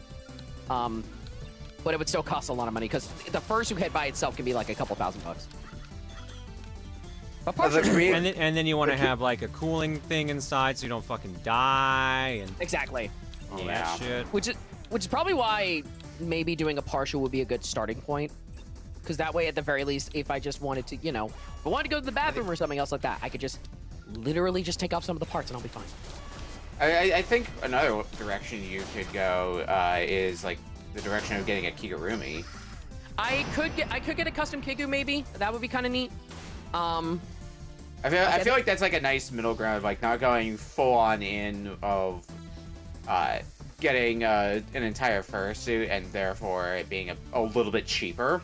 I think at the very least, I do want to get like a custom of just what the shirt of my character is. I think at the very least, I think I want to do that at some point. And not like cheaply. I want to actually be high quality. Well, of course, no one wants low quality of their own fucking like stuff. Clothing. Is there stuff? Well, like, well, you don't want to like. Well, I mean, like, you don't want a shirt that's like really cheap because it's gonna feel awful, basically. Yeah. What's with the shot? Is it just like really tiny but powerful shots or what? Oh no, it's reflect off a side and then they get more powerful. Okay, it's like that. Holy shit! Namatar. All right. Namatar, take it easy. Mataru. Namatar. Could always learn how to make your own, even if it's just the head and paws to start out. Have cool suit and learn new skill. Win-win. Yeah, that's also fair, but again, that takes time. That's very much like a thing. It's like, And that's a hobby that's also going to take money, considering as someone who has cosplayed and has made cosplays, that shit is expensive. yeah. And I think the more important thing this year, chat, for me, is moving out. Because I actually do want to move out this year. Yeah. I think that takes priority. Prioritize the I was about to say the important things, more the necessary things, like moving. Yeah, $300 for a custom Kigu, that's not too bad. I would pay that much probably. But again, that's for much later. I'd say for me, I would probably just start with some clothing and then maybe just get some like paws and everything else like that, and that's probably where I would go for at least time being. Move out or get a fursuit. Here's the thing, I would move out so I can have a place to put the fursuit, and I wouldn't have my You parents would need the looking room for weirdly the at me. fursuit. That's also correct. That's the thing. And I don't want my parents to just look at me weirdly that I have a fursuit. So, I kind of just want to be on my own. Don't worry, parents just do that anyways. Don't turn your nose Ouch. up on smaller makers. That's where my feet are in the dark. I imagine small makers probably make some good stuff. It's just, you know, compromise. Move into your fursuit. And another alternative is like a thing. You It's ever a special kind of fucked up idea, I feel. A little bit. Hey, you're gonna say Okami? Another alternative. You ever see those hats that also have like mittens with them, like the long ears, and you put your hands? Yeah. I don't know. I would know that I would do one that I'd probably be more likely to get like, probably like a custom headset where it can have floppy ears and then also like horns on the top. I'd be more likely to get something like that. But we were talking about the idea of learning a new skill with like making a fursuit. I'm imagine if somebody made their place like making fursuits while in a fursuit. I'm sure. The thing, I doubt somebody's done that before. And the thing is, the thing to keep in mind is that while I'd be making that fursuit, I would not be able to, you know, work on the stuff that, you know, gives me a living. That's kind of that's also you very gotta balance much the it. You trade-off. gotta balance that shit basically. Yeah. But you would essentially be learning a trade, so. I would be learning a trade, but it's like it's one of those things where it's like, would I be learning a trade for myself or learning a trade for maybe helping? Maybe I could help other people, but like I don't think I'd be doing it to the point where it's like, what? Hold up. Okay, so Devil7 said, you're encouraging Cole to become the next Godzilla incident. But before that, Daniel saying, Giga Bowser first furry suit. It's the size of a New York apartment with air conditioning. Oh my god. I mean, I was also saying the idea of make your house the fursuit. I can't recommend that, I feel. No, yeah, I don't think that'd be great. Would be impressive, but yeah. Also a gigantic like I'm essentially like you're essentially asking me to make a mech. Essentially, some people are saying like that. Yeah, That's like fucking make a Gundam. Yeah. Make a Gundam. That reminds me of like, oh, what was that one movie? Shoot, it was Guillermo del Toro worked on it. Pacific Rim. Pacific Rim. Thank you. Yeah, basically that. Oh man. Sorry, I don't have a government-assigned house, Sona. Oh my god. Let me get my house Sona out. Jesus Christ. Is a Gundam a fursuit? We're living in the wrong timeline if we don't have house Sonas.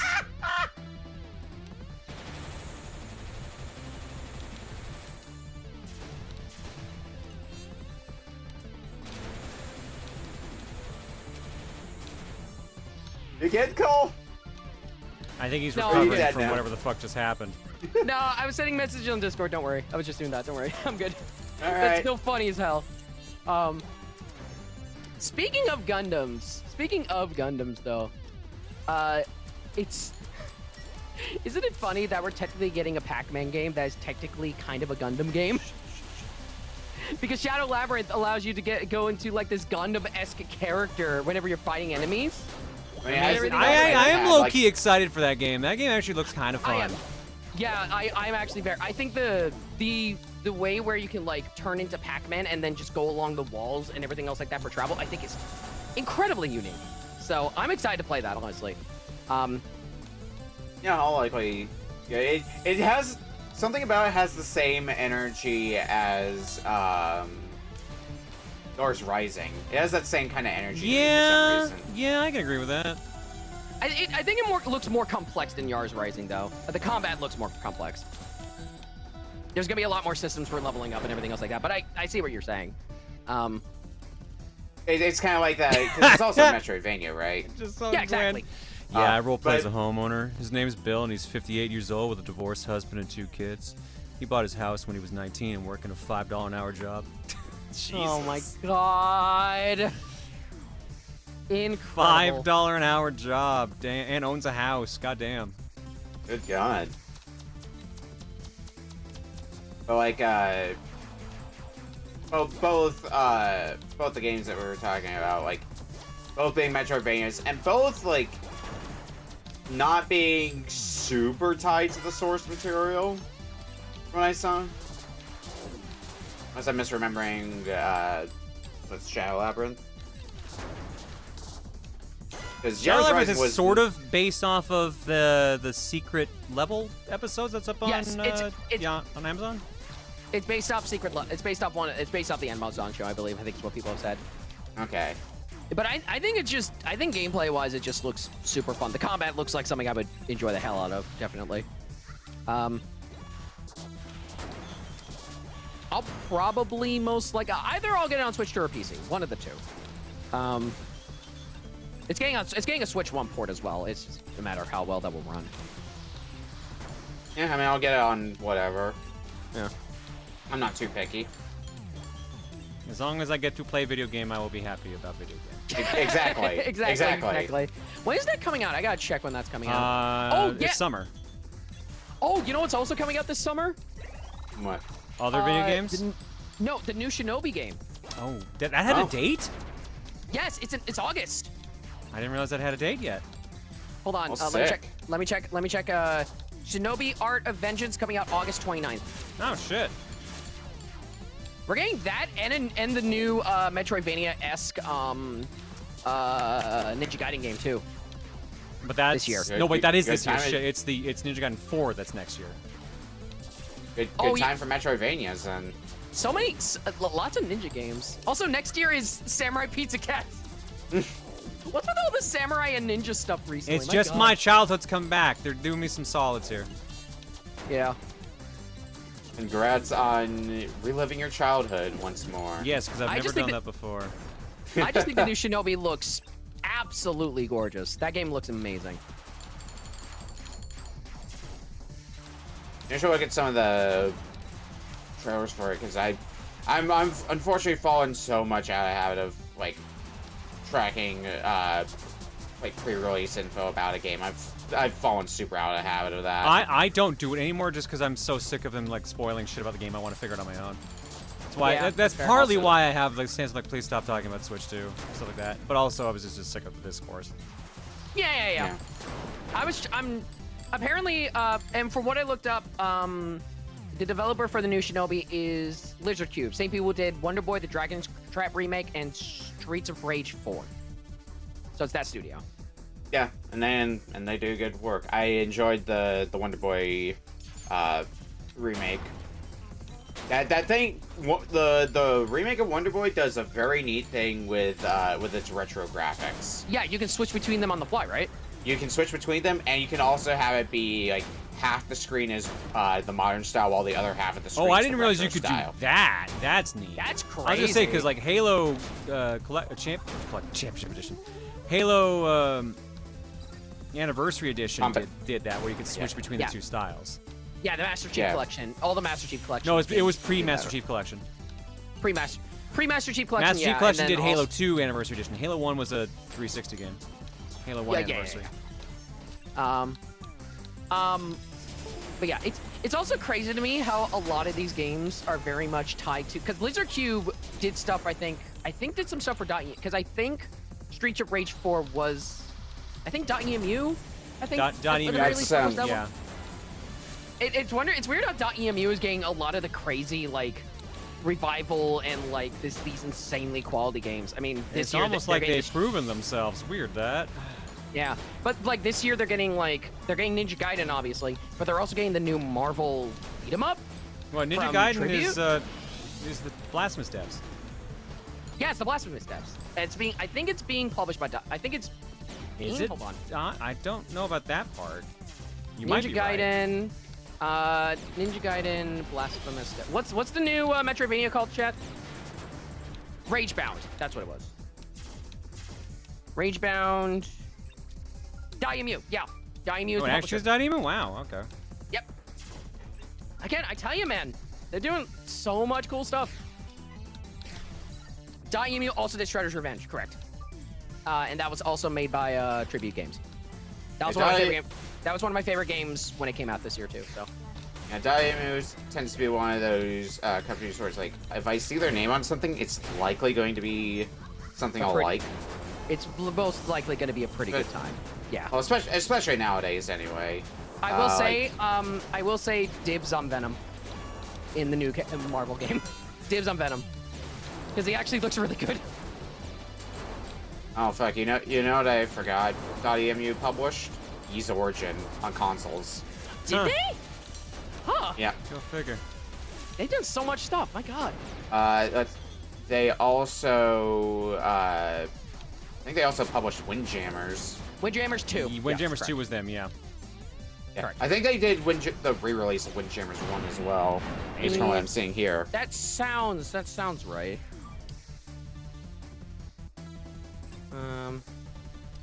Yeah, Windjammers, original Windjammers, correct. They did the re-release. Yeah.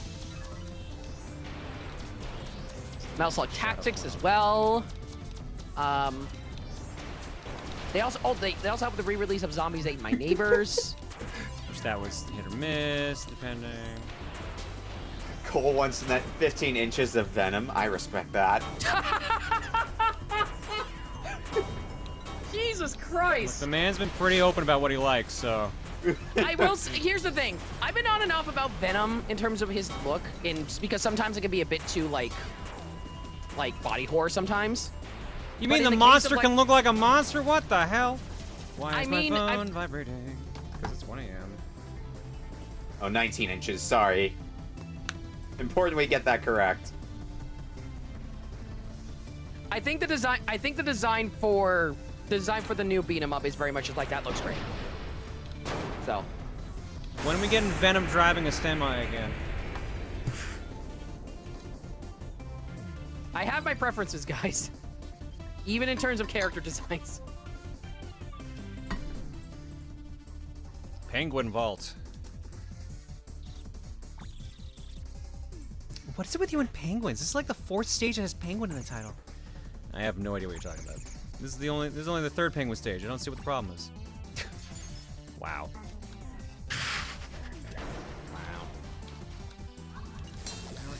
Yeah, I've seen the Marvel Rivals and the fucking twerking emote you can do with The Venom. twerking emote's pretty funny. I love that they That's went so for that. funny. People, I can definitely say people had a field day with that. Which is amazing.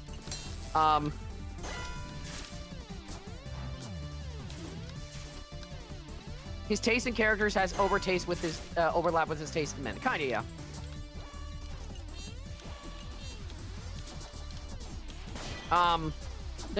Honestly, I think like there's just a lot I'm really looking forward to this year, which is nice. That's nice. There's been some years where I'm just like, what am I looking forward to? I think, to the contrary, that's a little bit of where I'm at now. Like, there's definitely stuff I'm still looking forward to, but it's not as much as I remember in, like, previous years. Mostly just being interested in things Remember, as it's still they early come. in the year, though. Like, Also, we haven't had also that, yeah. we haven't had our E3 equivalents or anything like that yet. Quote unquote, yeah. I was watching a thing, actually, that had it had Kelsey, the person who co-owns Pink Gorilla. Yeah, Kelsey Lewin. Yeah, Kelsey Lewin. And they were talking about merch from E3 2017. And then there was this one piece of merch, I think I remember, it's just like, I tapped that or something, I think is what it said. And it was like just a bunch of controllers on a shirt that she said like she was for sure they did not get the approval of the companies that own those controllers, the companies that are in the same event. And it says like I tapped that or something else like that. Just a bunch of controllers saying I tapped that. And this is an event that is pretty much almost exclusively for press. That's like kind of funny. What?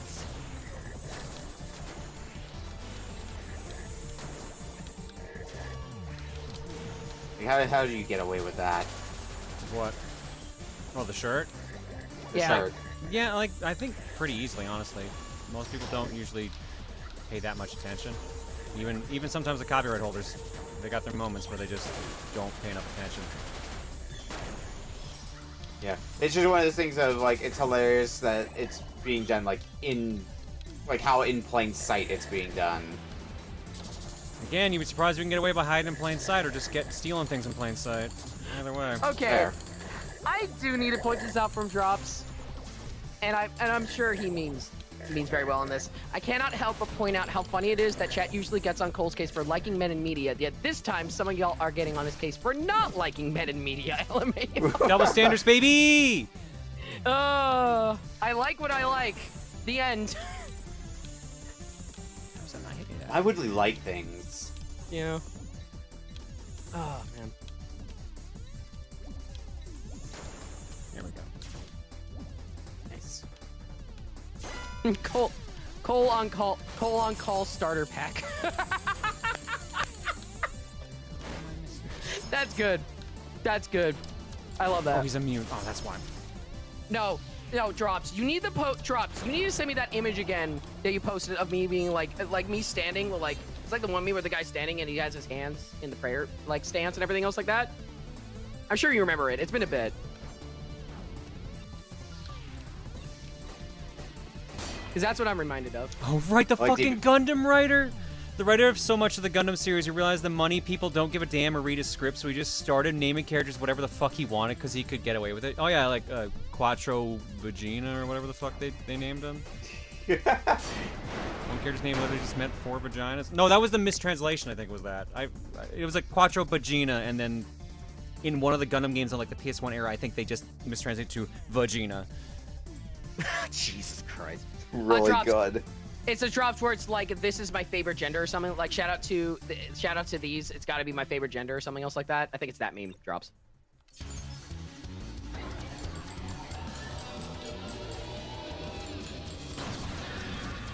It's one of my favorite things. I think John has shown it off before too. What? It's very good though. What? We're just talking about. You said my name. That's why I was asking. I assumed the meme that you were just talking about with drops. Yeah. Something favorite gender. Yeah. Well, yeah, there's been a lot of those, so I'm not sure which one you're referring to. So. And the one specifically drops made specifically for me. I can't remember if you've shown it off before. I doubt it unless it was put in the Booru. It might have been put in the Booru. I can't remember. Yeah, I found it. Okay. I'll post the link again for anyone who forgot about it. There we go.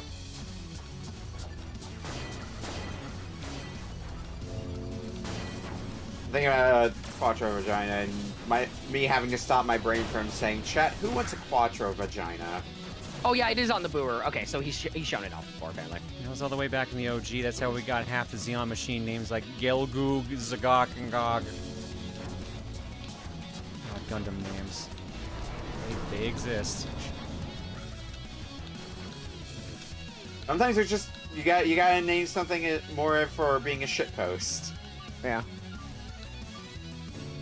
No, John, come on.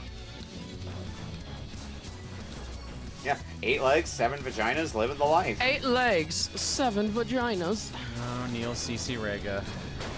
Imagine. The things you made before people learned that it was you.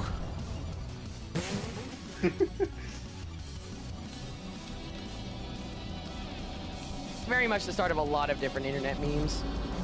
Oh, he started so many. Hayaka Yeah. Juichi's still one of my favorite ones he did.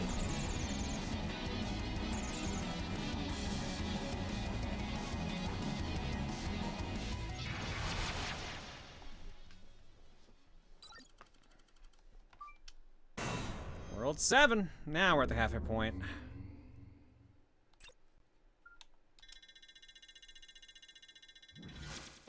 Oh yeah, the Ultimate Showdown. Of Yep, Ultimate that Death. was him as well too. Boy got around. I mean, he has his own band now, so. Brody Quest. Yeah, that's what I was trying to think. I was thinking Quest, Brody. yeah, It's that's like him. Brody. He did another one. Yeah, he did that one. Yeah. Ultimate Showdown's probably the one that people would know the best. Yeah. And all the Mouth albums now. He did Potter Puppet Pals. Yes, correct. Yeah, like, dude's just done a shit ton of stuff for the internet. It's wild. Yeah. Yeah. I was trying to remember what the name of his band is. Lemon Demon. That's the name of his band. Oh, he's had Lemon Demon for a lot longer than he's been doing the Mouth albums. Mm. Yeah, it's more of his original tracks.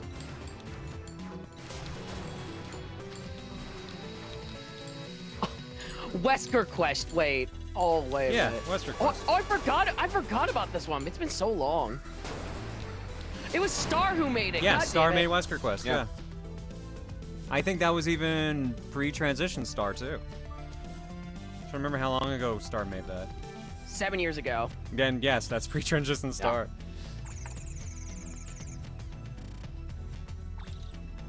How the time flies. Much like you flying through this stage, how are you looking in Rainbow Land? Just trying to make some progress. Oh, right, this is annoying.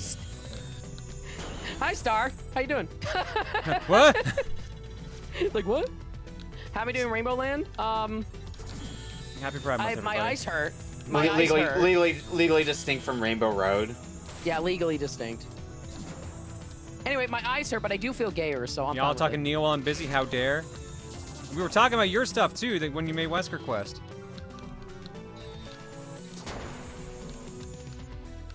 Happy Pride Month. It's not Pride Month. It's April. Oh my god. Every that month actually is like Pride a really Month. funny bit. I love that I keep getting to A, do that bit, and B, like, now people are like, why do you do that? Some people just like that I do that now. Oh man.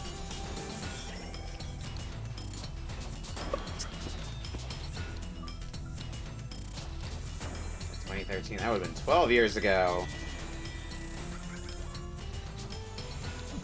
Oh yeah, right. Neil banging out the tunes was the other day too. Hell yeah. Neil banging out the tunes day is always a good holiday.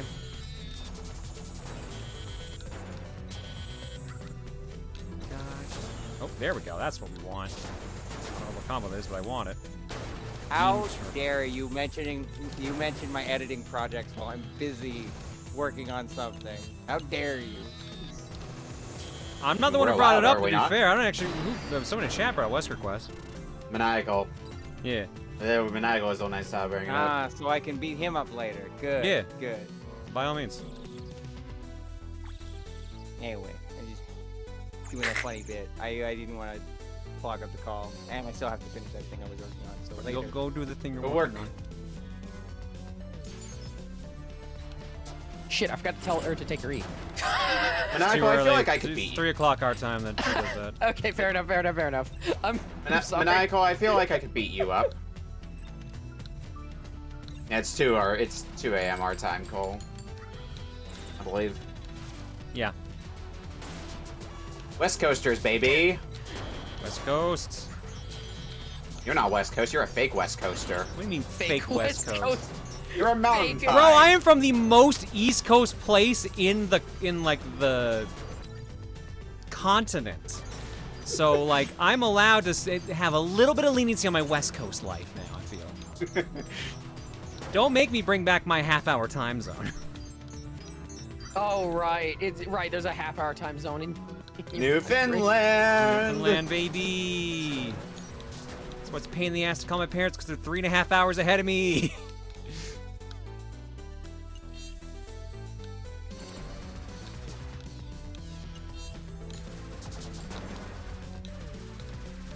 I'm not going full Newfie on chat. I don't always enjoy using my accent.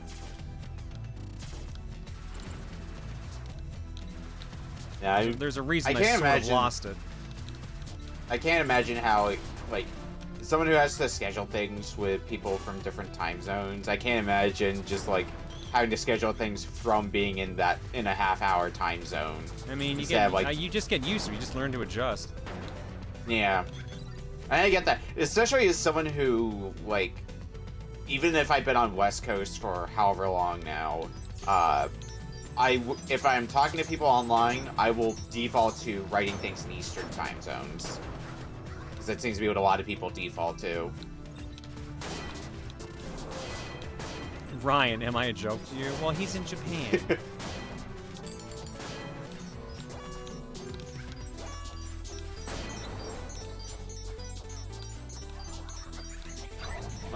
One of these days, I do need to make the trip up to British Columbia. BC's very lovely. I hear it's not too long of a drive from here. I could make it at some point or another. Would be a fun first venture into Canada, because I don't think I've been to Canada before. I mean, if there's any place you would have gone, it would have been BC, because it's your location. Yeah.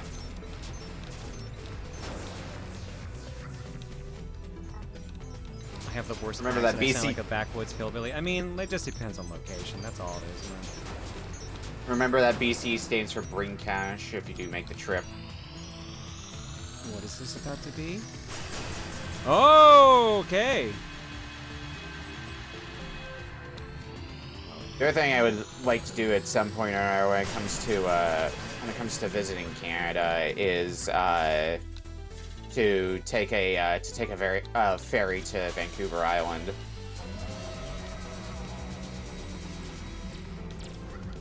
Maybe like Victoria or something. Drill! Drill! Giga Drill is pretty good. It just took a while to actually get that thing activated. There's no downside. Yeah, if I do go to BC, I'll let you know, Glenn. Alright, this is the one One thing I literally just remembered, by the way, speaking of new releases, the next Capcom Fine Collection comes out next month. Yeah. Good, now we can play Power Stone online. Ignoring the fact that we Right. could probably do that if we tried hard enough. Actually, funnily enough, they announced there's a new title update coming to MVC Collection and everything else like that. And they just announced it for the previous collection and also the next collection. So it's just like, hey, all of these Capcom games are getting these updates. So it's like, okay. Let me look at what's coming out that I have on my oh yeah, God yeah, I forgot this is a game that is on my wish list. Thrasher. Thrasher? Thrasher. Have you ever played Thumper? Yes, I played Thumper. Is it the same people? Yes. Okay. I believe so. It might be under a different name, but I think it's that same general style. Oh, these Thumper. are absolutely the same people. Holy crap. Yeah. Literally, I look at the style and I'm just like, that is absolutely looks like it's from the same people. Another one that I remember getting some traction last year that's slated to come out this year, Mouse.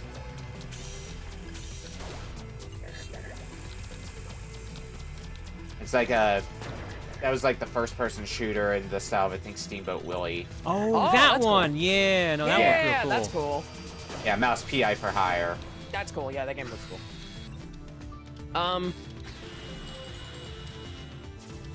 Man, you know what game I'm looking forward to that's totally coming out this year? Silk Song. I was waiting Song. for it. Waiting for you to say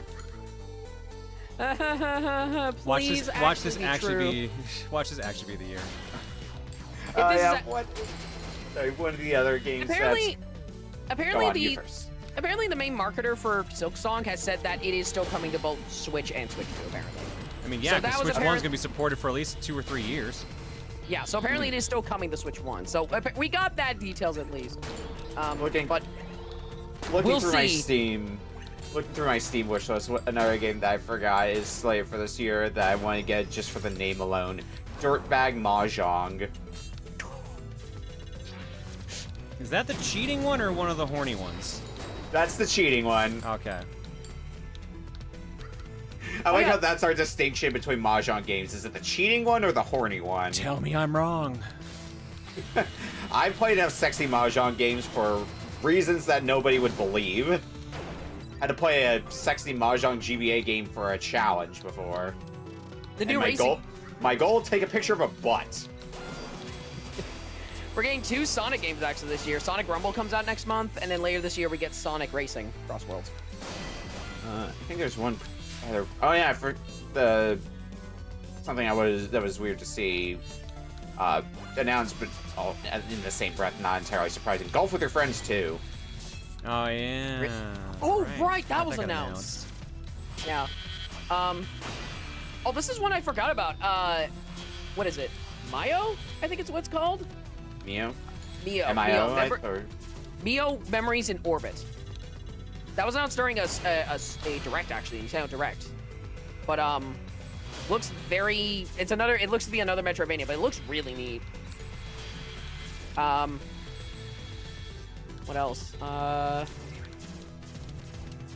Shadow Labyrinth comes out in July, and everything else like that.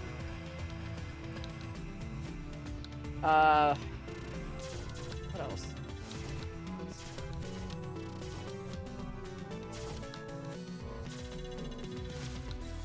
maybe one of these days I need to just peruse the coming soon tab on Steam and just see if there's anything that catches my eye there.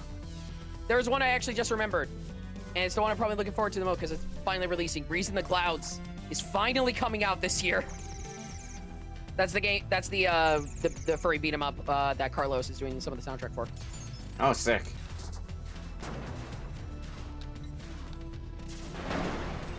Let's do a quick casual look through coming soon on Steam and see if there's anything that catches my eye. Not anything that it's immediately.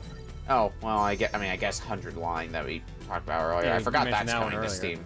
Yeah, more than I forgot that one's coming to Steam.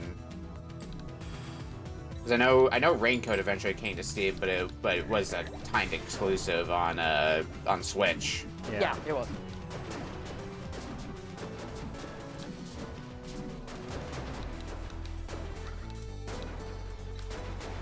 We have the Lunar and Suikoden remakes. I still need to sit down with the Suikoden remake because I have not touched a Suikoden game. Well, you can watch my stream on Friday if you want to see what the Luna remake's like, because we got a sponsored segment for that. I may just do that, although I'll probably have to catch the VOD. It's fair. I also just remembered the new Doom comes out next month. Oh yeah. Yeah, that looks real good. I do wonder if that's gonna get a Switch 2 version at some point. I don't think it's definitely not Switch 1. It will, because I definitely not know getting Switch 1. Doom did, so 2016. Yeah, Doom Doom 1 did, and- Doom Eternal did. So Oh, Eternal did. Okay, I forgot. Right, because that Eternal was did digital get- only or Yeah, something like that. something like that. But yeah, that did get a Switch 1 port. I imagine though, if they do the next Doom, it's gonna be the next system. There's no way they're gonna get that to work on Switch 1. There's no way. It's way too big for it. Just like release a No, mobile I never version. did. I of never it. finished either of them, but I really do want to try out this new one. The new one looks The new one has mech battles, like giant mech battles. When I saw that, I'm just like, I'm in. I want it. Eternal I finished, and Doom 2016 is on my list of games I want to beat this year. I still need to beat Doom 2016. I still need to beat that. I've never played Eternal. Eternal was fun when I played it. I think I played that one back at launch though.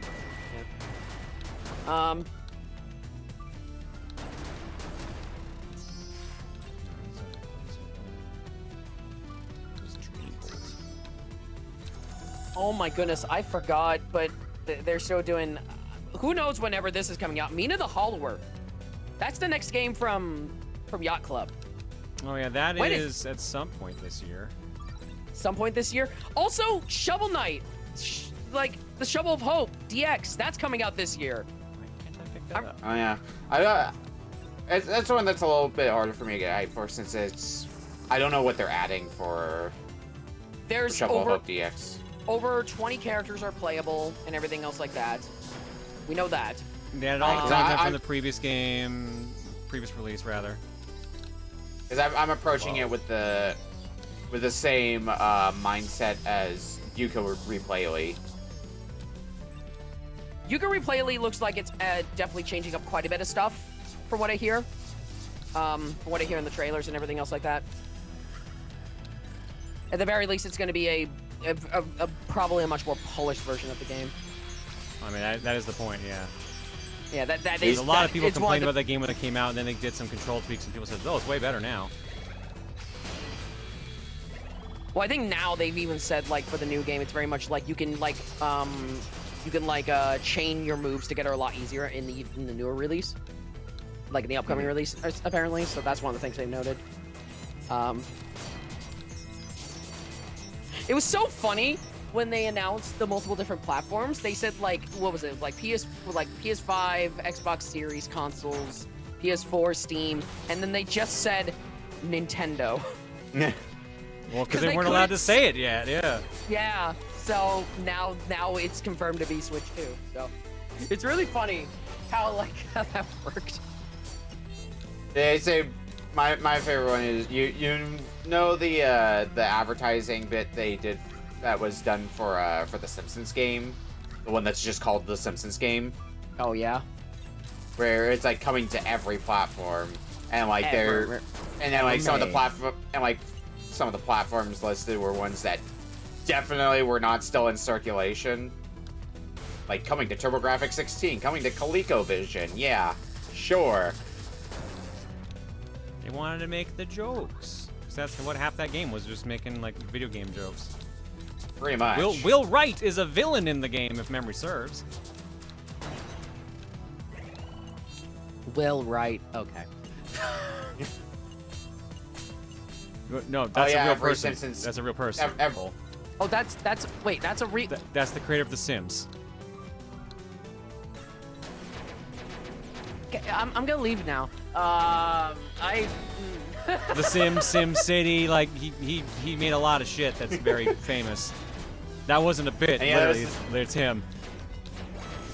Oh yeah, that was another thing that they did that Maniacal was pointing out, how I thought the every name box was art a was joke. different. No, I'm sorry. no. Real dude's name. Will, I don't look, man. I don't know.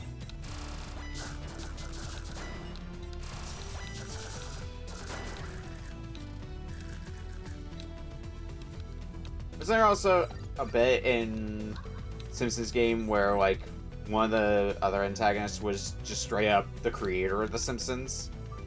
Oh, The Matt writer? Groening? Probably. Yeah. That seems like something they would do.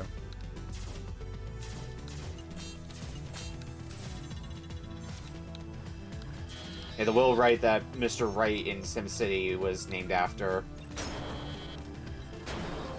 Yep, and the character from SimCity for SNES and like in Smash Brothers and all that other stuff. Yeah, based off the actual person. Yeah, today you learned. At least one person understands why the name sounds like a joke. At least one person understands. No, I definitely get that. Like, Will I can Wright. see it, but yeah, like literally, it wasn't a bit. It's literally like one of the most famous game devs. Well, I don't know about them, so shrug. I mean, I can relate. I am historically terrible with names. Insert the statement here. How do you not know this person? How do you not know? Yeah, you fight Bender in Simpsons game, and you fight God as well. Do you remember that? Both of those bits. It's just, it just reminds me of when like someone like we talk about a random thing and it's just like, cool, how do you know this? I hyperfixate on certain things, and I don't focus on others. That's the answer. Look, like I said, I cannot speak because I'm historically bad with names. Like, I am ultra bad with them. Like, I always feel bad whenever I go to a convention and I meet up with somebody who's like, yeah, I remember seeing you. I don't remember your name.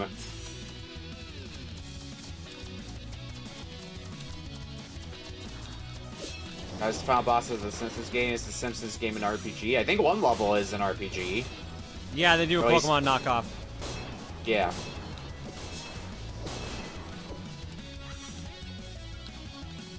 I remember playing. I remember playing Simpsons game way back when it was newer. And it was okay. Kind of what you would expect out of a licensed 3D platformer. Yeah, like it was liked pretty well when it came out.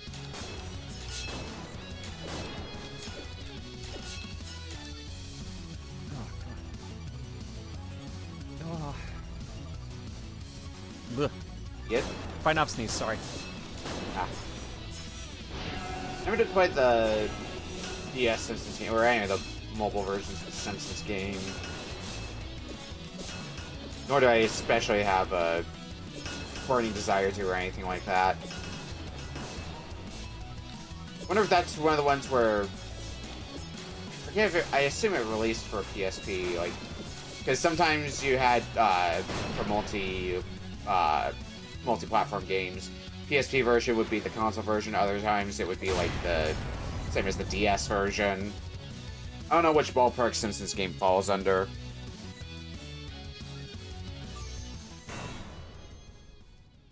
World 8. Oh yeah, the Pet Homer. I do remember hearing about the Pet Homer mode for the DS Simpsons game. I have vague memories of that.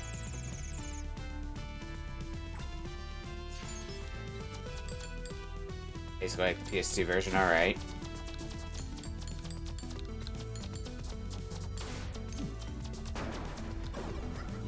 The chain. You want to hear something very weird? Because people talking about DS and PS2. You know how, like, you know, you had, like, what am I trying to say? The handheld Lego games and everything else like that. Yeah. So, like, Yeah. for DS, they had to, like, essentially dumb them down a little bit for that system. And then for PSP, initially, they were just It was the the console PS2 version. Yeah, I think they did the console version up until they stopped releasing Lego games for the PS2, I want to say. 'Cause Yeah. I know Lego Star Wars and Lego Indiana Jones on PSP are both the console version. I want to say Lego Batman's that way as well, but I don't know offhand. Yeah, so what happened is that, like, it's just like, oh, so the PSP is just gonna have the console version of these games. Okay. And then you get to the next, you get to, like, Lego Indiana Jones 2, it's the DS game. Yeah. They just made it like the DS game and everything else like that. And then like one of the Harry Potter games on PSP or like Vita or something else like that, they just made it the mobile game. I think that's also like, the era what's going of, on here? I think that's also getting into the era of, like, they stopped making the Lego games for PS2, because I think that's part of the reason why they did so for the PS2, because they basically just ported the PS2 version to the PSP, so not as easy to do that when you're no longer making PS2 versions of those games. Mm-hmm. And you gotta kind of work with what you got.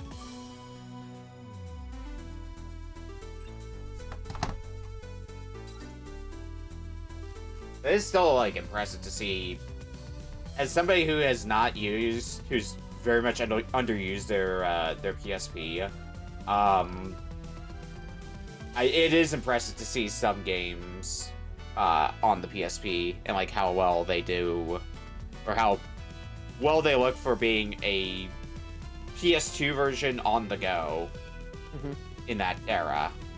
It's also really funny because the only Lego game I actually owned and I got as a kid was Lego Star Wars 2. I think that was Lego Indiana Jones 2 that did that first maniacal, but don't quote me on that. Yeah. Lego Star Wars 2, which I think people always said Lego Star Wars 2 is like one of the better ones and everything else like that. In part nostalgia. I had the DS version. Oh god, you had the DS version. You had the hilariously broken version. Yeah. I never really got far in the game, so I never got to see it. But apparently, that game is just straight up broken. Yeah, it doesn't function. Lego Star Wars 2 on DS is kind of infamous for being a broken mess.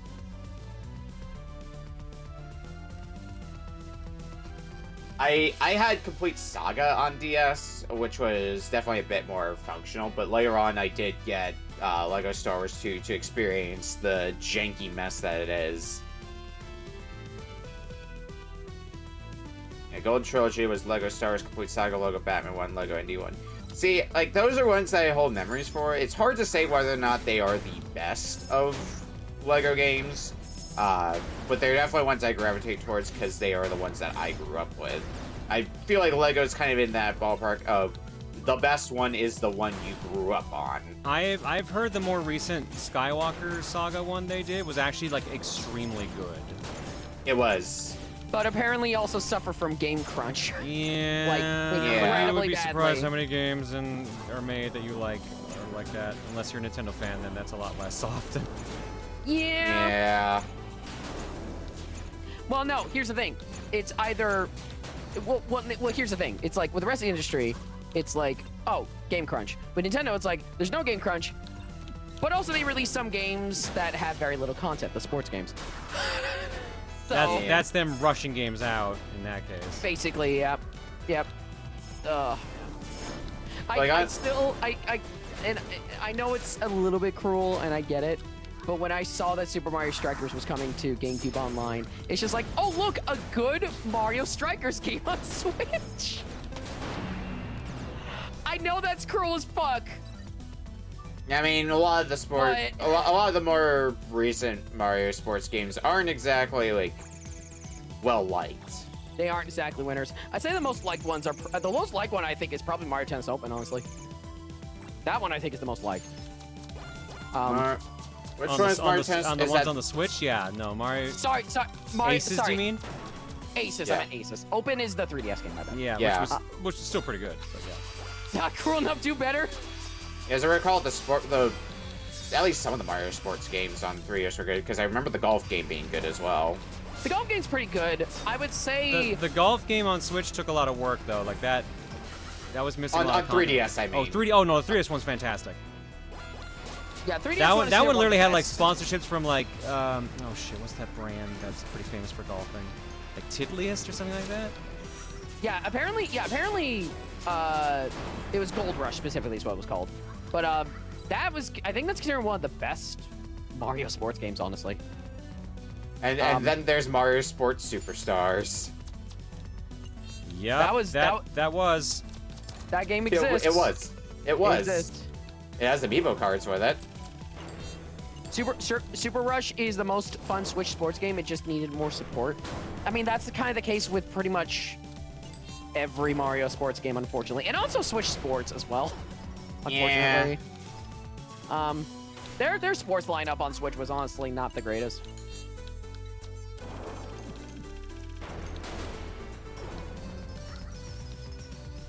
I need one of the Mario games I want to get more into is the old baseball ones, because I never played much of those. I wanted eventually. Do I actually?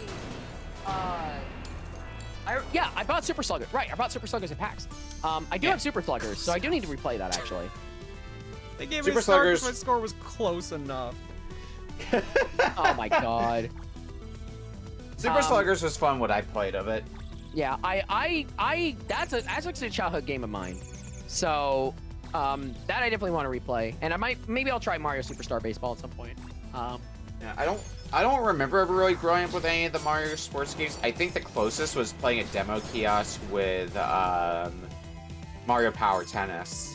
For me, it was Mario Power Tennis, Mario Strikers Charge technically because my cousin brought it over a lot, and then I think I may have rented it, and then I rented Super Sluggers a lot. Me, I used to rent Mario Golf a bunch, and then I got Mario Tennis for my birthday or Christmas, one of the two. Yeah. And then I basically, Strikers when I got the GameCube, because I used to play that in university with friends. Yeah.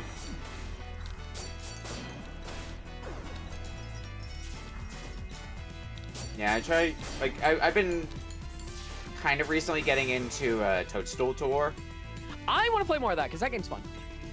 Yeah, I mean, it's a perfectly solid golf game, and I do like a good golf game. It's also I just like some of the character as well. I love Bowser. Like whenever he gets a really good score, he's just like "Rah, brah," and then just something yells out "Rah!" Dude's just psyched, man. He was just excited. He's just happy to be there. There's times where I kind of miss Scott Burns Bowser, honestly. Yeah. And the thing I like most about that era of sports games is the amount of effort they put into the cutscenes. Yeah, absolutely. Like, what was it that I remember seeing? I think it was the bloopers for Mario Power Tennis. Yeah, absolutely. That is a classic. If you want Hope Mario, you don't go, want mouth okay, to go mouth play. or whatever it is Waluigi says in that. Don't expect mouth to mouth. That's the line, yeah. Sorry, bro. Mario Golf. Hey, go play everybody's golf. You know what's the game that I do want to get in the realm of golf games, but I don't have the equipment for it? Walkabout Mini Golf. That's VR. That one's fun. We've had a good time with that. The few times we've streamed it. Yeah. Some of my friends talk about Walkabout Mini Golf, and I'm like, I want to pick it up at some point or another. But I think that would be a chill time. I don't remember what weird IP it had a crossover. Was it Labyrinth? It was something that was super unexpected. I'm like, what? That of all things you got a license with? Okay. I mean, similar deal happened with Pizza Tower, yeah? Crossover Mort the Chicken. Fair, but more people know Labyrinth than Mort the Chicken. I'd say I know more about Mort the chicken. You are an outlier. I would expect more people to know about Jim Henson stuff than Mort the chicken. Especially since it was coinciding with like the Netflix series at the time. Fair.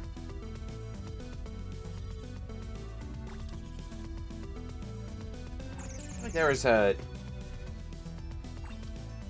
Oh, I think it was Everybody's Golf VR. That's what I played when it came to Hot Shots Golf / Everybody's Golf. I still can't believe we're gonna fucking Hot Shots. Or sorry, the Hot Shots on the Switch. That still blows my mind. Yeah. Isn't that like continuing what's been a noticeable, maybe not a common trend, but a noticeable trend of combining the Japanese and North American names, like with Resident Evil Biohazard, for example. Oh, that's actually solid.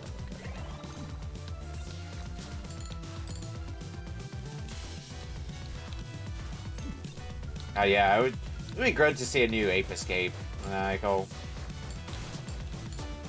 What are you talking about? That's what Astrobot was. Oh, true. Which game? What was it like? Astrobot. Ape Escape. Astrobot, yeah. Sorry, I spaced out. What Astro was Escape. Astro Escape? Ape They Escape. wanted an Ape Escape, as and well as I said the most Astrobot. recent Ape Escape game was Astrobot. I thought that was the most recent Mario Galaxy. It's also that. It's many things. It's also many Astrobot's things. many things. It's many Yeah. things. Yeah, I need to play the rest of the Ape Escape games, though. Do I have any of the Ape Escape games besides one? I might only have Ape Escape 1. Loggery, what do you say? Well, 2 and 3 are PS2, and then there's a bunch of PSP ones, so... Yeah, I know about the PSP ones, at least. Yeah, Ape Escape 1's the only one that I have. The Ape Escape games. Interesting. I might have to change that sometime. Which Ape Escape is usually regarded as the best one for people who are experienced with Ape Escape? Most people just like the first one, honestly. I think 2 and 3 are considered better ones. I liked 3. 3 was the one I actually played before any of the others. And that's the one that has the Metal Gear Solid crossover. Yeah. Looks like people generally say 1 or 3. That's the vibe I'm getting here.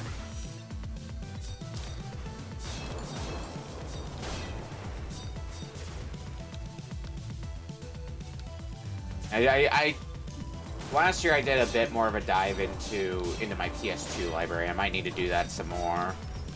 I'm assuming once I get my flippy drive. No, my dude! pocket. Fuck! Oh, no! Shit.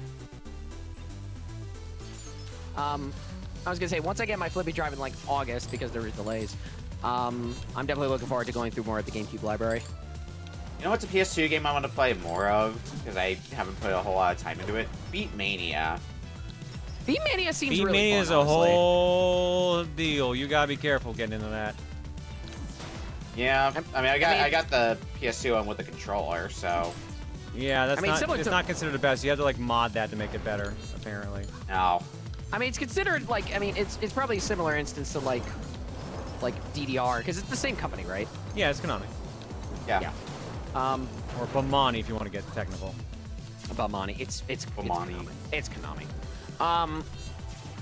One thing I actually reminded me this week. I think, hopefully, assuming there's no more delays, I should be getting my MM Card Pro for my GameCube this week, so I can finally use it. That'll be nice. I'm looking through my list of PS2 games I want to do. I want to do Graffiti Kingdom. I'm so sad. One of the games I was tempted to pick up when I went out shopping today, local store had Gradius 3 and 4 PS2, and I wanted to grab that, but it didn't have them. Don't it didn't beat have them. those. Star, what's a Thin King? Star, what's a Thin King? That's just We a twink stand king. Thin Kings. We stand Thin Kings.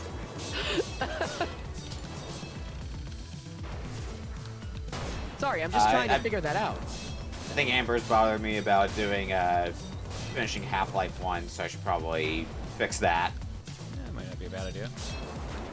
I haven't beat neither of the Half-Lives, so... Any Thin Kings in chat, we see you. Oh, man. There was a time when I was going through the PS2 Kingdom Hearts games. The PS2 seems like a really, like, obviously the PS2 has, like, so many damn games, but I do find there is just something about a GameCube game that feels more right to me, if that makes any sense. They're usually the same games. They're usually the same, but there are some unique experiences you can get on GameCube, to be fair. Yeah, I mean, some of the third-party games that came to GameCube, if they had a GBA version, they would sometimes have connectivity to the GBA version, which I guess is neat.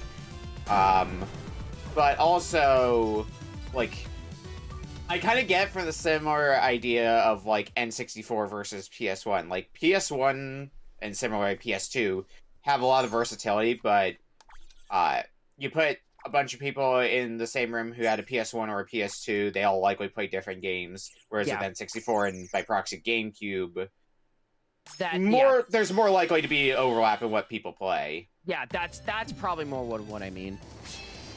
Yeah, but like you saying like the GameCube has unique experiences, like no shit, so is the PS2, so is the Xbox. I think I meant in terms of like just my thoughts on the console itself. You can just say you prefer the games on that system. You can just say. Yes, I do. Yes, I do. Here's the problem.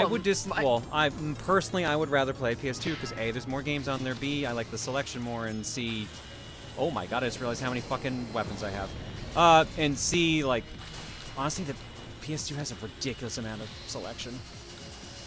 Yeah. I'm not gonna deny that. I will absolutely agree that, like, if we're talking like what was probably the overall better console, PS2. Like, I don't think anyone will deny that at this point. Between PS2, GameCube, and Xbox, PS2 is the one that I had as a kid. So. I had Xbox as a kid, and I love my Xbox. Don't get me wrong. But yeah, PS2 was definitely the way to go in that generation. GameCube had a lot of unique experiences from Nintendo, but you can say that about Nintendo from every generation. Yeah. I think it's mainly just it's like a combination like the. Okay, that was kind of. Oh shit! Oh. Uh-oh. I didn't expect the beam battle. You know what? I'll just end it be like, nah, it's my nostalgia. What am I saying? It's just my nostalgia. Something I do want to set up though, because I completely missed that era, is I think I saw there was a project for bringing original Xbox servers back online, so I want to look into that and see what that's like. Because by the time I got a original Xbox, those servers were long gone. I kind of want to see what that era was like. Oh yeah, someone brings up a good point too. Don't forget, the PS2 could play PS1 games, so it was two systems in one. Yeah. Yeah. But the Xbox and PS2 could play DVDs, which is what they both had over the GameCube. Yeah, but get a Panasonic the GameCube had Q Nintendo, then. so. Oh, import a Panasonic Q then.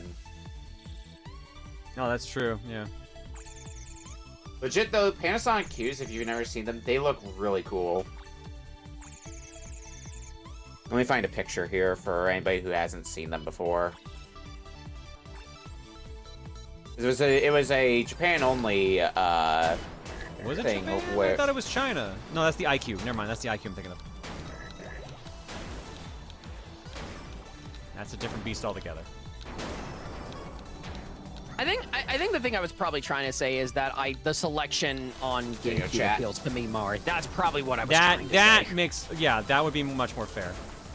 Yeah, I think the problem is I just have so much trouble just trying to figure out what exactly I want to say. I think one thing to keep in mind is that like at least a third probably of the GameCube collection is also PS2 and Xbox. Yeah, but that's also fair. But also, that said, there are cases where it does run a little bit better on GameCube as well. To be fair, though, that's definitely not indicative of like the Switch. Oh being yeah, better, you know what? Yeah, that depends. The GameCube game. Yeah, it depends on the game. Like Sonic Heroes is, which Michael brought up in chat, notoriously bad on PS2. Do not play the PS2 version. Xbox One had similar issues as well. Yeah.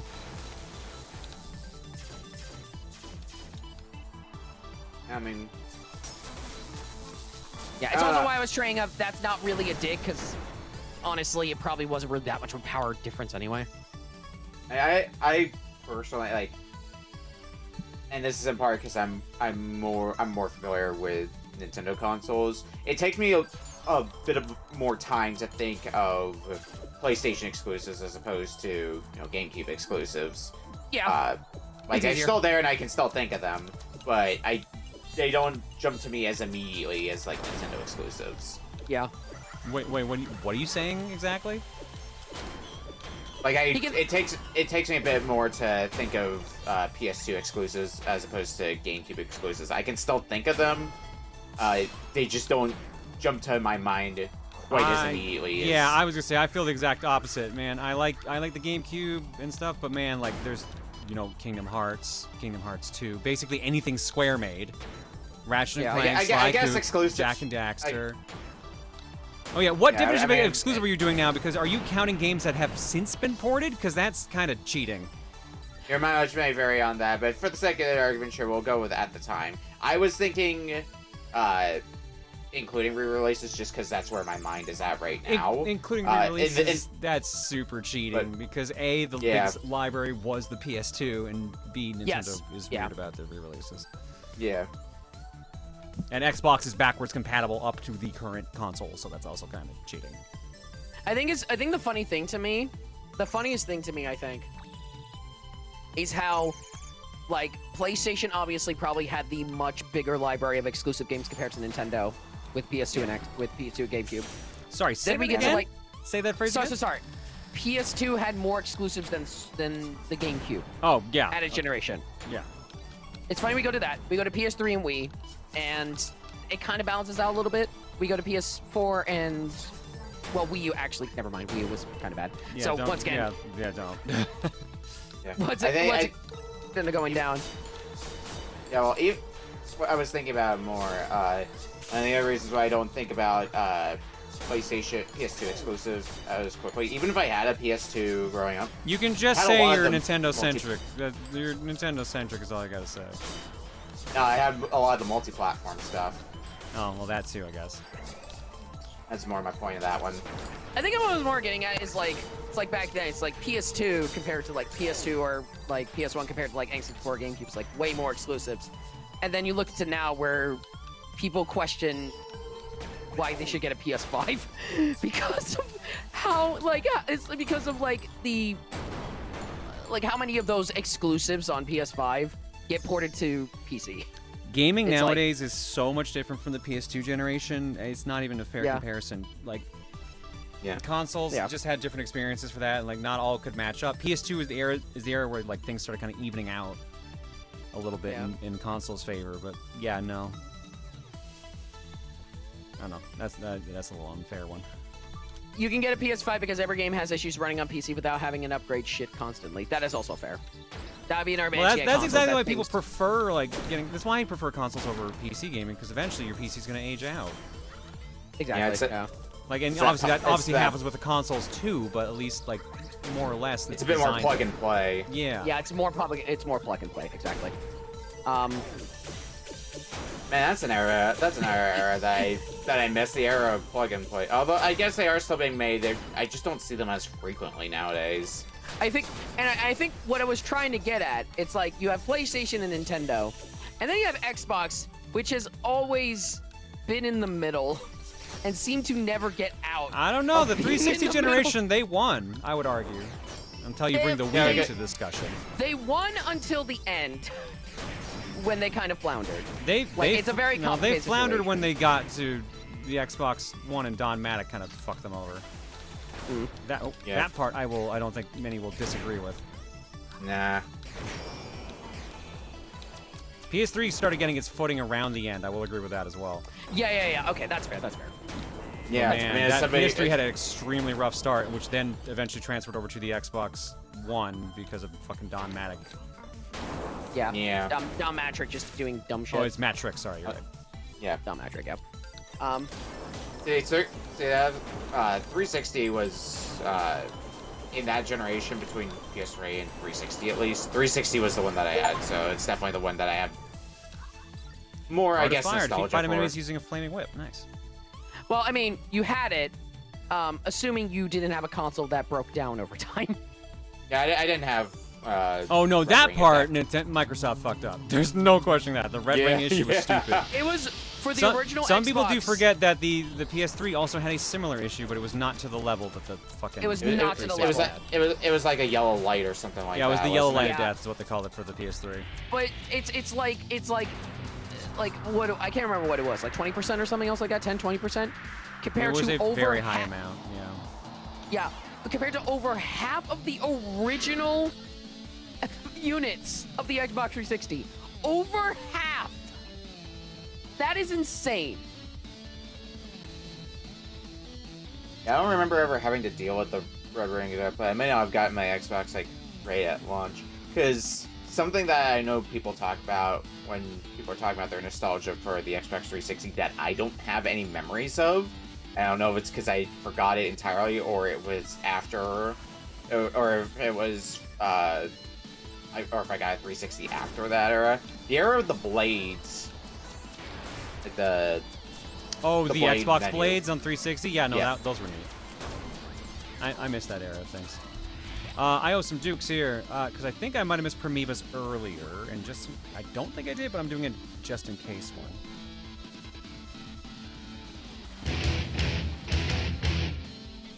Help my little sister Rosalie rest in peace. Kill those murderers dead! Killing is my business.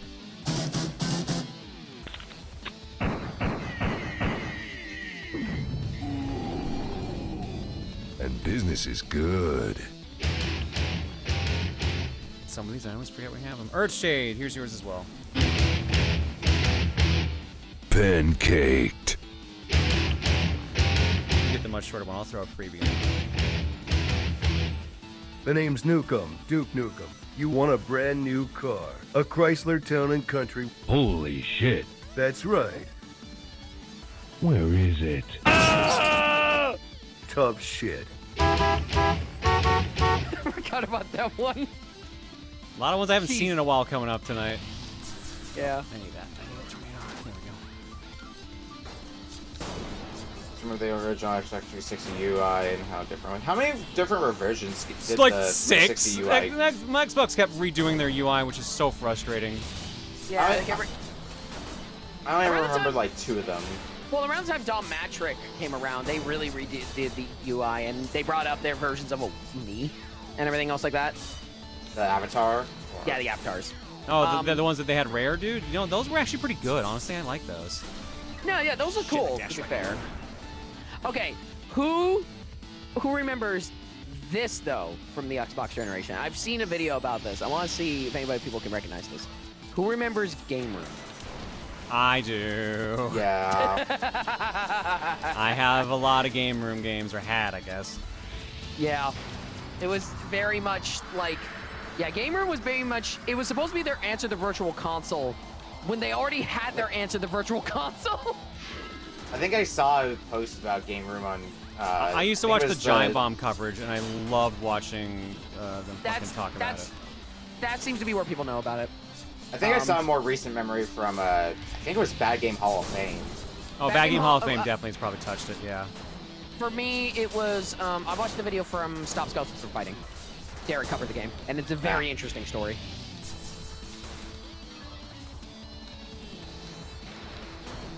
He actually put out a video about Face. Oh yeah, because he was part of the Faceball 2016 player mode. It's a 2-hour video, so I definitely needed to get some time to that at some point. We never did get to... What the fuck, game? Where's my tornado suddenly? We never did get to play Faceball 2016 player, because they had that at PRGE. Yeah, we didn't get a chance to play it, unfortunately. Would have loved to go to the shop, but yeah, didn't get a chance to play it.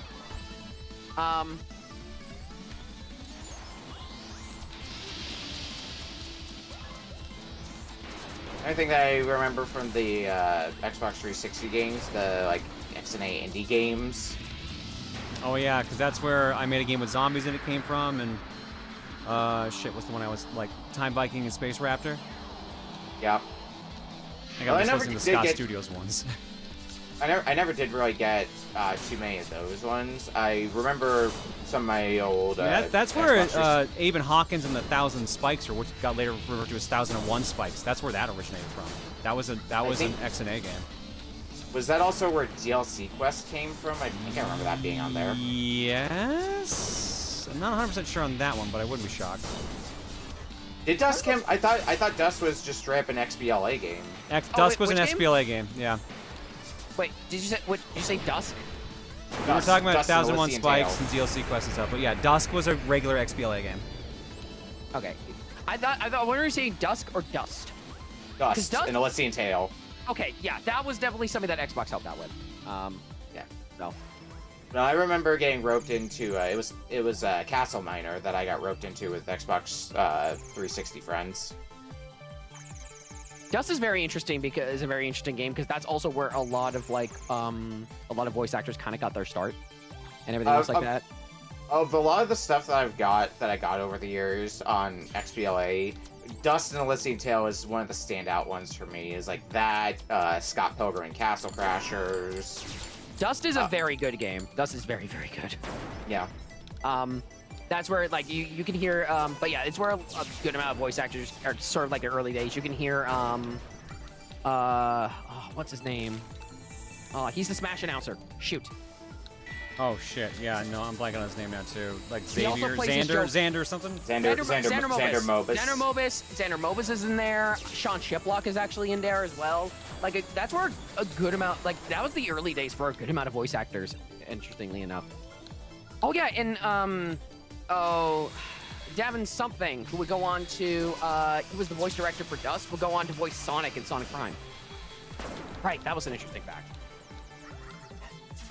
I'm looking through my Xbox backlog now to see what I picked up off of XBLA. Bastion was another one that came to mind. Oh, Bastion's a good one. That was the start of Supergiant. Yeah, that's the team that made Hades. Yep. Battle Block Theater. What's their names? Behemoth did a lot of stuff there. Brothers: A Tale of Two Sons. Right, because that was a game. That was like a Summer of Arcade game. Yep. And Bomberman Live. They did 2 or 3 of those. So. There's one that's just called Bomberman Live because I think Battlefest is another one. Yeah, I think that was the one that came later. Live would have been the first one. Yeah, Live is the one that I remember. That was how I originally played Symphony of the Night. Oh yeah, right. That had a port. Another good beat 'em up. One of the few times the fucking game got off the PlayStation consoles. Another. That's the version I have actually. Another good fun beat 'em up. Charlie Murder. Charlie Murder's good. We've mentioned like 3 or 4 Scott Studio games at this point. Right. Cloudberry Kingdom was another one that I remember playing. Cloudberry Kingdom. That crazy ass tournament. Yeah. Throw in Super Meat Boy into there. Super Meat Boy was a big one that was there from that. Don't know how I forgot about that one. It's like considered like one of the grandfathers of the XBLA, so. Yeah, I'm also just kind of looking through my backlog, which would be in alphabetical order. You remember those old Crash Course games? The Doritos ones? Yeah. Yeah. Those were done by the guys who went on to make fucking Dead by Daylight. Yeah, we discovered that on your stream, actually. Yeah. We discovered that on your stream, which was really funny. Dust Force. Dust Force was Xbox first? Damn. Well, it was at least on Xbox. I don't know if it was Xbox first, but it was at least on Xbox 360. Let's see what else is on. This is almost like opening up a time capsule. A little enjoying bit, yeah. this. Oh, I remember friends telling me to play Gotham City Imposters, which was like a team-based shooter that was free to play. That's how I first played Guilty Gear XX. Exit Core. That's fair. Oh yeah, that's also how I first played Gunstar Heroes. So that was on there.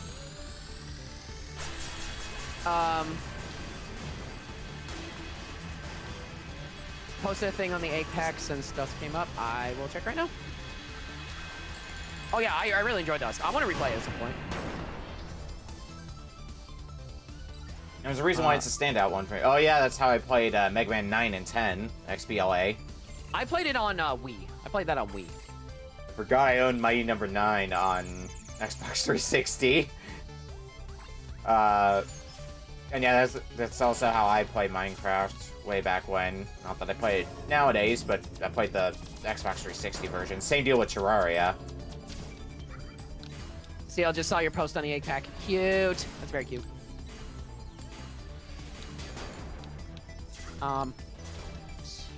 Yeah, Pac-Man Championship Edition. That was a big one, yeah. Oh, I remember seeing edition. I remember seeing a review of that on demand on Comcast from XPlay. I distinctly remember that. Yeah, I watched a was still review around of at that. time, so. Yeah. It was like 2010 or something.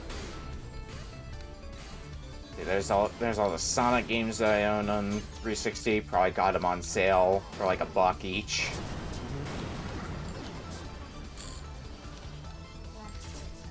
Spelunky is another one I remember playing on 360. Spelunky, yep, that's a good one. And I think Spelunky 2 ended up being PlayStation exclusive, or at least launch exclusive.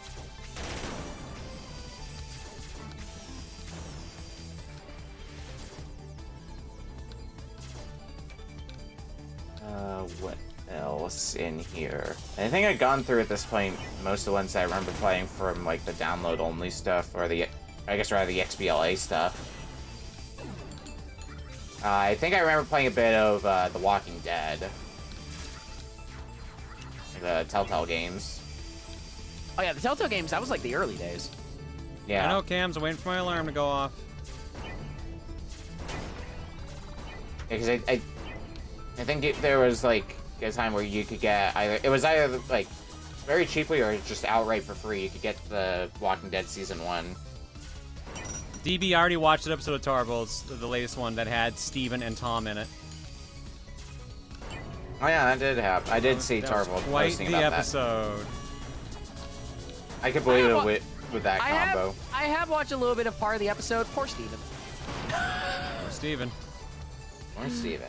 I forgot about Marvel 2 and TMNT Arcade on XBLA, because I think though by the time I was around on XBLA, those were already pulled. It would need to be on that show, honestly. I just don't know how good I would do, honestly. You won the one at MAG, though. Yeah, but yes, but also I felt like I do feel like the things he chose were a bit easier compared to what the show actually is, because he does choose some obscure stuff for a show. I mean, to be fair, So. it's mostly it's mostly his viewers that end up, his Patreon members that end up doing like the wild shit. Yeah. Yeah. Did you and Okami also work together? Yes, but like you can tell Okami or something. Like it was like we did work together, but I feel like Cole identified more of the stuff than I did. I filled in some of the blanks, like with the like before and after ones, for example, or like the name the connection, stuff like that one. Those ones. We split the prize accordingly based on that. So like, yeah, I basically there were like 6 things. I took I think 4, and then he took the 2 of them. I think I was just like, you can take which ones you want, and then I'll just take whatever's left, and you conveniently left me with what I wanted from the pool. John also did help a little bit, to also be fair. Which Tarble was making fun of. First thing Tarble said when you guys said, I was like, John, did you help them? Rightfully so. Rightfully so. To be fair, most of them I did get by myself. We also did have a note block was actually right next to us. It's a VGM artist on YouTube. He was right next to us, and we did do a thing where like we traded information. So it's not like things like that didn't happen. I think it was just like it's just like you help me with this question, I'll help you with this question, basically. It's all business. It's all business. Yeah, exactly. But no, I think it'd be a lot of fun on anything. Even no matter how bad I would do, it would be fun to be on, honestly. Yeah, I think I've told this before, but like my first interaction with Tarvold was me messaging him like, "Yo, this is neat. How can I get on something like this?" Turns out that I think he told me all of the contestants are picked by his patrons. Ah, gotcha. Oh, I didn't realize that part. I always wondered how, like, I got messaged, I assumed because, like, a bunch of the people I knew were already, like, in it. Like, I think he already had Jules on at that point. Yeah. and I was in a room. I was in a round with Pro Jared, and I'm trying to think of who else was on there that I would have known at the time. Because obviously I got to know Pierre, I got to know Trav, a bunch of others now. Trav's a super cool guy. I remember Johnny Atma was on there as well. Johnny Atma was on there at some point, yeah. Back to you. I think Jack was on there. Jack was on there. Back to you's been on there. Jared's been on there. Well, you were in the same round as Jared for like the finale. Yeah. Both Jareds, Pro Jared and 8-bit drummer Jared. Yeah. But yeah, I know that Lacey Johnson was also on there. Lacey, and when she's Massey was on there. Like basically almost the entirety of the Caller Crew's been on there at this point, except for Tim and Emil. Yeah, it's so funny when Lacey sent in a question. She's like, "Hey, hey, me sending in Persona music? What? Who could have seen that coming?" She performed with Lotus Juice at MAG. That's badass. That's super cool. Did I say PAX or MAGFest? I think I said. You said MAG. You said MAG. You said okay, MAG. I said MAG. Still, that's super cool. I remember, like, I think specifically Lotus Juice did an early, like, there was hints of like him doing an early performance. I think it was like before MAGFest, and that turned out to be true. He did an early performance. And I'm still sad I missed the Lotus Juice concert. I think I was doing other things with friends at the time. I checked out the T-Lorps concert, and that was pretty good. There were a couple tech issues, but it was still pretty good. And then Jules also did a fantastic job as well.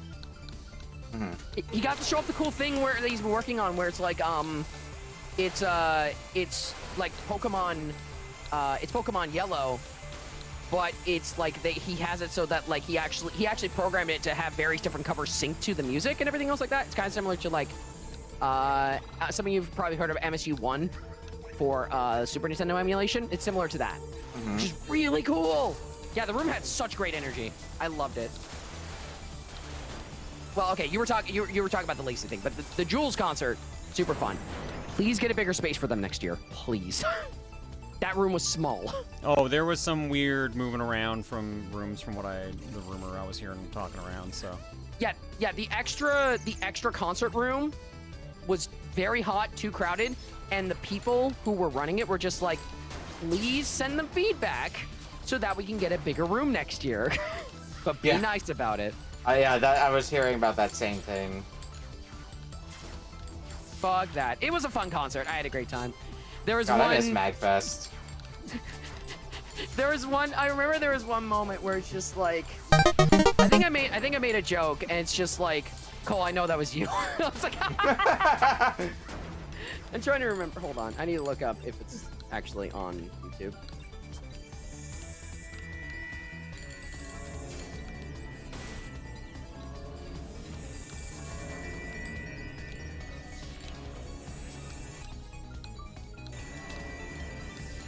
Yeah, like MAGFest is always a good time, but mostly I just miss being in the Gaylord again. Yeah. Such a nice place. I too miss being a Gaylord. Me too. Nah, man, this was probably the most involved I got in a mag this year, which was nice. Because like I usually have my mag experience is usually locked in a room working on throwing controllers. Yeah. Like everything was kind of done early in advance this year, so I didn't have to worry too much, which was nice.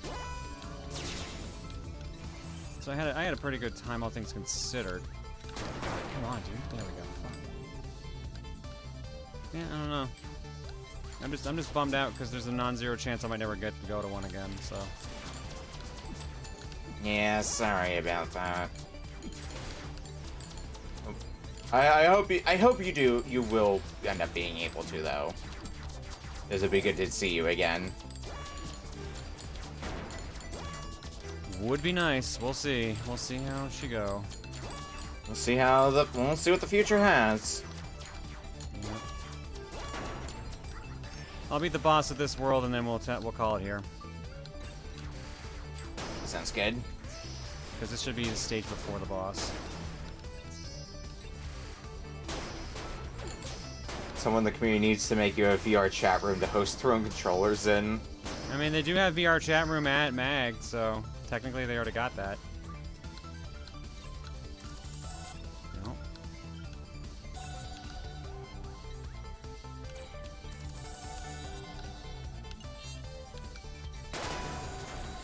I guess we're talking about next MagFest, but that's like 8 months off. We gotta wait for next mag, yeah. So. I'm in no rush.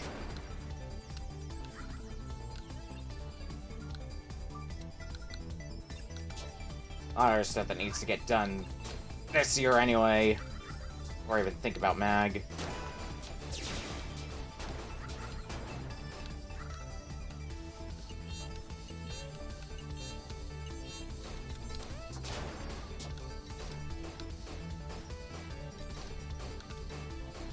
I need to also think about what my concert is going to look like, even though it's probably just going to be packs of PRG again. I mean, you got those at least. Those are good ones to have. That will most likely be me as well. We're going to get that big-ass pizza again at PAX Cole. Oh my god, that pizza was so... It was really good, but it was massive. Yeah, like... Hold on, I think I have a picture of it. If I can show chat. See if I can find it.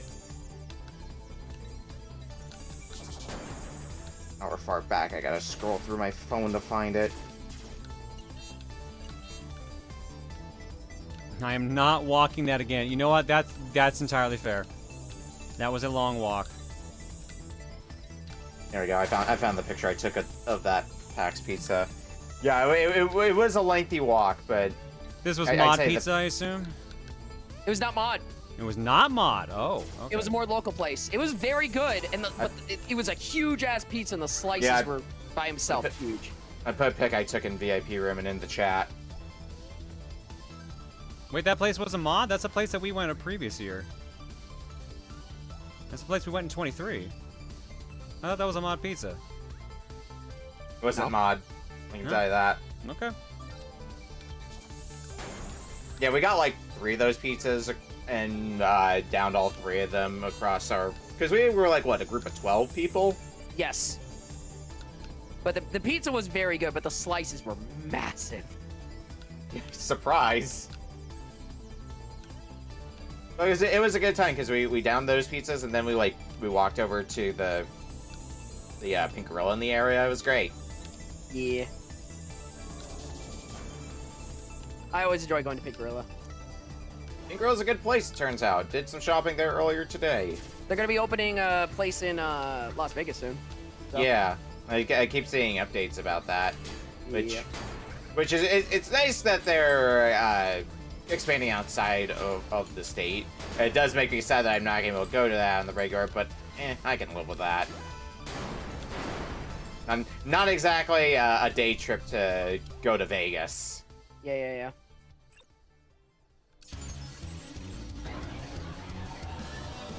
And we've already got plenty of good game stores around here in this area. Oh yeah, you can't complain where you are, all things considered.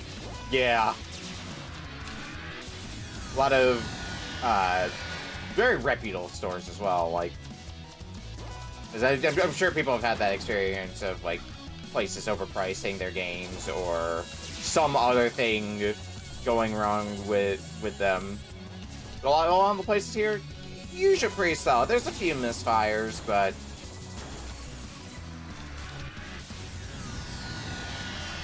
generally speaking.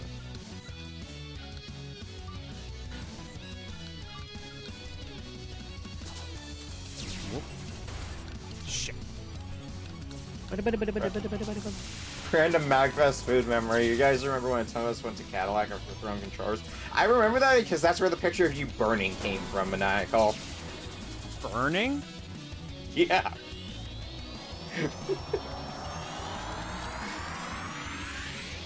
Man, Cadillac was disappointing, honestly, this year. I was hearing that from a few people. Yeah, Silver Diner was much better though. I ended up going Silver Diner. That was fantastic. Redstone was also very good.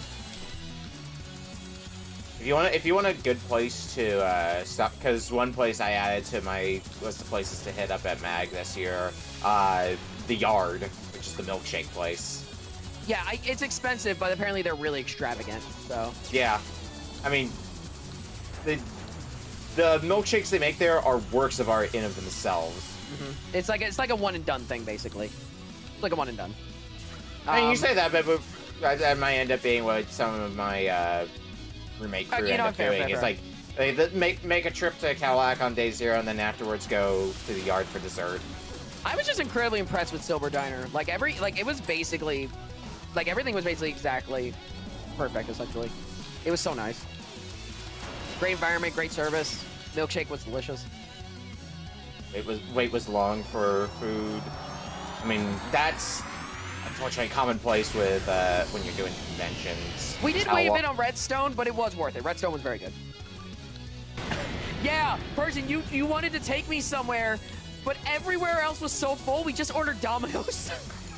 Yeah, that sounds like a MagFest experience. Yeah. I still appreciated it. I was very happy to eat Domino's. It's just we had to get Domino's because everywhere else was just full. I was happy you did it, though. Yeah, I have the problem of not taking the time to eat unless I'm, like, eating with friends at MagFest, generally. I'll usually have, like, some snacks to munch on in my bag. But, like, otherwise... It was nice, though, this year, because the place we were staying... you got free breakfast, so I actually, like, got a decent amount of food in my system outside of eating with friends.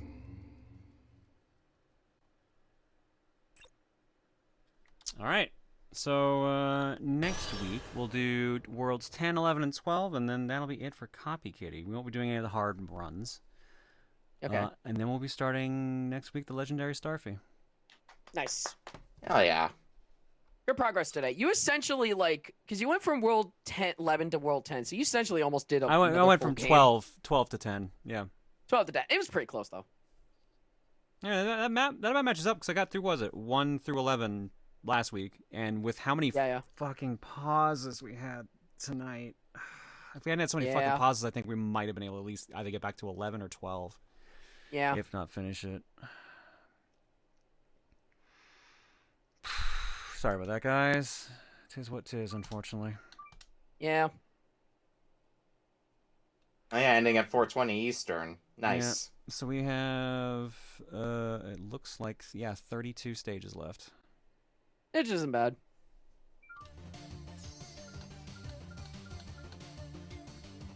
I've been having fun with Savant. I know you sounded like it wasn't as fun as Baki, but you were doing really good as the harder character. I don't like him as much. I genuinely don't. It feels too much like wait and see. His combos for his weapons are cool, though. He gets some really fucking cool combos. I will state that. But it feels more passive than Boki's does. Boki, it feels like you're involved in everything. Yeah. With Savant, it just feels like, okay, put the window here, then just move over there and just hold the button down for a while. It doesn't feel as engaging. Yeah. And maybe it'd be different on the hard mode run. Probably is, actually, but I had way more fun playing as Boki. Real-time strategy? Even C's even confirming your security saying, like, Savant's more fun in, like, hard and endless, where things are more chaotic. And self-preservation isn't as easy as hiding in the corner. Yeah, I had a feeling those two would probably make him stand out more, but yeah, for normal, he's just kind of boring. Not gonna lie, if my memory serves me correctly, you said as much during Power Trip segment. That tracks. Honestly, that tracks. If you notice, if anything, I felt like I was getting through some of those stages faster, partly because like I had the experience of going through it already as Boki, but also, yeah, a lot of just fire and just kind of move slightly. Part of me almost wishes we had done the hard mode run of Boki, personally. You can do silly animations by pushing the drop button at the same time as up or down. It even changes with different outfits, so try it out. Oh, neat. Alright, so yeah, we'll finish it up next week.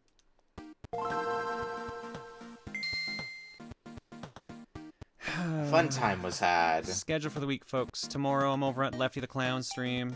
We're gonna be hanging out, just hanging out with some ducks at the pool, as you do. I mean, you can always come back and do Boki Hard someday if you wanted. Yeah, no bias there, I'm sure. Probably won't anytime soon, simply because, like, we try to get as many other new games in, or different games in as we can. But, you know, I also would be curious, admittedly.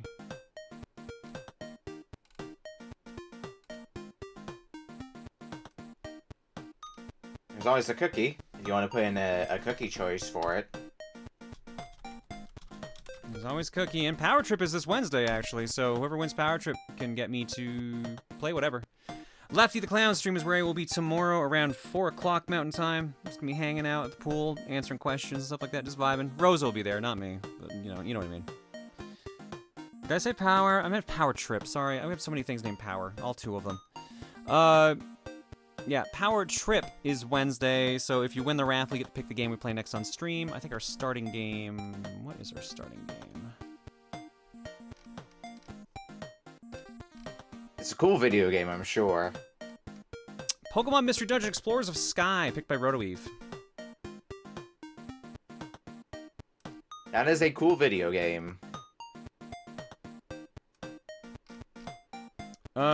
So that'll be Wednesday. Thursday, I'm over at Tarbold's stream. Twitch.tv/Tarbold'sQuest. We'll be, ranking and, I guess, doing an elimination bracket of the best ninja theme or ninja music in games. That should start around, I think that's 5 o'clock my time for that one. Friday, double duty. I'm over at Camille's stream in the afternoon around 2 o'clock. I'll be co-comming for Resident Evil 4. And then in the evening, around 6 to 7 o'clock Mountain Time. It sounds like they want me to do 6 o'clock Mountain. I'll do an hour of just whatever, and then 2 hours of the Lunar Remaster Collection that came out, or will be coming out this week. So we'll do a sponsored segment for that for 2 hours there. And Saturday's Cookie, it's our Easter stream, so we get to have our nice Easter games. All the egg games. All, like, 5 of them. 10, I guess. Eggmania, baby! We went through the list and we're like, wow, we've played, like, all of these over the years. Yo, if you ever want to do some competitive Eggmania, hit me up. Unbreakable Determination, Instant S tier. Look, there are better remixes of Unbreakable Determination. I think there's one that they did for one of the Samurai Warriors or Warriors Orochi, which is fucking fire.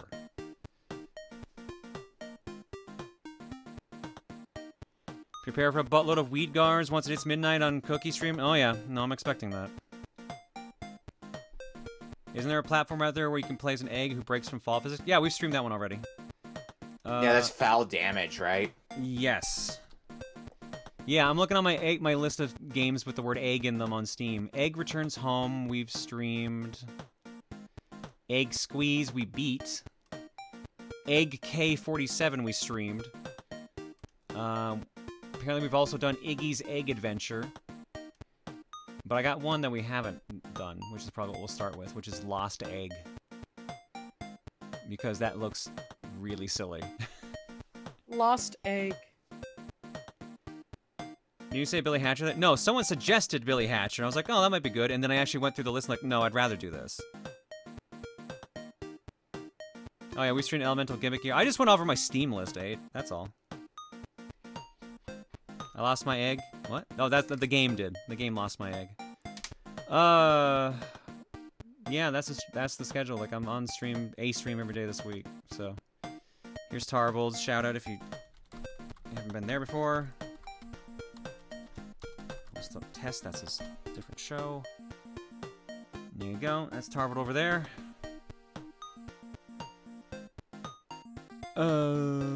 Unedited Bear. 129. Bear, this one goes out to you, but if I can find the carton. Here you go. You will give me it. Forgot I added that one. Anything going on in our block? Oh, let that refresh. How's Bagel doing? Oh, Bagel's past $1,000. Oh boy. We are keep almost it coming. 1/6 of the way there for the Bagel plushies. Hell yeah, let's go. Thank y'all so much who helped support that. I hope we get to actually make these and sell them because they're fucking cute.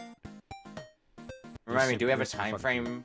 Do we have a time frame for how long we have to hit 6,500? I would assume we keep it open till it happens, but I think they ideally would like to have it happen by either end of month or part ways into next month. Because I know they're rolling out some of the Pride Month gear early. They're going to do it in May so people can wear it in June. And I know I got on some of the generic listing there, and I want to get a specific one done if I can get an artist together to do one for me. Okay. I have the design in mind. I just need someone to bring it to life. Alrighty. Art block has what the fuck? Did you draw this? Or no, I should have guessed you would have drawn that. Alrighty, here we go. We talked about butts earlier, so of course it comes back. It's Cole's butt. Everyone's so mean to me. Drops. Y'all wanted Art of Cole with a big ass, and the perfect idea came to mind. Also, the caption was the shapes one, and it wanted me to point out the hearts. Once again, this thing is sentient. We have to inject it with incurable disease. Jesus. Thanks, Drops, for the big ass. Thanks, Drops. And last but not least, from Mika, it's Claire. Since you said Claire has Fly Free on the back of her jacket, I wanted to draw that as a pair to go with Terry's Running Wild jacket. Yeah, replace that star with the wing star, and that's what she has on the back of her jacket. I think it's a fucking good look. I want a jacket like that. But that's very close to Terry's jacket, so I also want Terry's jacket. All right, thank you, Mika. That's everything, folks. What is our raid message? What was that name that we were talking about? The new last name for you and Reese? I don't remember anymore. Mr. and Mrs. New Booty. That's the one, yeah. I should have known McButts would remember it. Mission almost failed is kind of funny.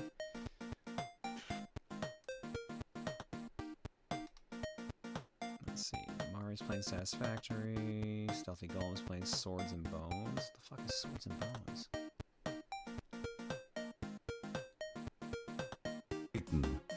He wants it. Ooh, this looks neat. I'm gonna keep that game in mind. Germany's playing Final Fantasy 14. Janked is playing Virtua Fighter 4. Yeah, you know what? Patty's playing Blueprints. Ah, shit. I'm gonna send you towards Stealthy. He's playing Swords and Bones because this game looks my jam. And let's tell him mission almost failed. Oh, I did think of a PS2 game that I had as a kid. That was PS2 exclusive, Simpsons Skateboarding. Finally thought of one.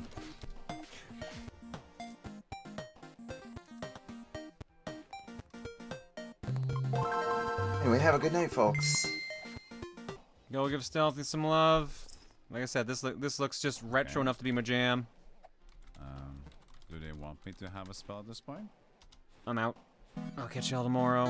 I'll catch y'all Wednesday. I'll catch y'all Thursday. I'll catch y'all Friday. I'll catch y'all Saturday. I'll just catch y'all. Night. Please catch me.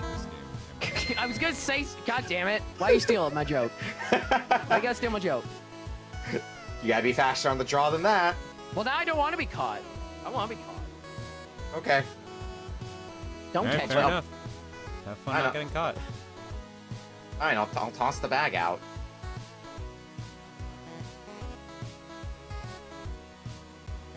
You're gonna toss me out? Yeah. No, I'm gonna toss the bag out. I was gonna catch you in. You wanna get tossed out with the bag?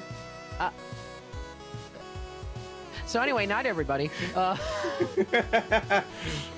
We're friends here, I swear. Sure. Yeah, definitely. Night, everybody. Fucking save me. Bye.